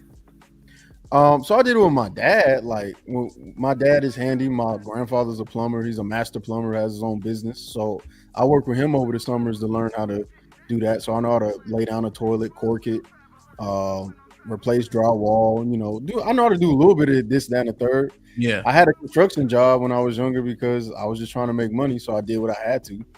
And yeah, so I did what I could to get by and picked up some skills here and there. But it's not like I'm gonna sit here and build a house. That's not happening. No, 100%. But you could, what though, Cheeky, would I be reaching if I said, if you went on Thumbtack and created a profile, you could make some money? You know what Thumbtack? Well, I get what you're saying. Yeah, I get maybe small jobs, but nothing. No, I don't. Mhm. Yeah, I don't. I wouldn't take like a big job. Like, for example, I've helped wire a home. So you got to drill the holes, like finish a basement. You got to drill the holes through the boards and put the wiring through. So I've helped with stuff and projects like that. But if you just call me and be like, "Hey, come and do this," I'm gonna be like, "Well, let me grab one of my old homies," so we can make sure we do it right. Can I ask him a question? 100%. Yeah, right after I finish asking. So like you know how to hang TVs and stuff? Yeah, that's pretty straightforward. But people pay $150 for that. Yeah. And so it's just saying, and what I look at, Cheeky, like in starting businesses and things of that nature, is commodities, right? So moving is a commodity, but it's gonna be hard. You're gonna be hard pressed to find a robot in the near future that's gonna be able to do that, turn corners, and just the whole 9 yards. And so a lot of things are going obsolete, like a cashier. But this industry, because you still need people to do it, it's more safe given even with technology, Like I just think of stuff like that. I don't know. Hey, him. Yeah, go ahead, ask him. There's a liberal white guy. I forgot what I was going to ask him. I've been smoking and drinking, but there's a liberal white guy, and he's on Twitter or something, and he's really making light of himself, right? I ain't drunk. I just forgot the question. He's making light of himself, and he doesn't know how to nail a nail into a piece of wood. And he's a millionaire, but he's making light of himself, like making fun of himself. Like, I don't know how to nail this nail into a piece of wood. And when I saw it, I said, "Damn, that looks so weak. What woman would want a weak ass man that can't even nail a nail into wood?" Did he just say he was a millionaire? He's a millionaire, but here he is making light of himself by the inability to just nail a nail into a piece of wood. Now, he's a millionaire. He could get someone to come over and do it. But the fact that he's making fun of himself for his inability to do it, to me, it represents an element of softness that I think that men, today's modern men, young guys, think that just having money is going to still get that woman, aroused to be PC. Yeah, man. And I think that softness that man showed, even though he had millions of dollars, turns women off, in my opinion. I wish you could find that clip and play it. He's like a white guy. He can't nail a nail into a piece of wood. How old is John? My chance. I'm 49. John, you 49, right? I'm 48. Man, where did you grow up at, man? Where did you grow up at, man? I grew up in Alabama. I mean, you talk like you okay? Because I got found. But I live in DC. I live in DC. Yeah. I live in DC in New York. So you get. But you from Alabama though? Originally, yeah. Originally. What part? Greenville. Are you from Greenville? No, I'm from Northeast, closer to Atlanta. 30 miles. Okay, I get it now. Okay, so you're not that far from Huntsville, right? No, I'm off of I-20. Huntsville's 65, 59, something like that. John, you're too old to have talking points, bro. Well, no, I done lived a beautiful life. I've lived a beautiful life. I'm just giving you some game. You just take it or don't take it. But I've lived a beautiful life, man. Look, I've lived a beautiful life. Yeah, you quick. Take it or don't take it, bro. No. This is what I'm saying. So I think that gives more context to it, being the fact that you grew up deep south, right? And you're the age that you're at, so You ain't everything letting is physical labor. Everything's physical labor. Now, like you say, you lived in DC for how many years? Maybe 25 years, give or take. Yeah, so 25 years of DC, you know what I'm saying? The place for, white collar work and, nobody really knowing how to do shit. So I think it's just your personal bias and aversion to what you've seen and then just the rate of increase of it. That's what be my take on it. I mean, like I said, if you went back to Alabama, I'm pretty sure, or anywhere in the South, you wouldn't be as disgusted as you would. But being the fact like you've seen it. By anything. Nigga, we can't tell, nigga. We can't tell. Right. You done brought up that woman. You done talked about a chainsaw against a pussy, brother. Goddamn. How does that make me like? No, I ain't gonna lie. Well, bro, I've been up here with a smile on my face the whole time. I ain't called one name. Let me get some new voices in here, but I ain't gonna lie though. My wife, she was definitely had Google eyes once I finished with that chainsaw. I ain't gonna hold you. Aaron, what's popping? Cold, nigga. Hey, I'm gonna go to Home Depot today, nigga. Yo, but it's fantastic. Just get a piece of wood and just be in the front yard. I'm telling you, boy. Hey, when y'all see a nigga on Instagram with that motherfucking chainsaw slung, you know why? Aaron, what's popping? What's up? What's going on? Man, everybody going to buy a chainsaw once we log off. That's all. Yeah, you should. Yeah, get a still or a Husqvarna. Yeah, I got a it was only $200. I need to get a better one for sure. I need to get a still. But Aaron, what do you think? We having that conversation. But is handiwork, blue collar overall, is it devalued? Yes.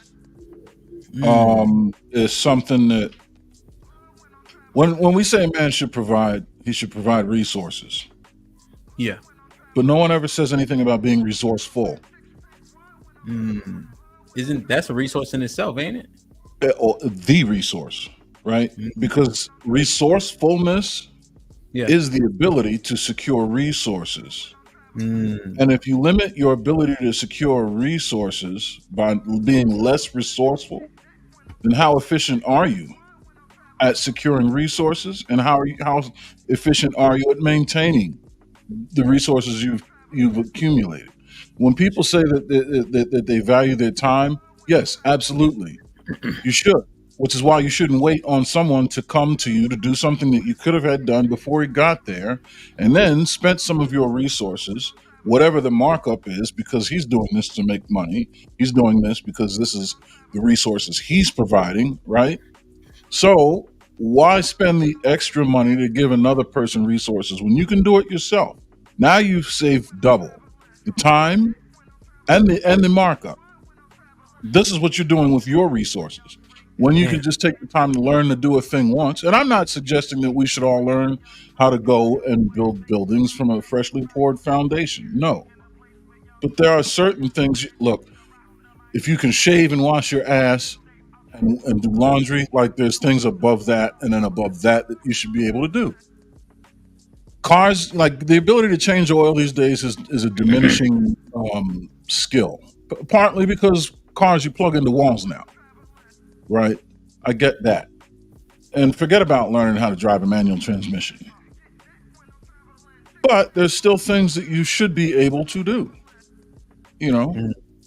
And I think that's why men are having a hard time in the dating market with how they feel valued and how the world values them. The value that that's why they say shit like men have been reduced to a wallet. No shit, you can't do anything. It's like you said it yourself that your wallet is the thing. No, he's saying emotional. Hold on, Mr. Go. Hold on. Put the tree down and set it on fire so it can be warm. She will fuck you. Trust me. I've had a house with several fireplaces. Right? You get me an axe and a chainsaw. Bring your woman to the crib and see what happens. Damn. So it looks like people want to respond, but I want to ask a question also. Yeah, I forgot my question now. So truth hurts was up. You could jump. I just want to add this in because I think it will stay right on the point. Truth hurts when Mr. Fantastic asked him a question about provisions, right? And he's like, it doesn't matter if your woman is a billionaire, right? Your job, provisions for her, isn't to bring in money, but it's to provide the things that she lacks. So whatever provision looks like for that woman, you provide everything else. He's like, money isn't the only way to, provide for the significant other. Go ahead, Cheek. I think that we may be overextending women's nature a little bit. I don't know if y'all have ever had this happen, but when women like you or your girl specifically likes you, they will stare at you doing anything and find you to be attractive, right? Like I've looked over at a girl before and she's staring and I'm just doing something simple. So I just don't understand like why we say you got to do this or you got to do that. A lot of times if they see you focused in on anything or they see any determination on you, they find that attractive. That's what I've noticed. That's just me though. I've literally been making a beat. The girl knows nothing about music, but she is staring because I'm staring. And she found, look, the only thing that may have some exception is video games because they don't see anything productive coming from that. They don't see an outcome that they think is amazing. But if you do something that produces an outcome that they can't do, they tend to find a lot of interest in that. And that's been my takeaway. I've seen women stare at me while I'm filming. I've seen women stare at me while I'm taking pictures. And then they go, oh, that's so nice. And then I go, well, why was you staring so long? I just think it's really cool. It's really fascinating to see men work and do a thing. So trying to say, well, if you get a chainsaw or an axe, nigga, if you do anything that produces an outcome and they like you, they're gonna stare at you googly eyes. Sometimes you can be watching TV and you look over and she's staring. Like, what are you staring at? I'm just looking at you. Like, why are you looking at me? Like, because they want to. Like, I don't understand. I don't know. That doesn't debunk what was said, though. I mean, that can be true too. So it's more so to this thing that it takes something for women to look at you googly eyed, like being able to, I don't know, fix the entire house in the car, and that's just not true. But that's not what I said. But you may not be saying it, but a lot of what you said seems to be agreeing with John's argument. So I'm producing a different idea. So you may not agree wholly or totally, but some of the words can be attributed to supporting his idea. So I'm just saying something different. No, Aaron, Aaron, let me ask you a question. I don't know if you heard what I said, but you said it so much more eloquently than I did. But we basically said pretty much the same thing. No, we're not saying the same thing at all. You said that men are soft, and what I'm saying is that it is inefficient. If a man's number one priority is to provide, right, then that has to be looked at with a bit more complexity. We have to be efficient with the things that we provide. No, I'm simplifying. I understand the complexity. Yeah, simplifying, but that's a word. Simplifying always, well, not always, but certainly makes things more efficient, right? But what I'm saying is, what we hear women say is they want a man to be a provider, right? Is it? We can agree to that? Yeah. Okay. I don't want to interrupt you. Go ahead. Yeah. So if that's the case, then just what Cheeky's saying, right? So you could say a man that is immersed in something that he enjoys doing or is good at, if it's lucrative, then that's him leveraging his ability to be a better provider, right? The same can be said about being handy. The two things are what you're saying is the same, Cheeky, really. It's just what it is that you're doing. Like with making music, for example, you're creating an art. Great. If you can pay for that, awesome. And I can see why women, you know what I mean? However, music isn't necessarily needed for life like heat or water and plumbing and things. So when she sees you do something with your own hands that not only improves her quality of life, but secures her quality of life, there's going to be some kind of response to that, or there's going to be some kind of confidence that she's going to take on. But even if you're creating music, if you're using that music to earn money, yes, then she's going to see you as a man that's resourceful in making money. There's nothing wrong with that. Two can be true at the same time. Right. So the takeaway, though, I think that is you guys when you said I see why you guys are saying we're more than, or we're not more than just a wallet because you can't do anything. I think that's a very reductionist takeaway from that statement, which is it's not that we can't do more than our wallet. It's just we're not recognized for the things that we can do, or it's not as value outside of the wallet, right? So if a man is a handyman, but he makes 40,000, and a man that's in tech makes 80,000, and he doesn't know how to work around a car or any of those things, the question is, who do you think she'll choose? And most men will say the man that makes 80,000 with no handy experience versus the man that makes 40,000, because they prioritize financial things over handyman things, if I'm making sense. You're making sense, but your argument is in a very controlled environment, right? You're missing out on a lot of variables. And I didn't say that men only are reduced to their wallet. I can see how we're headed in that direction, because what we're doing is we're thinning the list of things that were looked at, right, that were valued for. So that's not to say everything that you said a man can't be valued for, but with things coming off the list, right, it gets thinner by nature. So to say it's a reductionist look at it, there's a reduction that's taking place, right? I'm thinking about adding things to the list. And the one thing in your $40,000 and $80,000 analogy you didn't think about was, what about a man that makes $70,000 in a similar job, but can save $30,000 annually in doing little things rather than having to pay someone like a plumber who's making $100,000 plumbing things, right? I mean, yeah. I can see if you had to dig up a slab and replace 4-inch mains going out to the city as a plumber. Yeah, who can do that? But your woman has hair and is clogging the sink on a quarterly basis.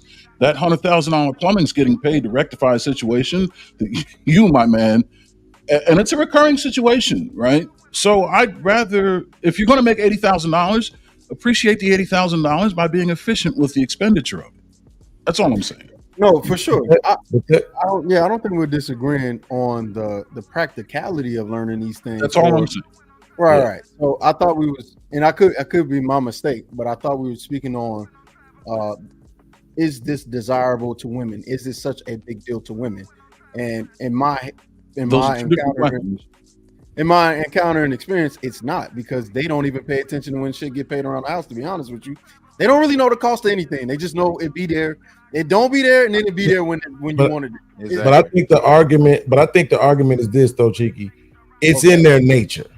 Right, I think that's the argument. Like if you put them in that environment where they get to see you in that environment, right, being that quote unquote masculine figure with the chainsaw, it will have that kind of effect on them. I'm not sure if any of us have actually denied that. I think we have just been kind of suggesting that it's not so much appreciated or even valued, right? Because like I've heard a lot of people say back in the day, what your grandmama and your great grandmama and them, they used to put their husbands to work. I hear that said a lot. You know what I'm saying? We'll be requesting, can you put these cabinets in? Can you do this? Can you do that? Right? But it's like, even me, when I was just listening to Aaron talk, I'm thinking like, I used to do building management. Well, why the fuck ain't he coming out here and doing this shit with his own building? Why does he want me to do it when he can come out here and do all this stuff? He can come out here in the winter and get this ice up and lay this salt down and do all this other stuff and, you know, clean these basements and paint these walls when the people move out and all this different stuff.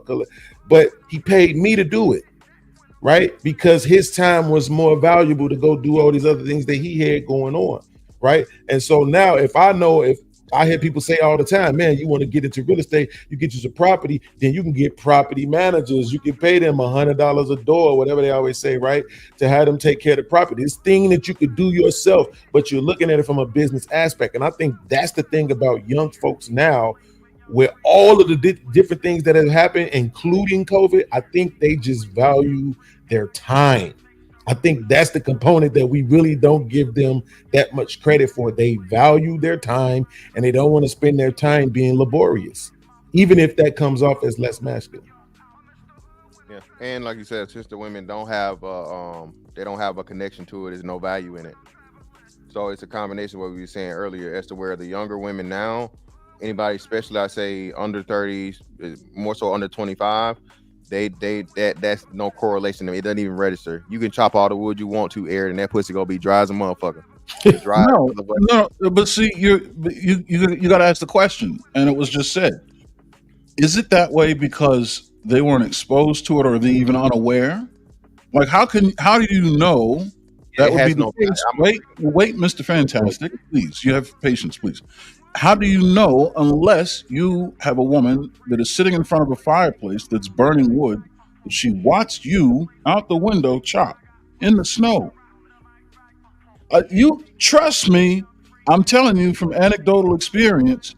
This was not yesterday. This was maybe 15 years ago. But then and now, young women, old women, love that shit. Yeah, but bro. 15 years ago would still be current 45-year-old women now. That's what I'm trying to tell you. So, they weren't 45 then. They were. No, I understand that. But you have the same experience, and they grew up with you with the masculine presence and the thing. These girls now are completely, totally absent of it. Have they been exposed to it is the question. And what happens to them if you do expose them to it and they have never been exposed to it? You're telling me that the women, you're saying they don't care that this would have no impact on them whatsoever? I'm telling you this right now. I'm telling you this. This is what I'm saying. Mr. Fantastic is saying directly.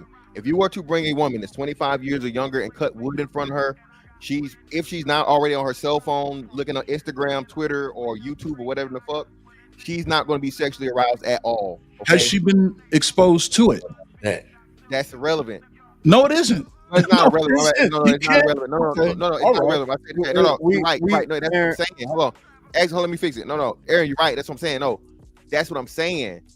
Because she has no experiences to it, there's no value to it for her. Like he said, I would say that. So Aaron, I get Aaron's point. Aaron's point is there's a possibility that this new exposure. Yeah, you can't make that a zero.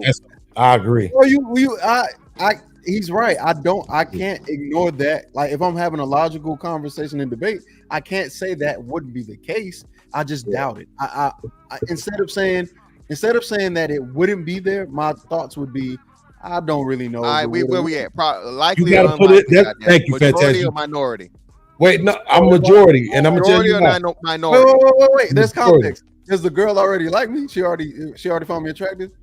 Yes or no? Well, she wouldn't be with you. Yes. Okay, well then it don't matter what that the don't fuck. matter. Wait, hold on. But Fantastic. Let's say you put her in the environment. You take her to a cabin in the woods. Y'all hanging out. It's a fireplace. It's wood to be chopped. She watch you do it. You start that fire. I think it has an effect. It's going to have an stranger. Hold on. You're insane. It's going to have an effect, bro. No, a random stranger woman that's we just something happens where we're in the fucking what's the name? I'm not entertaining a random stranger. All right, so that's what I'm saying. So Aaron, you proving that's not what I'm saying. So Aaron, you're making cheeky point. Aaron, hold on, Aaron, you said some real slick shit. Hold on, wait. You said some real slick shit, Aaron. I don't know if you forgot you said it, but you said bring your woman here and put it in front of me and watch me chop some wood to see what happens. You said that, nigga. I know what I said, but I'm me. But let me finish. That's a different story, bro. Let me tell you. Ain't no way, Aaron. Aaron, let me tell you, I'm me. That's why I don't fuck with these if I don't got that pussy, you can chop all the wood you want, nigga. I'll be the one fucking in front of that fireplace. Thank you. What was the point I was making when I said that? First of all, let's see if you. Hey, nigga, chopping wood, get the pussy, nigga. That's what I heard. Nigga, he ain't saying that, nigga. Yes, the fuck he did. No, that's not what I said. No, that's not what I said. That's how it came off. Okay, that's all right. Let me clear up your interpretation on what was said. All right, it has an effect. I know that anecdotally, and for you to say it doesn't have an effect is drawn on assumption only. So if you want to look at the probability of something being true, I think experience trumps speculation a large majority of the time. Can I come in here? Can I come in here, guys? Where you from, John? Hey, John, where you from? I see what you did right there. Where you from, John? I'll repeat it again. I guess you just joined. I'm originally from Alabama. I know I-20. Where at on I-20? right off of I-20, like Calhoun County, Oxford. Calhoun County. All right. Where? Anniston or Oxford? Yeah. My mama people out there. Where you at in Anniston? God damn, West Henderson, man. I'm trying to see if he know my. You trying to set you up, John? I might know, yeah. I might know your mama. I might know your family. Your Social Security next. Your Social Security number. You know your mama? John ain't got no bread out there, man. You know what I'm saying? Like, it's a small town. He's steady from Atlanta. Yeah, go ahead. What you say, my man? These niggas gonna keep talking. They ain't gonna let you talk. Hold on. Right. He's no doxing. Hold on. I'm from Atlanta, but my mama people from Alabama. Where he from? I would say the same thing too if I plan on kicking in his door. You know your mama. Hold on. Dangerous game.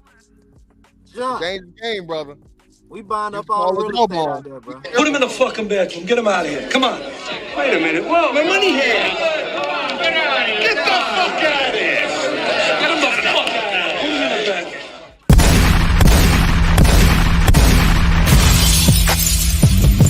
Niggas want me dead. Put prices on my head. To cock my shit and I pop my shit.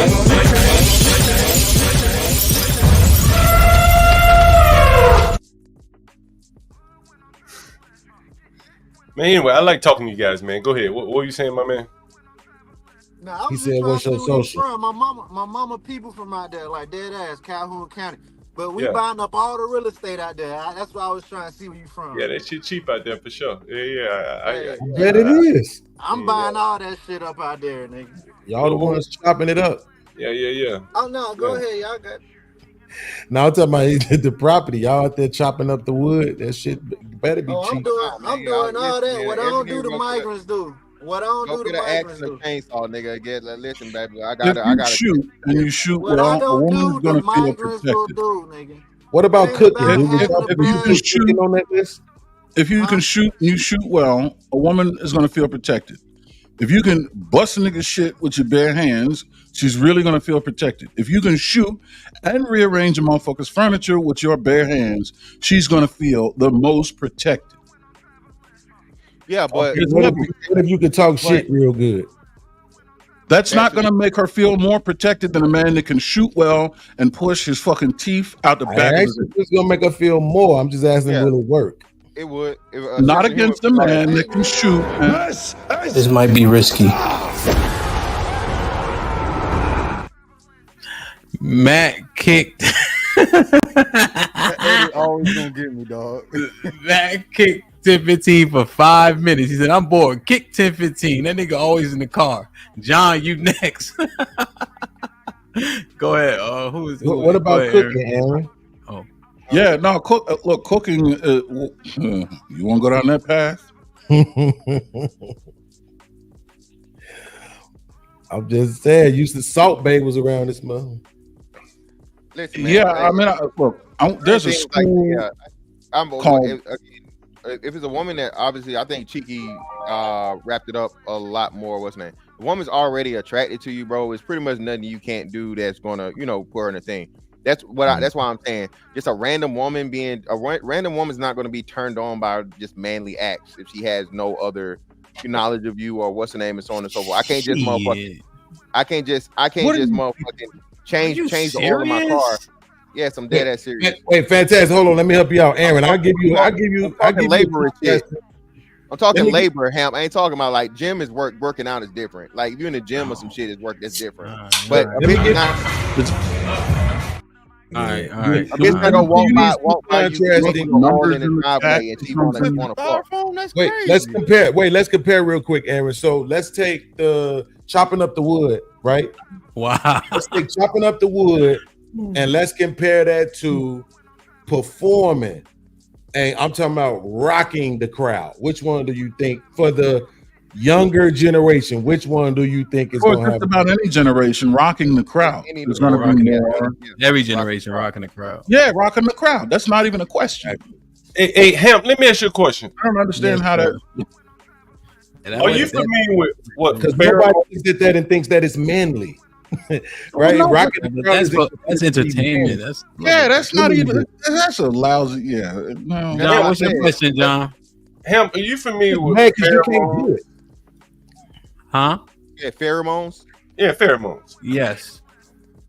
You know, when a man like, you know, exerts the pheromones when he's working or something like that.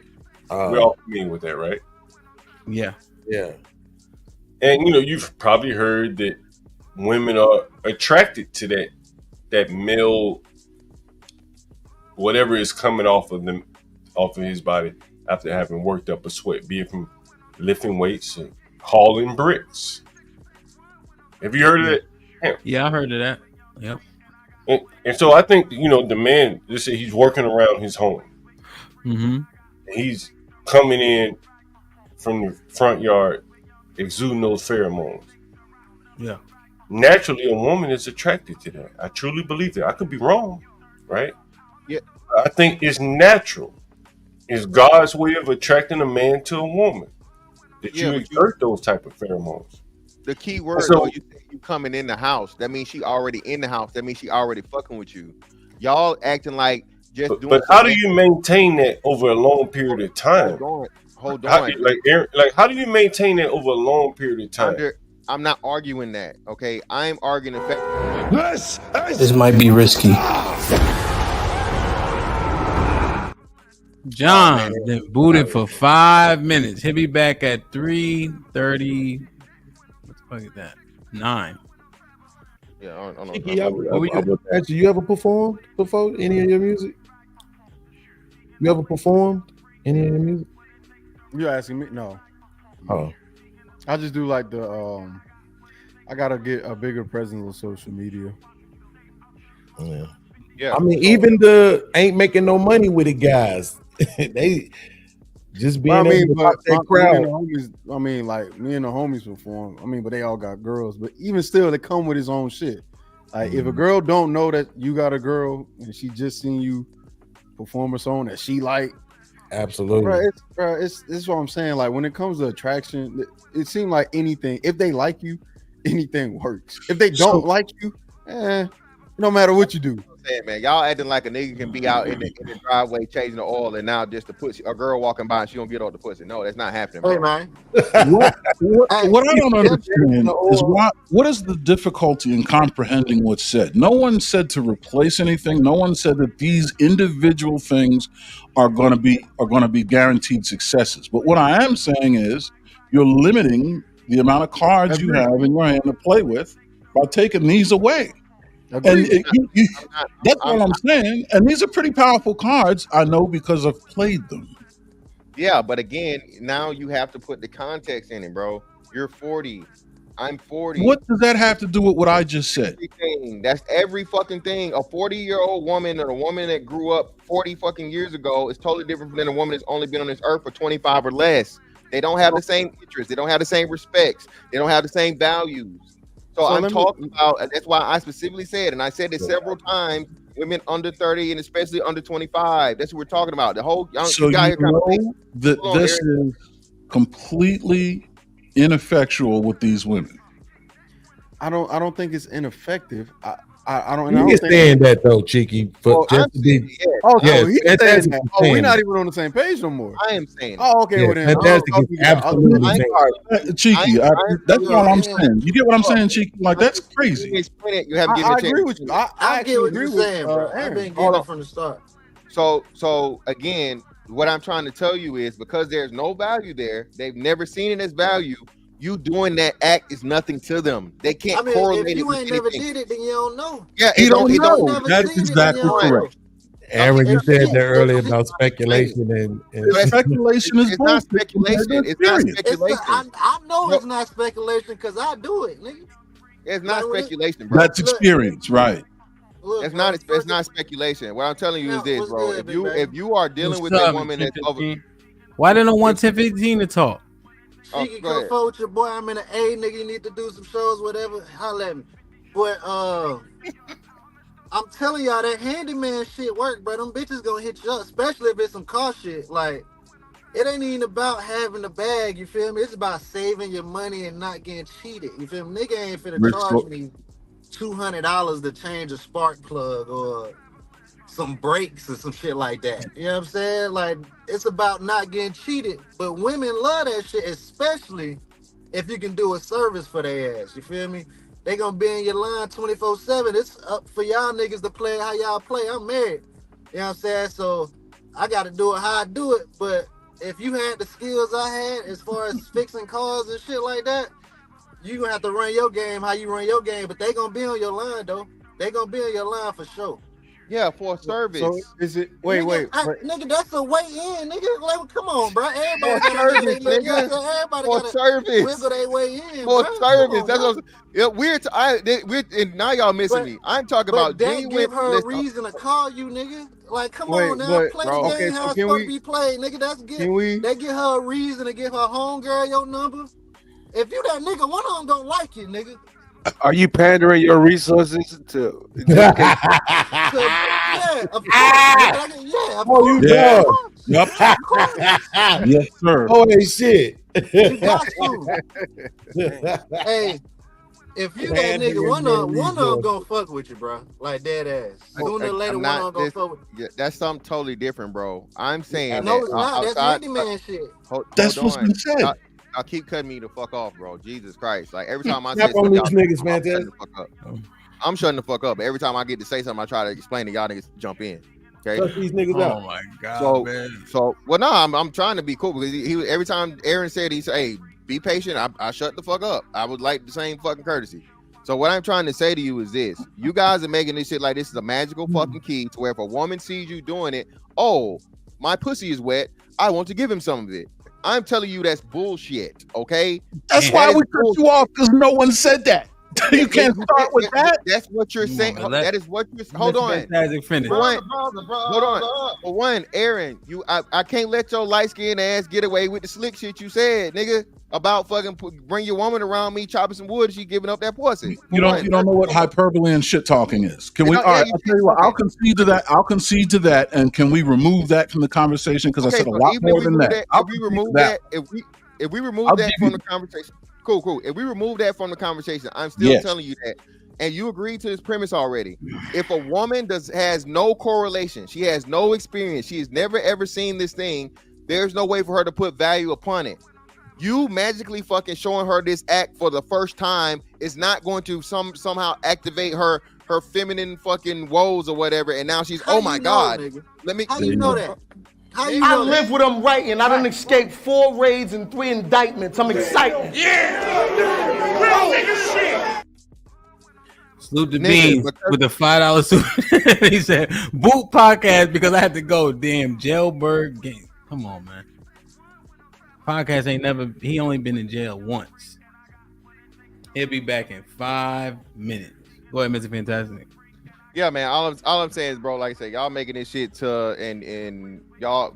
Aaron is basing his off of women his age and experience he had with women that are somewhere. Mr. Fantastic, I'm tired of Aaron bothering you. You want to smoke with that nigga, man? Go ahead. No, it's no smoke to be had. It's no smoke to be had. He said, "Let's have it." What I'm saying is this, nigga. You can get all the chainsaws, you can get all the motherfucking axes, you can do all the woodwork, you can turn the motherfucking Tim the Tool Man Taylor.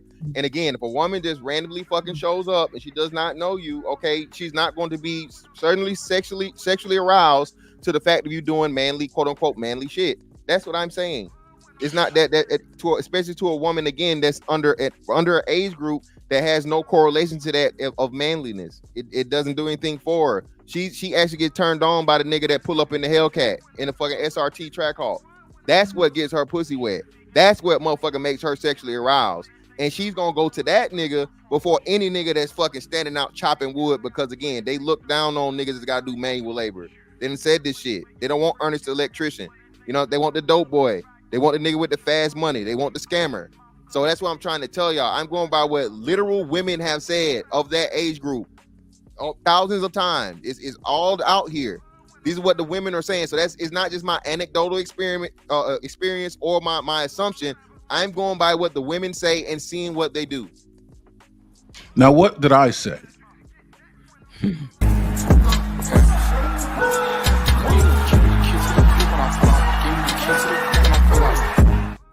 Beans back in the building, baby. Aaron with the $5 says, bring Beans back and go ahead and fix her shed all you want. You ain't getting no iced tea, let alone some cat. You just another dude in her phone. Go ahead, Aaron. Oh, I'll never just be another nigga. That's a fact. That'll Shout never out to be Aaron me. and Matthew though. Oh, okay. He wasn't talking about me then. All right. No. Yeah, no, Go ahead, I Aaron. don't. Yeah. So what did I say, Mr. Fantastic? What do you said all that to say what, as opposed to what I said? What do you think I said? You said that performing those acts in a woman is going to make her turned on. It's going to make her, want to do whatever. I guess it's going to activate something in her. Well, you didn't say activate it, but pretty much she's going to be turned on by seeing a man do something manly like chopping woods and starting a fireplace. That's it. That's all you got, and you think you really? Come on, you're smarter than this. You definitely heard more than that. No, at this point, I don't remember anything more than that. That's a framework. You can give me the more intricate details. I'll take it from the top. I'll take it from the top. I'll take it from the no. A man, there's a list of things that a man must do in order to attract a woman. At the top of that list is provision. Now, under that, there's a bunch of things he can do to provide. These things are what you're providing is resources, but what we've lost touch is resourcefulness, which is the ability to secure and maintain resources.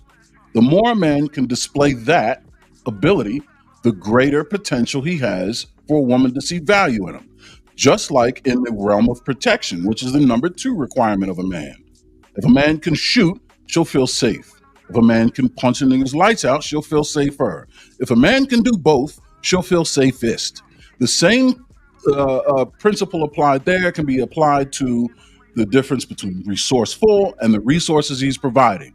The more resources you can provide, the more efficiently you can provide them and maintain them, the more she'll be turned on, especially if there's an element of physicality introduced into the equation. Not only does it say you have the mental ability to create the resources or find them, but you have the physical ability, which is something that she may not be able to do. It is why we have greater bone density, more muscle mass. It is an expression of those superior traits that she likes in a man. So I'm not saying that a steel chainsaw and a cord of wood is all that will do it. But if all things are the same, and one day you introduce that as well, I would suggest the man that can light a fireplace with wood that he split would be better off than the man that has everything else the same that has never touched a chainsaw in his life. Okay, so again, 2 things. First and foremost, like you said, we're going back to the value of that resourcefulness and what the definition of resourcefulness is. What you guys are failing to understand, and I guess that this is where the age gap thing is happening, is that resourcefulness has been requalified or redefined. None of that shit you're talking about now or in the past matters now. Ain't no fucking wood, ain't no fucking nobody doing their own labor. So that's what I'm trying to tell you. That's why I specified younger women and younger men. You guys are chastising the young niggas, but why would the young niggas do something, youngies do some shit, or even care to do some shit that the hoes don't care about? That's where y'all are missing the point. If the women don't value it, it has no value. And when you live in this fucking world now where everything is microwave, like I said, my fucking steel man and all this shit, bro, a checkmate, all this shit. Aaron, the kids are too lazy to go through a drive-through. The kids are too lazy to get their own fucking food, bro. They Uber and DoorDash. Huh? Do you know how to fix a car? Yes, nigga. So what make you think they'll value that, bro? Most of these bitches are already broke, nigga. They already broke, so they need them a little discount. You know what I'm saying? Listen, now 10, 15. But fantastic smashing women 35 and up. That's the difference. Let me add. Yeah, thank you. Let me add 30, more like 30, cheeky, but we gonna. I mean, all right, 30. I'll try to give you some leeway, my guy. 30. But so now 10, 15, brother. When you said this before, I now left it alone. They see you as a service, brother, and they don't really like you. Now, what they will do is they will use you and then try to get a discount off of flirting with you with opportunity to the pussy. And even maybe give you some of it if it saves them money. They don't really like you, brother. They see you as a resource. You know what's gonna happen? They gonna pay you that money. The car gonna get fixed. And they go drive it. Hold on. They go drive it to the nigga that they go motherfucking slob down that night. Okay. They might see a Walmart mechanic and say that. Most Do you see what he's doing? Like me, what Chicky said, they want a clean nigga. They don't want a dirty nigga, but they see a clean nigga. I told y'all this too, Hamp, because I told them niggas I wear Cliff fingernail polish sometimes. But I also said, but these hands get dirty though. I don't know if you remember me saying that was on one of your shows. But this hand get dirty, nigga. I don't get that type of treatment, nigga. Of course, all of them ain't gonna like me, bro. Of course, all of them ain't gonna like me, but it is a way to get in the door, and nigga. That's a lot of them like me. You're 100% correct. See, to make the argument that he's making, he has to remove something from the equation, and what he's removing is a man's ability to not be friend zoned. Right? There has to be an assumption made. I'm saying if all things are considered the same. Right? If there's no more probability that she'll friend zone me with or without this ability, adding the ability only will help. You see what I'm saying? But you're saying that she'll take advantage of you. Now what you're doing is you're removing from me the thought or the presumption that I'm not going to be taken advantage of. No, leave that in there. If it's good on one side, it's good on the other. So can I chime in here? I didn't remove it. That's what I'm saying. That's an assumption. I'm not taking advantage of it. I never removed it. Hold on real quick. Fo, did they get all their arguments out at this point? No, because he just did a new one. He said, "Hold on now." The part of it on the I other want to side get of it Lee was- and then Mr. Gold back in. Right. Go ahead.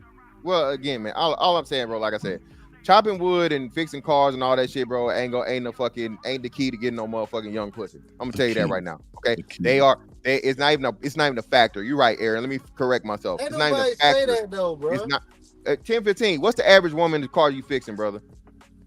What's her I said, age? ain't nobody say that's the key to getting bitches, bro. Why Okay, you keep yes, saying that? but in essence, that's what I'm trying to tell, bro. The argument being made here is that somehow doing masculine acts gets the fucking women attracted and they pussy wet. Okay, I'm simply saying, and that's why I don't know why y'all arguing me with this. I'm saying for a certain fucking age range of women and lower, that's not the case because they have no correlation.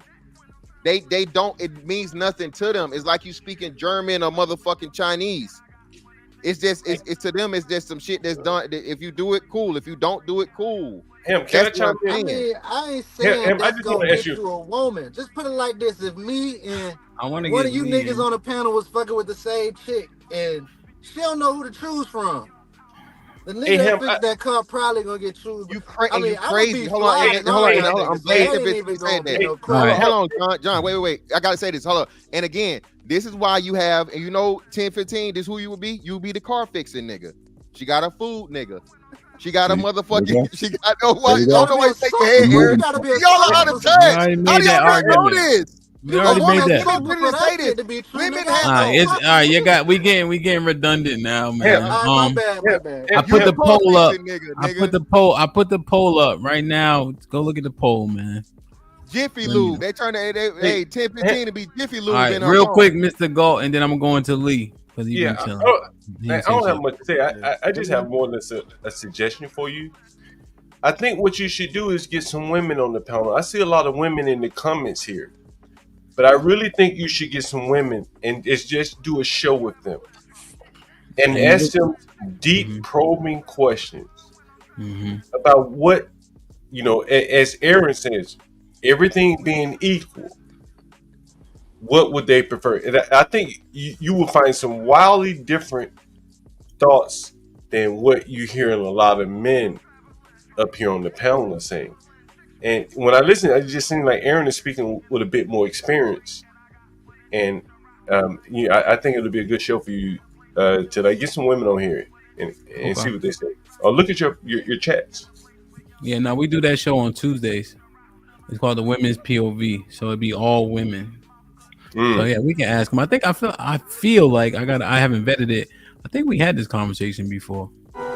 This might be risky. So CJ booted Aaron. He said Aaron was talking about patience, but not showing any. Really? I stepped away. Lee, what's popping? Aaron will be back in 5 minutes. What's goody? What's goody? Chilling, man. Chilling, man. What's good? What y'all talking about, man? Y'all talking about what women want? We just talking about everything. Whatever you heard today, you could comment on. All right, so I comment on what they were just talking about right now. Fantastic, rimtastic, fantastic, sorry, bro, my I be smoking weed, but fantastic. Talking about whores. He's talking about women that want to be whores. They only want the guy in the scat pack because they think that he a scammer and he gonna drop bags on them. Those are not women. Those are not all women, and those are not the women that I've ever liked to be around. Actually, one of my homies got killed being around women like that. The women that like the dudes with the scat packs and all that other shit. Yeah, he got backdoored fucking with those type of women. So it's different versions of women. So he's right. Yeah, young bitches who want to be whores, right? Yeah, they gonna want the dude with the scat pack and this and that. But the average normal woman is, yeah, she want that dude that's pulling a wrench and fixing some shit. And lifting some shit, or just doing something that he's able to accomplish. It could even be science, or it could be anything like that. So he's right, but he's talking about whores. Can I respond? Is he done? Yeah. I don't want to cut him off. So by his logic, every woman that likes a nigga in a sports car, muscle car is a whore. Every young woman, or the majority of them, is he saying that the majority of women that simply like a man because he's in a fucking scat pack? And again, you can interchange the scat pack with a Benz. Any fucking show of that man having wealth, that man being financially stable, it's a status symbol that makes her a whore. Y'all, and then these niggas come up here, lame ass niggas come up here and try to shoot jabs, and they can't even form an argument. Bro, you know how stupid that sound? Hamp, what was the scat pack? Let's say in 2010, Hamp. What was the scat pack in 2010? The Dodge. I think not the Dodge. Chrysler what? Oh, the 300. Chrysler 300, nigga. That was the motherfucking scat pack back then, nigga. Was every woman that fucking wanted the nigga that drove the Chrysler 300 a fucking whore? See how stupid that sounds? No, nigga. Again, things change as ages change, but it's still the damn same. Women do not have a respect, and again, y'all are making poor arguments because you see a big decline in men doing handiwork. Cheeky just had the debate yesterday, and he brought that up. There's a decline in filling blue-collar working jobs. Why? Because the women no longer find that shit fucking what's name, and men are always going to do what the women like in order to get women. What? That's interesting. There's a decline in marriage, too. Is there any correlation? Yeah, but yes, no, they're not trying to get married either. So that's what I'm saying. You have a group, and the whole generation is a victim of circumstance of a lack of families. If you're going to come back to that, make it full circle. If everyone grew up without a family, what value do you have in marriage, boy or girl? I'm gonna let Lee respond. Let me just catch up on these super chats real quick. Aaron with the 2000s. GOT answers a lot of questions we have today. Jawar, what's poppin'? Jawar with the 50. I don't know what it is in United Arab Emirates. I don't know what that is. 50, whatever it is. You guys crucified me for saying go to the internet, quote unquote, to educate yourselves, but about stocks. But now you're saying to the internet to fix things. You ain't shit. Jawar, you were saying a bunch of nothing that night. So anything good you said got lost in the bullshit you was spewing. I'm him, been a member for 6 months. They call you broke sometimes. You cutting your own grass. Hemp, that's crazy, bro. That's crazy. Jonathan with the 10 says, women say they don't even want to date a bus driver or a plumber. CJ with the 2 says, are bounties up? Drop Lee. Lee was dropped before. Aaron with the 2 says, new handyman is IT techs and cyber and home security. Really? Aaron with the 2 says, keep thinking these men soft, they will crash out. Cold blood Rottweilers was popping with the 5 if a man pays for basic tasks all the time, she'll start to look at him differently. Matt P with the $5 said, okay, that's when you kick for 10-15. Aaron with the $5 says, trash humanism is going to happen. Only God can stop it. They are going to keep pushing humans and cyborgs and us becoming equipment with tech, iron and clay. And yo with the $5 says, so if your woman catches a flat on the E-way, do you think she would rather you pull up or fix it or send her a AAA? HQ with the $2 says, Galt, you wild, ellipsis. Yeah, Booty John. Aaron with the $2 says, today's girls, dope boys and entertainers over handyman. Aaron with the $2 says, we have the same age gap combo every other day. Kali with the $2 says, I guess female nature has an age limit. AO with the $5 says, the pheromones are real. I've had the best smashing in my life right after fights, wins or lose. Walk the talk with the $2, brother. I've got plenty of buns just off doing breaks. Mr. Golf, the 25 ball says, you have a great show, man. Appreciate you. Come on my stream sometime. Real estate, software, stocks, and trucking talk.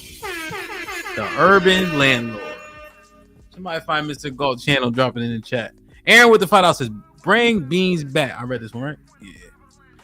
T. Lee's with the beans, $5 credit. Shout out to the Pie Mob. Matreon with the $2 says, he going to get put in a phone as labor. Sway with the 5, been a member for 5 months. Sway said, it works for me, Mr. Fantastic. He got in-house pussy. The standard RLC, what's up though? He says with the $2, women love when I tell them I can mount TVs. Miss Deb with the $10 says, older women appreciate handyman and younger women want you to fix their computer. Either way, we love when you can fix stuff. CJ, did Lee talk yet? This might be risky. Drop Lee, he full of shit. He said he want. I wanted to hear Lee respond to Mr. Fantastic. Go ahead, Mr. Fantastic. I guess you got the They don't like Lee. They said a bitch want a computer fixed, bro. Where you find these niggas, bro? A bitch want a computer fixed? Why? So can we just say that? Man, hell, you put the TVs on the wall. You got wait. No. I was just talking. So before we move on to the next thing, can we just say that women that find men naturally attractive are not gonna really care what they do? How many times have we heard a woman say, "I like a man in uniform," but 4 men in uniform walk past her, but she said it on the 5th guy because she likes the way the 5th guy looks. So yeah. in a lot of cases, I think it just depends on the natural attraction that a woman has. It really don't matter what you do. Like, for example, all of a sudden, women start liking nerds, and the nerd they like is Michael B. Jordan. Like, what the fuck? Like, yeah. No, that's not even fair. Yeah. It's like, come on, man. Like, what are you talking about? You know, let me ask you a question. Hold on, is Cheeky done, Mr. Galt? Or you just? No, I'm sorry, I didn't mean to interrupt. But he said, I don't know. Somebody in the chat said he got tailed, or like he get women off putting up mounting TVs. Him, you say you put up TVs, or you own a business. I imagine you started out putting some TVs up. Is that fair? Am I fair to say that? Myself, yes. All right. And when you went in all these women houses that primarily were probably calling you in to put a TV up, any of these women ever flirt with you? Well, this business is a little bit niche, but yes, I've gotten attention for being able to do physical labor. And you just, as these people up here saying, you just a TV man. Well, we do moving, but so TV is a part of it. Yeah, TV's moving. Like you know, these women are they like, hey, Mr. Hemp. See you putting up the TV, you got some muscles. You know, like you've acknowledged that it happens, and I think that the women in the chat are acknowledging that, you know, that matters. And I don't know why these men up here are fighting it. And I think part of it is, honestly, Hemp, what's that? Again, is the lack of foresight. Aaron and I are a little bit older men, but I can tell you, young men, I've never had a problem with women. Never. Beans is Mr. Galt. I've always been a boss. I've always been a boss. You understand? And women, I don't give a damn if you're in prison. Mr. Galt, Beans is 47 though. Okay, well, fair enough. Well, but I've always been a boss, and women are attracted to that shit. You niggas talking about scat cats or whatever the fuck. I don't even know what the hell that is. I ain't Exactly. Hey, goddamn, most of my life I ain't never had a car. That's why you can't. Most of my most of my life, honestly, bro, I swear to you, I never had a car, and I ain't never been short on women. Okay. Never. Okay. Hey, hold on. Never had a car. When you talking that scat pat shit, I ain't even know. Drinking and coming on podcasts, man. Because again, like, women don't give a damn about that car shit. Most of these niggas got cars is broke. Okay. I ain't never. Women don't care about cars. Some niggas talking about a scat pat or some shit. Nigga, I don't know what that is. Nigga, I ain't never had a car. Nigga, I ride a scooter. In my bar. Nigga, I got a car. John, you just were I saying got a car by these drunk people, man. You're not saying nothing new. You're not saying nothing new, John. So let's Listen, my car is probably damn near old as some of you niggas. John, I ain't never had no problem. What is your logic? When the niggas talking scat pats and all that shit and what women want, nigga, I ain't never had no problem with women. John, do you understand? Never. Hold on. Because partly what I really and this is really some solution-based shit I'm gonna give you. Focus on yourself and being a boss. The women will just come. I swear to you. And if you get enough money, hell yeah, you're right. You want to fix shit. But if you don't get enough money, well, you need to learn how to fix some shit. But you were just saying that we first started talking about this shit. Hold on, you just said that. Hold on now. And this nigga, hold on. The nigga, because I'm about to go, so y'all niggas probably about to flip me off anyway. So I'm helping you out, Hemp. But some of these niggas probably going to send a super chat or something to get me off. And that's fine, because I'm about to leave anyway. I'm praying for it. But unlikely, he know me. And you know what I'm saying? So he know I ain't no bullshit ass nigga. Well, hold on. Good, John. I'm about to go. I know, John. But, like, I ain't never had a car. And when I listen to you niggas talking about you gotta have a car and all these bitches and all this shit, nigga, what explains me then? Nigga, I ain't never had a car. I got three women business partners. 2 I fucked in the past. Nigga, you just said you got cars older than all of us. You already I got one car older than I got one car.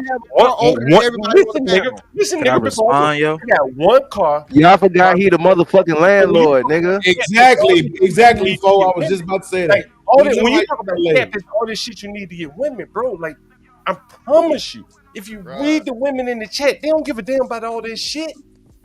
If you're a boss, bro, I showed you. Not a boss. When I came over here, I told you it's a nigga in prison in Baltimore. Bruh, They bought women cars. Now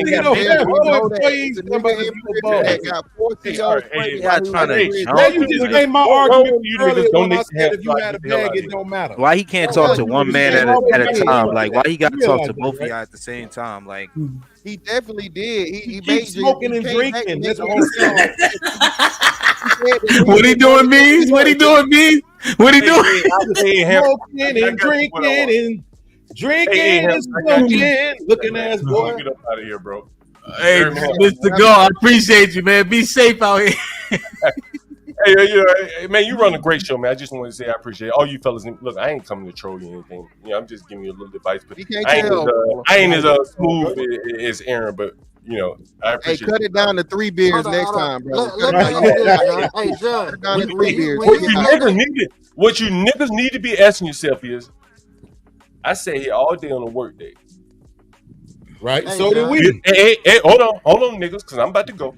All right, nigga. Beer ain't run out, and the weed ain't run out. Uh-huh. And if you see me online, nigga, I do this every day. And the weed, that's how we know the weed ain't shit. What you young niggas should be asking. That's how we know the weed ain't shit. You've been smoking it the whole time since you've been up here. You gonna come to me as the paymaster? Let somebody come at Beans about brokenness. You gonna come to me? That's how we know the weed is trash. Don't make me fucking pay to stay on this motherfucker. I pay to stay on this motherfucker. Talk your shit, John. Talk your shit, boy. Hell, how much I gotta pay to stay on this motherfucker? Smoke your weed, bro. He legal in DC. Smoke your weed, John. Not right now, hell, bro. You showing out right now, Mr. I got Go. one right here. I got one right here. Bro, the whole world's smoking now. Y'all the lame. Y'all the ones lame now. I've been walking, riding, scooting. Go outside. Everybody smoking. God damn it, I ain't never had no problem with women, so I really don't understand what y'all problem That with. Y'all room thin as hell though. the women in the chat telling you niggas, and you They wanna say you go be going in your tenants' houses and stealing and their you reefer. want what the women got, nigga, and they telling your black ass. And you No, they want what I Oh got. my God. This is why, That's a like, fact. this is why a handful of niggas get all the women. 2 out of 10. I'm Remember what I around here said? walking with your women, nigga. They pick me up. Understand that. I'm that 20%. And that nigga unlikely, he done seen me on CT. He know I ain't bullshitting. 49 years that's old. what I was gonna ask you, man. And anywhere I go, nigga. Look, now, hey, Mr. Go, now you got a $20 credit. They need at least $21 to kick you off. I raised a fucking ante up. I put all these niggas off here if I fucking feel like it. Huh? Damn. You ain't gonna be able to do it to the first. Oh my goodness. All right, so wait, Lee. I didn't even mean to come on. Leave the people rent money alone, man. Don't get the gambling with Really their be rent. calm. I wanted to just, if I could just say something. Yo, John, I told him he was right? He right. But he talking about horse, okay? He is. He could go ahead and split it. He talking about hood rat bitches who be having wig hats on, and that's all those type of men could get. So let them talk about those women. That's let him talk, because he is right. I said he was right in the beginning. Nigga, I get those women too. What the niggas? No, I know. I mean, that's like the easiest version of women to get. Like what you don't understand is I say that they horse because them hood rat bitches that chase real niggas. women. Go ahead. I'm sorry. Real women, they want you for who you are. You feel me? Not because you driving a Scat Pack or a Benz or whatever car he want to name. He basically talking about being able to get women based off of what you have. I think that's a whore. I think that's the myth. And then let me end it here real quick because I'm gonna be quick. Right now, OnlyFans is being marketed to these little girls now. That's what's being marketed to the 18-year-olds, the 21-year-olds. That's what they want to be. So it makes sense that when you go outside, most of them women want the guy with the Benz and the Lambo. They want to be whores. So hey, if that's what your pool is, that pool of whores, then you go rock with that. But that's not all women, and I'm not gonna let anybody sit here and tell me that all women want dudes that got the car over the guy that's doing a masculine act, i.e. word for word what he said, which is working out, which is playing basketball, which is doing I go out here, I'm outside 24/7. I go to the park down the street. Women are with their dudes, or women are just in the cipher around the games when they really get popping out here on South Beach and in Miami and shit like that. So they watching it. Like this, I'm just saying. I'm gonna say it again. He is right, okay. But there's different versions of women, and I just wish we put women in the categories they're supposed to be in, so we can actually have a conversation. Because I said he was right. I agree with you unlikely. Hold on, John. Hold on, Mr. Go. Let Ms. Fantastic go and respond. Again, as long as you're admitting or you're saying that the majority of women that like a fucking sports car, when I just did an analogy with hemp and proved to you that women have liked sports cars since the fucking beginning of time, are whores. Who fine? You're talking about women. You're calling that's a woman. not what I'm saying. You said you put them against each other, not to cut you off. That's what I'm saying. The going against each other. You made it seem like, nah, they don't want that guy. They want this guy. And I'm saying those women of today are want to be OnlyFans models. They want to be Instagram models. Are you saying the majority of them are? The majority? I would say no. I think the majority that we see on Instagram. Okay, but are you saying the majority is? I'm not. I'm saying I never said you did. I said it's no, what I'm telling you said they're whores, so they simply like anything, and now you brought the OnlyFans in to try and clean it up and get yourself a safety net. If they like you, hold on. We're talking about it's still the same thing, just in a new lens that you niggas have a poor understanding of. The resources that Aaron was fucking talking about earlier, a Scat Pack equals fucking resources to a 25 and younger, even 30 and younger chick. That's a clear show that this man has some sort of financial stability to own this level of vehicle. You go back 10 years is one vehicle. You go back 20 years is another vehicle. You go back 30 years is another one. Okay?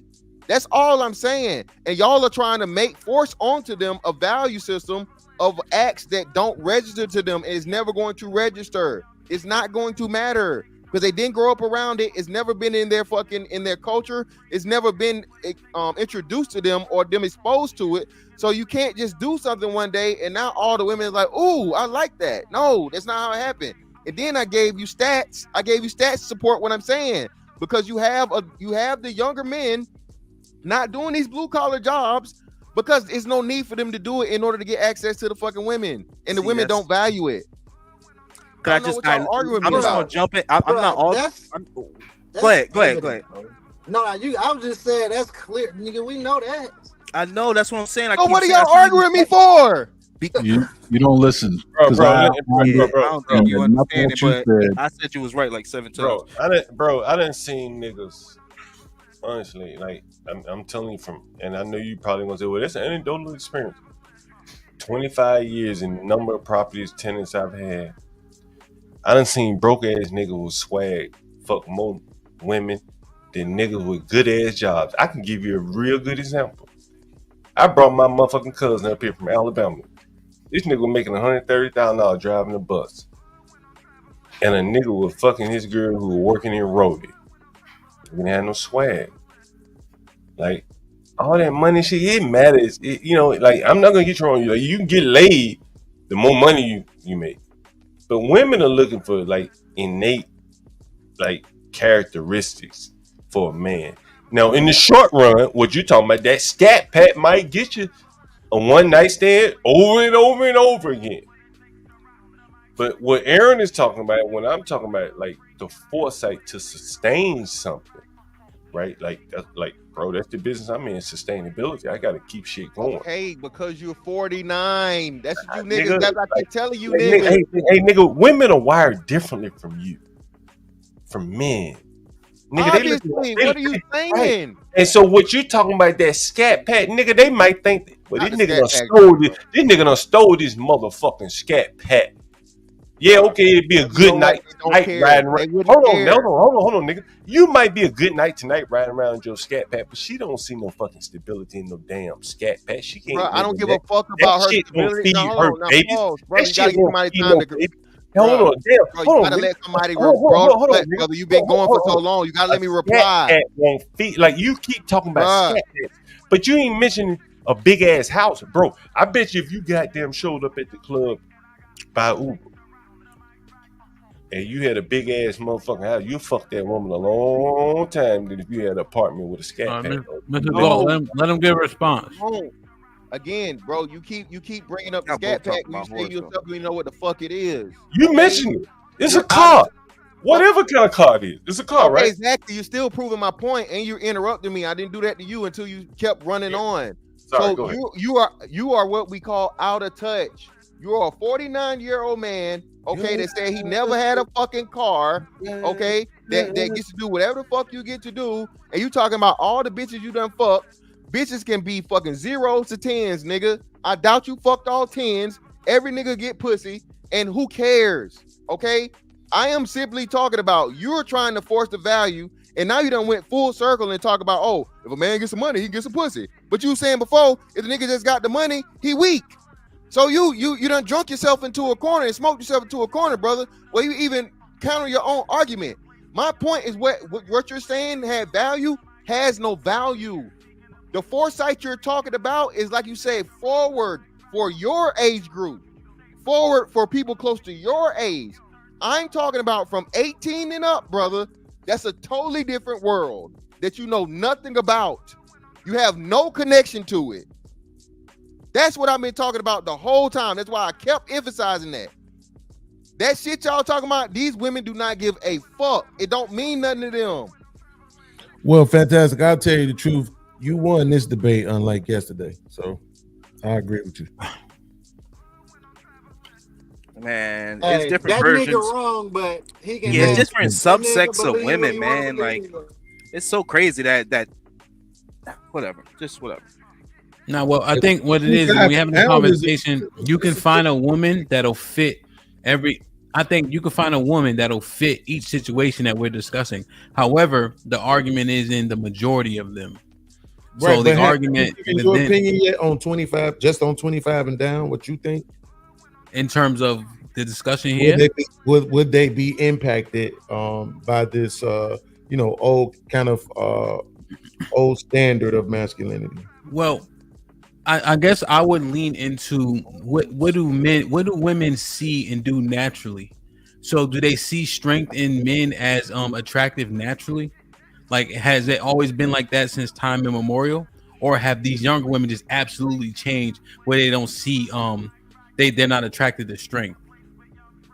You know, so I think that. Go ahead, Chief. I just think that women are just attracted to men, like, you know. No, 100%. But I'm saying, what makes a man appealing? Does the strength of a man appeal? Right? Does the fact that a man is physical, is that appealing to women? So, then I'm saying that they may not recognize it in the same way the older generations, but I think if it's an innate thing to women in general, because of biology, then I think they'll see value in it, even though they're not accustomed to seeing it. Y'all try to bring up this obesity. That's a great point, man. Hold up. Y'all bring up obesity and overweight all the time, so that can't correlate. There's been a huge dearth and a huge decline in the physical fitness of men. Yet and still, what's happening? Because y'all think a scat pack will get a woman over masculinity, over being a strong man. The niggas just So hold on. But hold on. Let me finish answering, because I don't know if that defeats my point, right? What it may actually do is, because if that point be correct, what you're saying, Mr. Fantastic, the men that are physical would actually stand out. That's all that means. No. Why? And the thing, and the proof of it is the dude right here that was the dude that was up here earlier, the truth guy you interviewed. What did he say, Hemp? What? He said he was a 400-pound chubby nigga. Okay. But when he came home with muscles, and that's when he started exploiting women in that way. Yeah, but he was still getting pussy before that. Remember, he said he ran trains before he went to jail. No, but running trains in high school. But when he said it, train shit, I could get back in high school. I could get my nigga on the train, like just be like, yo. Yeah, but he said, and he made sure to say he had money. So he was saying, in spite of him being 400 fucking pounds and sloppy. He said specifically when he came home, he had muscles and all that, and that's when he went on his revenge tour. Yeah, for the hoes that turned him down. That didn't mean he didn't say he didn't get no pussy before he went in. Hemp. That's just the fine ones he couldn't get. That's just the fine ones that was like, nah, this nigga too fat. This nigga, whatever. I don't care how much money he got. He's grotesque. He's 400 pounds. What it is what was clearly said by him was, after he got the muscles, that's when he had the most access. He said so his first time going to prison for over 3 years was 13 years old. That doesn't count. God damn. Well, you locked up. There ain't no women there. Right? Even if it's a camp. So when he come home, so think about his first stint. He do 7 off of 13. He 20. So that's even worse. So hold on. So he was just saying he come back with muscles and all that, and that's when he had the women. That's I'm pretty sure he could have been talking about that. Well, I don't know the timeline. So my assumption. Hold on, go ahead, Fo. No, I'm saying like this is like a juvenile detention hall. That's like first. Yeah, but that's what I'm saying. He was what it sounded like to me. He was talking about he was fat in high school and he went to jail as an adult, and then he came back with the muscles and shit. I know what it sounds, but we're going off of what he said. That's all. And then not me speaking to him. That's just some information. Okay, he didn't clarify. Either way it go, man. Listen, this whole thing of where a woman is going to just naturally, nowadays, these women here, physical attractiveness is important, but we're not just talking about physical attractiveness. You're talking about physical actions. We're talking about the act of a man doing something masculine. Okay, it's going still to get attractive. him in the door. Yes, and you know how you know that? Because the athletes still get the most pussy. That's athleticism. They were talking manual labor. It can't move the whole time though. Y'all are changing the argument. There is no here's what happened. Here's what actually happened in real time. Beans asked me to answer.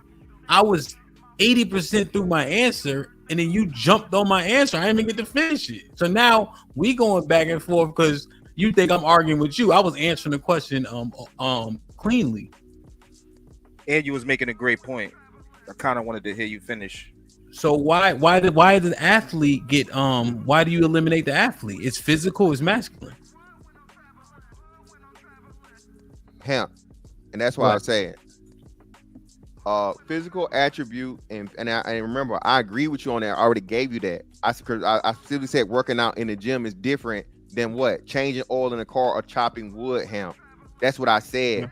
They were specific. They weren't talking about just physical basketball and all this other shit. We done got to sports. Aaron's original statement was talking about chopping wood. It was all because we said a joke about the dude. John Galt actually started the shit saying chainsaw and get all the pussy. Okay. And then Aaron came in and he made the comment about if I was do a manual labor act of chopping some fucking wood, that's gonna give me some pussy. I'm talking about masculine things as far as like labor acts and so on and so on. It's always gonna be football, basketball, all that other shit, Hamp. And then that's another layer. That's totally different from a nigga that's changing oil on a car or a tire. Okay, I was just addressing when you said physical and masculine. Yeah, but so no, I understand that we're talking about we're strictly talking about the act of you doing a manual labor physical action that is not gonna give you no more clout and getting that pussy, bro. It's not gonna happen with these younger ages. It don't mean shit to them. Yeah, I'm just not so sure because the women. I think women identify a man that is productive, a man that can produce, a man that can fix and get things done, a man that can problem solve. So yeah, they may not layer it in the same way in which an older woman do just because of technology, but when they see it, I think that they will recognize it as a positive. Can I chime in here? Hold on, no, Mr. Gall, you can't. Because every time you say that, you fake like you're gonna ask me a question, then you go on a diatribe. No. You ain't gonna fool me for the 5th time, goddamn it. Did I say it right, Mr. Fantastic? Goddamn. You bore it out a little bit, but yeah, it's close. Goddamn it. Don't bring none of that South lingo up north. That's all I'm trying to do it, man. I almost bit my tongue trying to do that shit. You know what I mean? Like what you think, Beans? I know you had asked me the question and Mr. Fantastic tried to bully me. What'd you think, Beans? About my answer? If I was even able to get the answer totally out. I mean, I don't know, because like I told Aaron earlier, I think Aaron made a great point. I think if you put the woman in that environment, I think it will absolutely have that effect. But I think earlier I heard Fantastic specifically say, like, if I'm just standing out in the yard and I'm doing some kind of woodworking, is the women gonna be, oh my God, look at him, I have to have him type joint, right?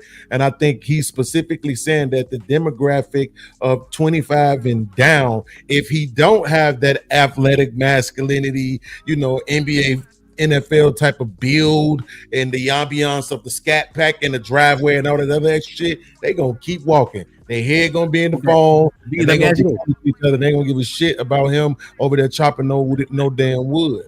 Let me ask how many men on the side of the highway you seen girls just flock around? We gotta change the topic. Thank you. Ooh. No, but you know what happens though? You know what happens? So I was doing some shit, fixing something to something, right? That's a terrible and you know what happens? They turn to their man. They turn, but they judge their man though. Terrible argument. They'll judge their man. You said that happened to you? No, so like I was doing something. My man, his girl was over. We real close, So she talking shit, but it's truth in a joke. Like maybe we should have Hamp come hang on TV since it's hanging off the wall. You know what I mean? Shit like that, like So that I swear to God. I hear shit like that. I'm just trying to make sure I'm understanding you correctly. You're saying that you are responsible for domestic violence. I'm just making sure. Oh my God! What the fuck? This nigga. But just imagine. So Mr. Fantastic, 6'5", 270. He got his Dragon Ball Z costume on. He cutting grass in the front yard.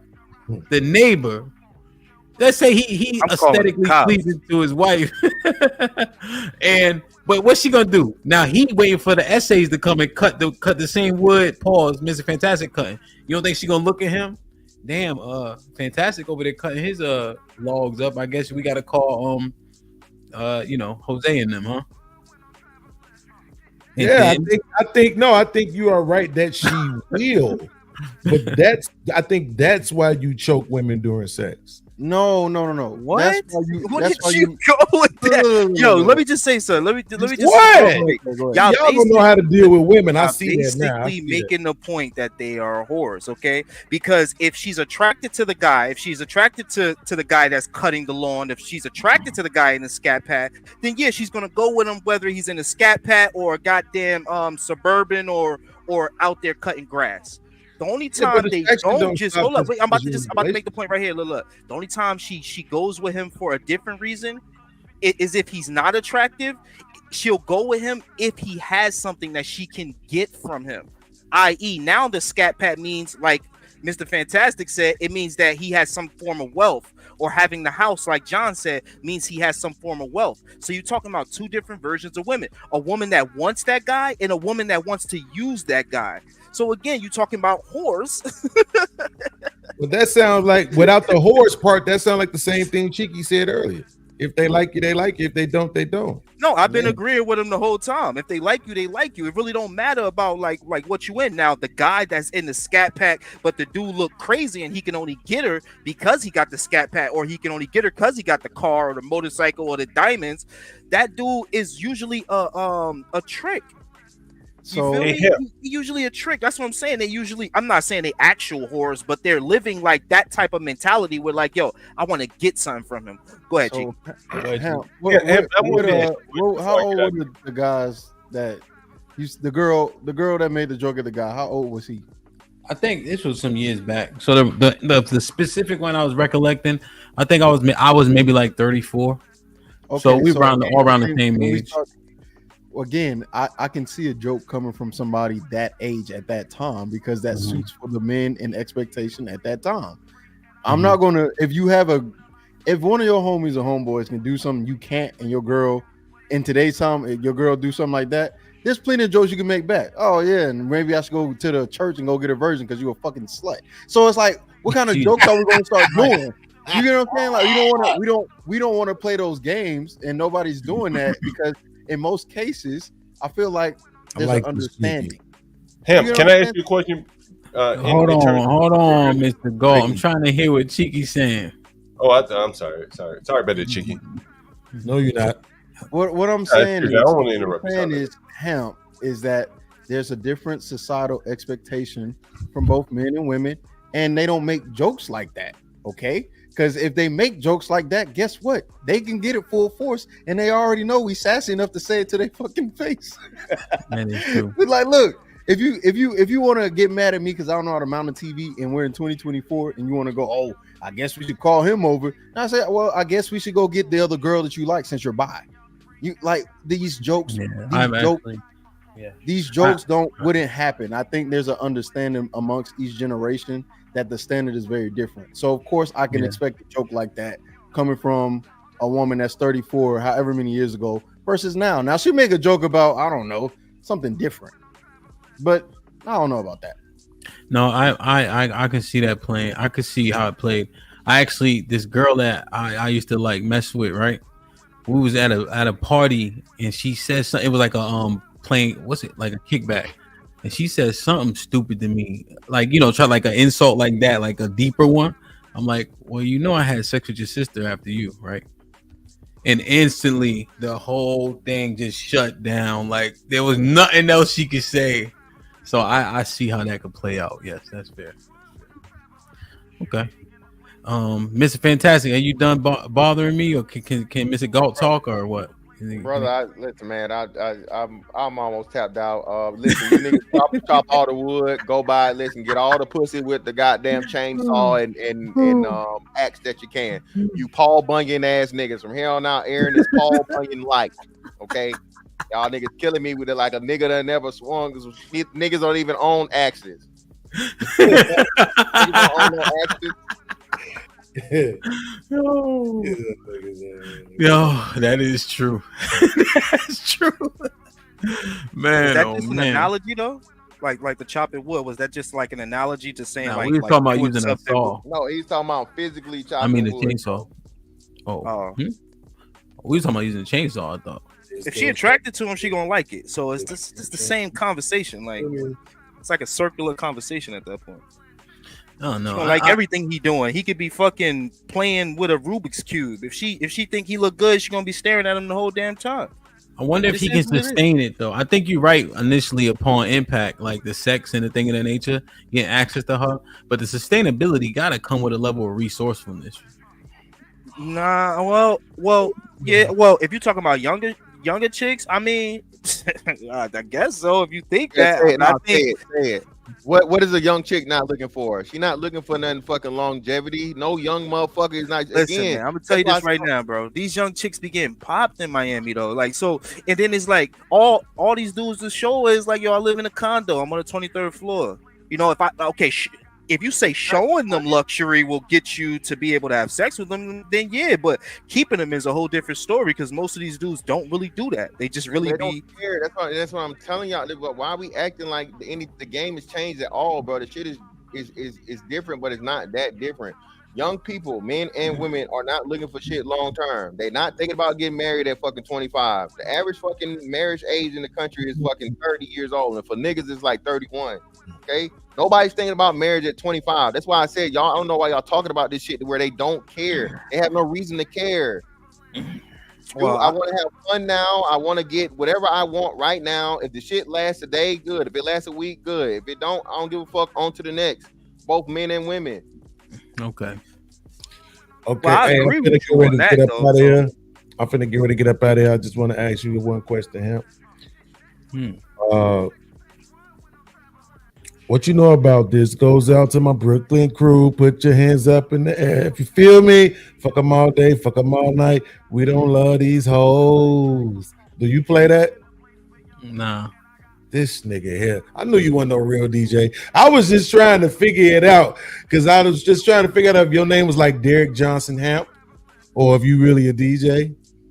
But you not playing that and you swear up and down. You from Connecticut. You on some bullshit. Listen, man, let me tell you.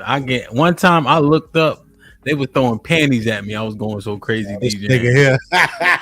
So you saying DJing is more masculine than chopping wood? See, this all this shit is. If a nigga do it, then it's masculine. That's all it is, Cheeky.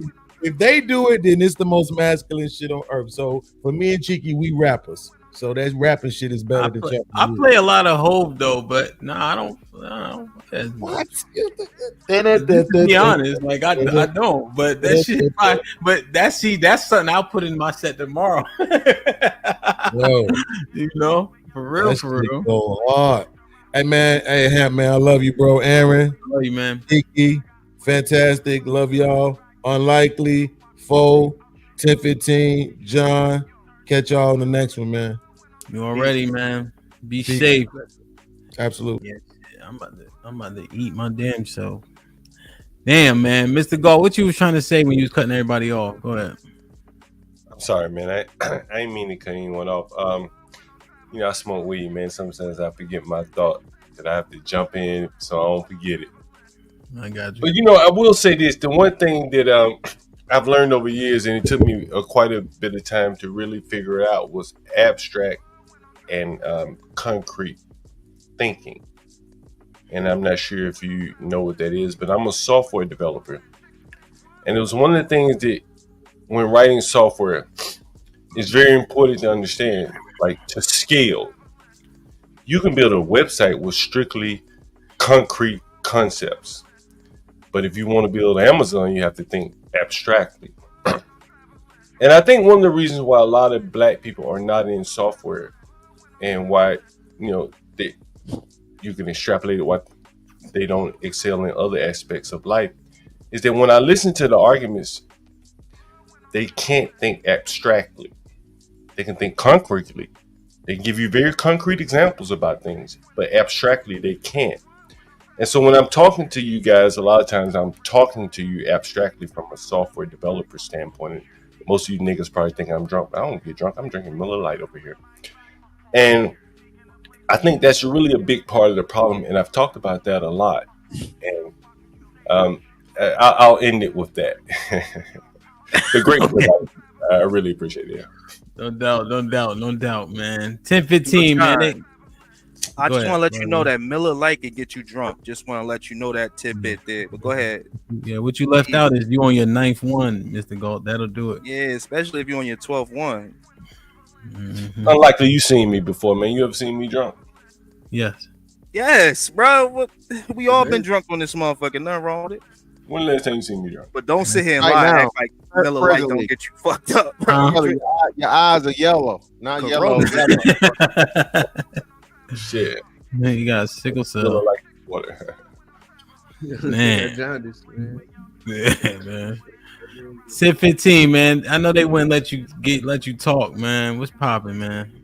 I'm back. Shit, man. Where we at with it? Where we at with it?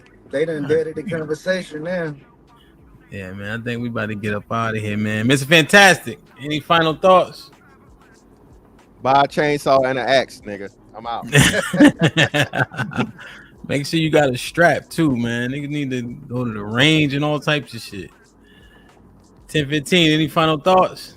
Hey, man. Appreciate you letting me up, nigga, as always. You know what I'm saying, man? Love. Salute. Everybody still up here. Cheeky. Holla at me, real talk. If you trying to get some shit done in Atlanta.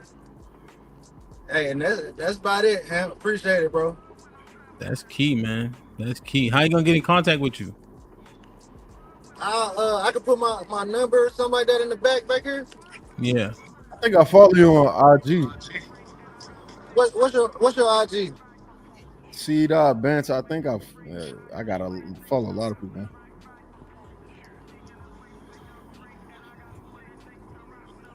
C.Banter, right? Yeah, underscore. Banter? I'm gonna put in the chat. All right, Yeah, bet. I'm I'm gonna read the super chat as soon as they get their final thoughts, champ. I got you. Any final thoughts? Great show, man. Salute the whole panel, everybody been hanging out so far, man. Well, it's been a lot been said, man. Basically, all I can say is stay out the jail system, man. All right. Amen. God bless, man. Peace and blessing to everybody, man. Y'all be peaceful. Yeah, nigga. Stay out that motherfucker. Stay out that jail system for real. Lee, any final thoughts, Lee? Yeah, man. Shout out to you, Hant. You feel me? Hosting another good show, bro. I really appreciate the content. Yo, Already. Men, yo, I just want to say, man, stop hating women, man. Love our women, man. You feel me? Let them be free. You know, let them have their house husbands. Stop judging everybody. You feel me? You know what I'm saying? If they got a little couple marriage going on the side, let that rock. They ain't hurting nobody. You feel me? What y'all need to be worried about talking about is these dudes slaying people. That's what we need to be sitting here really, really complaining about. Not men, you know, doing whatever, and women, you know, living their lives. So that's all I really got to say, man. Live your life. Word. Mr. Galt, any final thoughts? Hemp, I just sent you a super chat. I think those are my final thoughts, to be quite honest. Mr. Galt with a 25 ball. He says, Hemp, man, great show. I was trying to get them to pay more to kick me off, but I think they were agreeing with what I was saying. The urban landlord. Yeah, Mr. Galt, there wasn't a lot of I think they were more the women in the chat were aligning with what you and Aaron were mostly saying for the most part. Like this part right here. Hold on. Let me look at the poll. The poll is 203 votes, 66% yes, saying a man that is handy raises his level of attractiveness. So, what's the average age of your demographics? 18 to 65. So 65, pretty much. Like the biggest demographic. This might be risky. Is you don't say the stats but just do we really think the average age of the woman in the chat is below 25? No. Do we even think it's close to 30? More like 40. Probably like 30. Probably right at 40. Late 30s, early 40s. Yeah, they old. So. They old, yeah. God damn. Leave them alone, cheek. There's nothing wrong with being old. That don't mean you're not beautiful. That don't mean you're not graceful. That don't mean you don't have any beauty to you. Yeah, of course. Of course she voted. Look at Hey, that woman right there was beautiful. Yo, I just think the men who was making an argument used the wrong word. I think is what could attract women to them more. Would the scat pack, the nice cars attract women to you more or faster than a guy like working on a chainsaw or working on his tire? The answer is yes. If you use attract more, but that's not what y'all was really talking about. I know a 6'5" dude at my job, bro. That dude don't get no looks. He lifts everything in the building, bro. Yeah, better than the damn. Cheek, what's your final thought? I think generally speaking, if you're an attractive man to women, it don't matter what you do. It will help. It doesn't mean that you shouldn't learn how to pick up an axe. It doesn't mean that you shouldn't learn how to wire the house or do any of those things. Doesn't mean you don't or shouldn't know how or shouldn't learn how to do that. But generally speaking, women that are attracted to men, they just like to see their men focused in on things. And these younger generation of women, their expectation isn't that a man is super handy. That's something older women would suggest or look for. These girls in college, that's in Georgia State, they're living in apartments. If they're beyond that freshman, sophomore year, they're living in apartments. So they call maintenance. They don't call their boyfriends no more. It used to be an old thing in the 90s. You used to see it in movies. Hey, can you come over and fix this? No, we got maintenance. I told the lease owners, hey, this is broke. Come fix it. Yeah.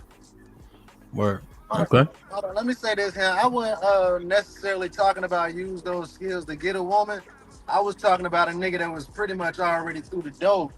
There's a difference between her liking you and her loving you, but I was talking about niggas that was already in the mix with her. Yeah, I alluded to like maintaining too. I think the more you can offer, the better you are, or better you're gonna be overall. Aaron, any final thoughts?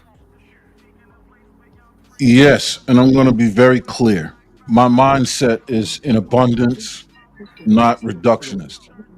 Any point I made was in addition to. My advice to young men, all men, when viewing any woman, whatever you do, great. Add something to it. Never remove something from your list of attributes. Don't just consume and acquire, grow, build, fix, repair. These are the tenets of manhood. This is what attracts women. It's simple. And I don't care if she's 18 or 88. Whatever you think you're doing that's successful in attracting women, great. Add to that list of attributes the ability to operate a 3/4 inch wrench. Indeed. Yeah, man. Salute to I Am Truth Hurts, man. Make sure y'all follow him on all platforms. Take a look at his ebooks, man. See what he got to say. You see the brother has, great charisma, full of energy, answer for both sides, When he had to get on the men, he did. When he had to get on the women, he did, So salute to that brother. 500,000 followers on Instagram. We tapping in, man. You know what I'm saying? So salute to that brother, man. Let me read these super chats and get up out of here. RLC with the 2000s. Women love when I read this one. Older. Yeah, I read that one. Hold on. Oh, Lauren Mack with 2000 telling fantastic to turn his mic up.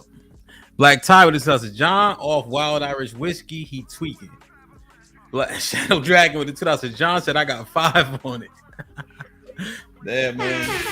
They sent John some support. Roz, what's up, man? I miss you. I ain't seen you in a minute. Hope all is well. Shit like that. Salute to Roz, man. Black Tie with the 2000s. That's why John tweaking. He's smoking straight mid. Damn. Champ is here. Was popping with the file. Says, got a car, can't put gas in it. Got a bike, can't ride it. Shout out here for you modern men. God damn, man. Salute to my brother Mo, man, for the 20 ball. Yeah, Mo, we try and grind, bro. I missed the whole week, man. I was seeing the effects, but we building it back. You know what I mean? A week is a lifetime on these entertainment streets. That's for damn sure. Bet life. But the 20 ball was popping. He said, what the fuck is Lee talking about? I know he know better. We are the same in the city of New Jersey. What you drive matters. Fuck out of here lying. Get him out of here, Hemp. Got New Jersey looking crazy. Damn, I ain't see this shit. Man, you was gone for a little minute though. Mama Honcho been a member for 2 months. Salute. Jonathan with the 20 ball says, damn old head ellipsis, you let me down. Slow down and stop talking so much. Tat K's with the $2. Shout out to the race realist John Galt. I read this one from Mr. Galt. Sway with the $2 says, I don't know, Hemp. Physical accomplishments works for me. Yeah, I think it's certainly an enhancement. And I think the brothers who were going back and forth with Aaron would also agree. Acquire as many skills as you can. You never know when you may need them, and who knows who you can help, especially the person you helping being your woman. Why wouldn't that enhance the relationship between you two? You know what I'm saying? Like, one less person you got to call, one more less dollar you got to spend. You know, like for instance, my wife and I were putting together this grill. You ever put together a grill? It's so many pieces, man. So I'm getting halfway through it, but you know, like you can't hold the one side, right? You know, it's just too far away. So she came out there and started helping me, and it was a whole experience. You know what I'm saying? Like in a good way, right? Just because I was willing to do it. It took me goddamn 6 hours to put the crib together, and we got all these kids. I was like, all right, I can't do the next one. So I lost too much time on it. But you know, nevertheless, though, the efforts are appreciated. You know what I mean? So, yeah, man. Hey, Hemp, before you end the show, man, I sent you a Cash App, a super chat again. Okay. Mr. I wanted to hurry up and get it through before you end the show. Mr. Galt with a 50 ball. He says, niggas talking about I don't have a car. I said my car is 15 plus years old. I stream and don't even allow people to send me money. Like that. Wow. Damn. I get other people paid. Learn to do something you love. Shit like that. At the Urban Landlord. Mr. Galt in the building, man. Build, grow, repair. Say, man, you know what I'm saying? Like, I really believe him. If I can give you some advice, and it really pains me to hear some of these young blacks thinking like this. When I hear Aaron talking to him and they talking down to him and things like that, man, like you have to have some foresight and some long range planning. And you know what I'm talking about because you run a business. You understand that. A lot of the young boys think, man, I'm gonna give me some pussy tonight with this scat pack. But how do you maintain that pussy for 10, 15 years or 2 years? You got to bring more to the table than that scat pack. Yeah, that's all I'm saying. It might get you in tonight, and you may roll from club to club with that scat pack in women. But then what? These women ain't stupid. They gonna want to see something deeper than that scat pack. Yeah, and that's all I'm saying. You know, that's the point I wanted to make, and that's the reason why I came on here. No doubt. You know the 2 bull story? 2 bulls on top of the hill? Yeah. I know what you're talking about. You definitely on to something right there. You definitely on to something. You see these niggas in the chat keep talking about the old niggas got to go, but Aaron is about to. Aaron, why don't you tell the story? Hemp, don't let me. 2 bulls on top of the hill looking down at a pasture.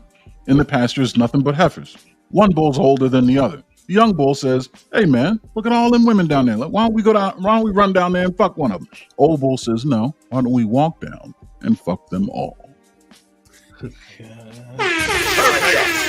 me acknowledge everybody who super chatted. Then we're gonna get out of here. I also want y'all to hear this tune right here. My brother Harmonic Universe, who is in the chat, he was a producer. I like shit like this. I want y'all to tune in. I'm gonna acknowledge everybody who in the super chat. There's still 250 people here, plus the brothers up here. Let me see. I'm gonna scroll all the way to the top. Fuck it. Jack was the first one. Appreciate you, Dak. I hope you don't go nowhere. Alexis, salute. Ronnie was in the building. Thank you. Lauren Mack, thank you. Judah, shalom, thank you. Chocolate Bunny, appreciate you. Miss C, thank you. Azrael, appreciate you. Mr. Fantastic, salute. Aaron was in the building. Thank you. Anna, salute. Appreciate you. He knows. Thank you. Ezekiel, we getting to that 1,000, bro, for sure. I think I got Aaron already, but salute nonetheless. Young 41, good questions for sure. Thank you, Be Love, for being locked in for so long. Vet Life, man. We on the way, bro. We on the way. Thank you for all the support, man. It's consistent. Rainbow Kids, salute. My G, good moderating as well. EBD was popping. We missed you yesterday, but I know you said you was on vacation. Smitty, salute, bro. Be safe out here. Omar, we see you in a few weeks, brother. Joe Biden, salute, my G. Mr. Grant was in the building. Appreciate you. Sun is hot, Rob, man. Salute, my brother. Be safe over there, man. I got ABD. Old dude, Metreon was in the building. Mick, good insight on the jails, man. You wildin' though. Somebody could get burgers and fries some help. Let me see who else we got. Hey, yo, man, I missed you, man. I ain't see you, man. It was good to see you today. Eat a man, salute, man. Eat a man, getting ready for tomorrow. Kai was popping. Thank you. HQ was in the building. Was good. Appreciate you.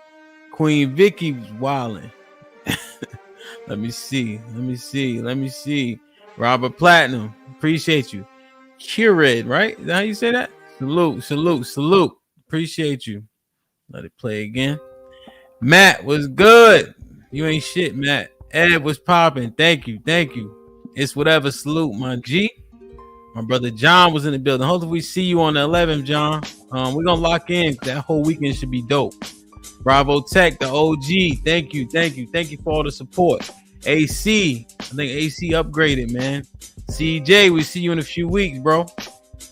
Jawar, man, was popping. Yeah, you was wilding the other night. Him. Salute, my brother. Appreciate you. Cold blood Rottweilers. I wish you was in Texas, man. I'm thinking about getting a dog, man. I got HQ. I got Matt already. Cali. Salute. Cali must be about to do something. Queen Cali up the turn up. I like it. Walk the talk. Appreciate you. Mr. Galt was representing today, man. T. Lees came out the clouds. Salute. Sway was popping. Thank you. RLC, salute, my G. Hope you come back to the panel one day. Miss Dad, thank you. Appreciate you. Black Tie, welcome, my brother. Appreciate you. Shadow Dragon, you already know what it is. Rod, good to see you, man. Hope all is well. Champ is here. Thank you. Welcome. I don't know if I've seen you here before. Maybe I have. But nevertheless, Mo was popping, bro. Thank you, my G. Appreciate you. Mama Honcho, salute. Tack K's, welcome, and thank you. I think that so solid, my brother. So solid with the 10. I said John Galt say nigga with an ER on CT channel, but ninja over here. I guess he know how to read the room, man. I don't know. Want me to say it with the ER? I think. Want me to say it with the ER? I'll say it. Nah, you good. So y'all hear it, man. It's real smooth. He sent me a bunch of beats, but I like this one the most, man. Lock it with Harmonic Universe. If you need music for your background, I know you building your shit up, Aaron. Harmonic, I'll get y'all his contact if y'all want it. I do, yeah. I'll send you his contact. I don't even know if he's still here. He might not even still be here. But regardless, though, Prime working on some shit for me too, man. Okay. So when I get that, I'm definitely gonna plug it. Pause and all that, I love y'all. Appreciate y'all, man. Do be safe to do the right thing. I'll be live later. I got my first flag football game in 2 years. I'm gonna wear my GoPro. I hope I do all right. I'm rusty as hell though. We gonna see. Yeah, tonight. Yeah, yep. So we'll see how that turn out, man. I'm a little bit not nervous, but I just ain't bought. And then I was a free agent, so they just put you on a team. So I don't be wearing my GoPro and I'm fucking standing on the sideline because they don't know me. You know what I'm saying? So we gonna see, man. We gonna see. That should be a good time, man. Yeah. I love y'all. Appreciate y'all. Be safe. Do the right thing, man. Love, brother. Fight August 11th. Get your tickets. The links are in the description if you want to come in person. Obviously, we're gonna live stream it. You just become a member on the boxing event level, and you'll be able to tune in live, man. August 11th. Doors open at 12 p.m. We're gonna get it poppin'. Like, share, subscribe. Tell a friend and tell a friend. And we out.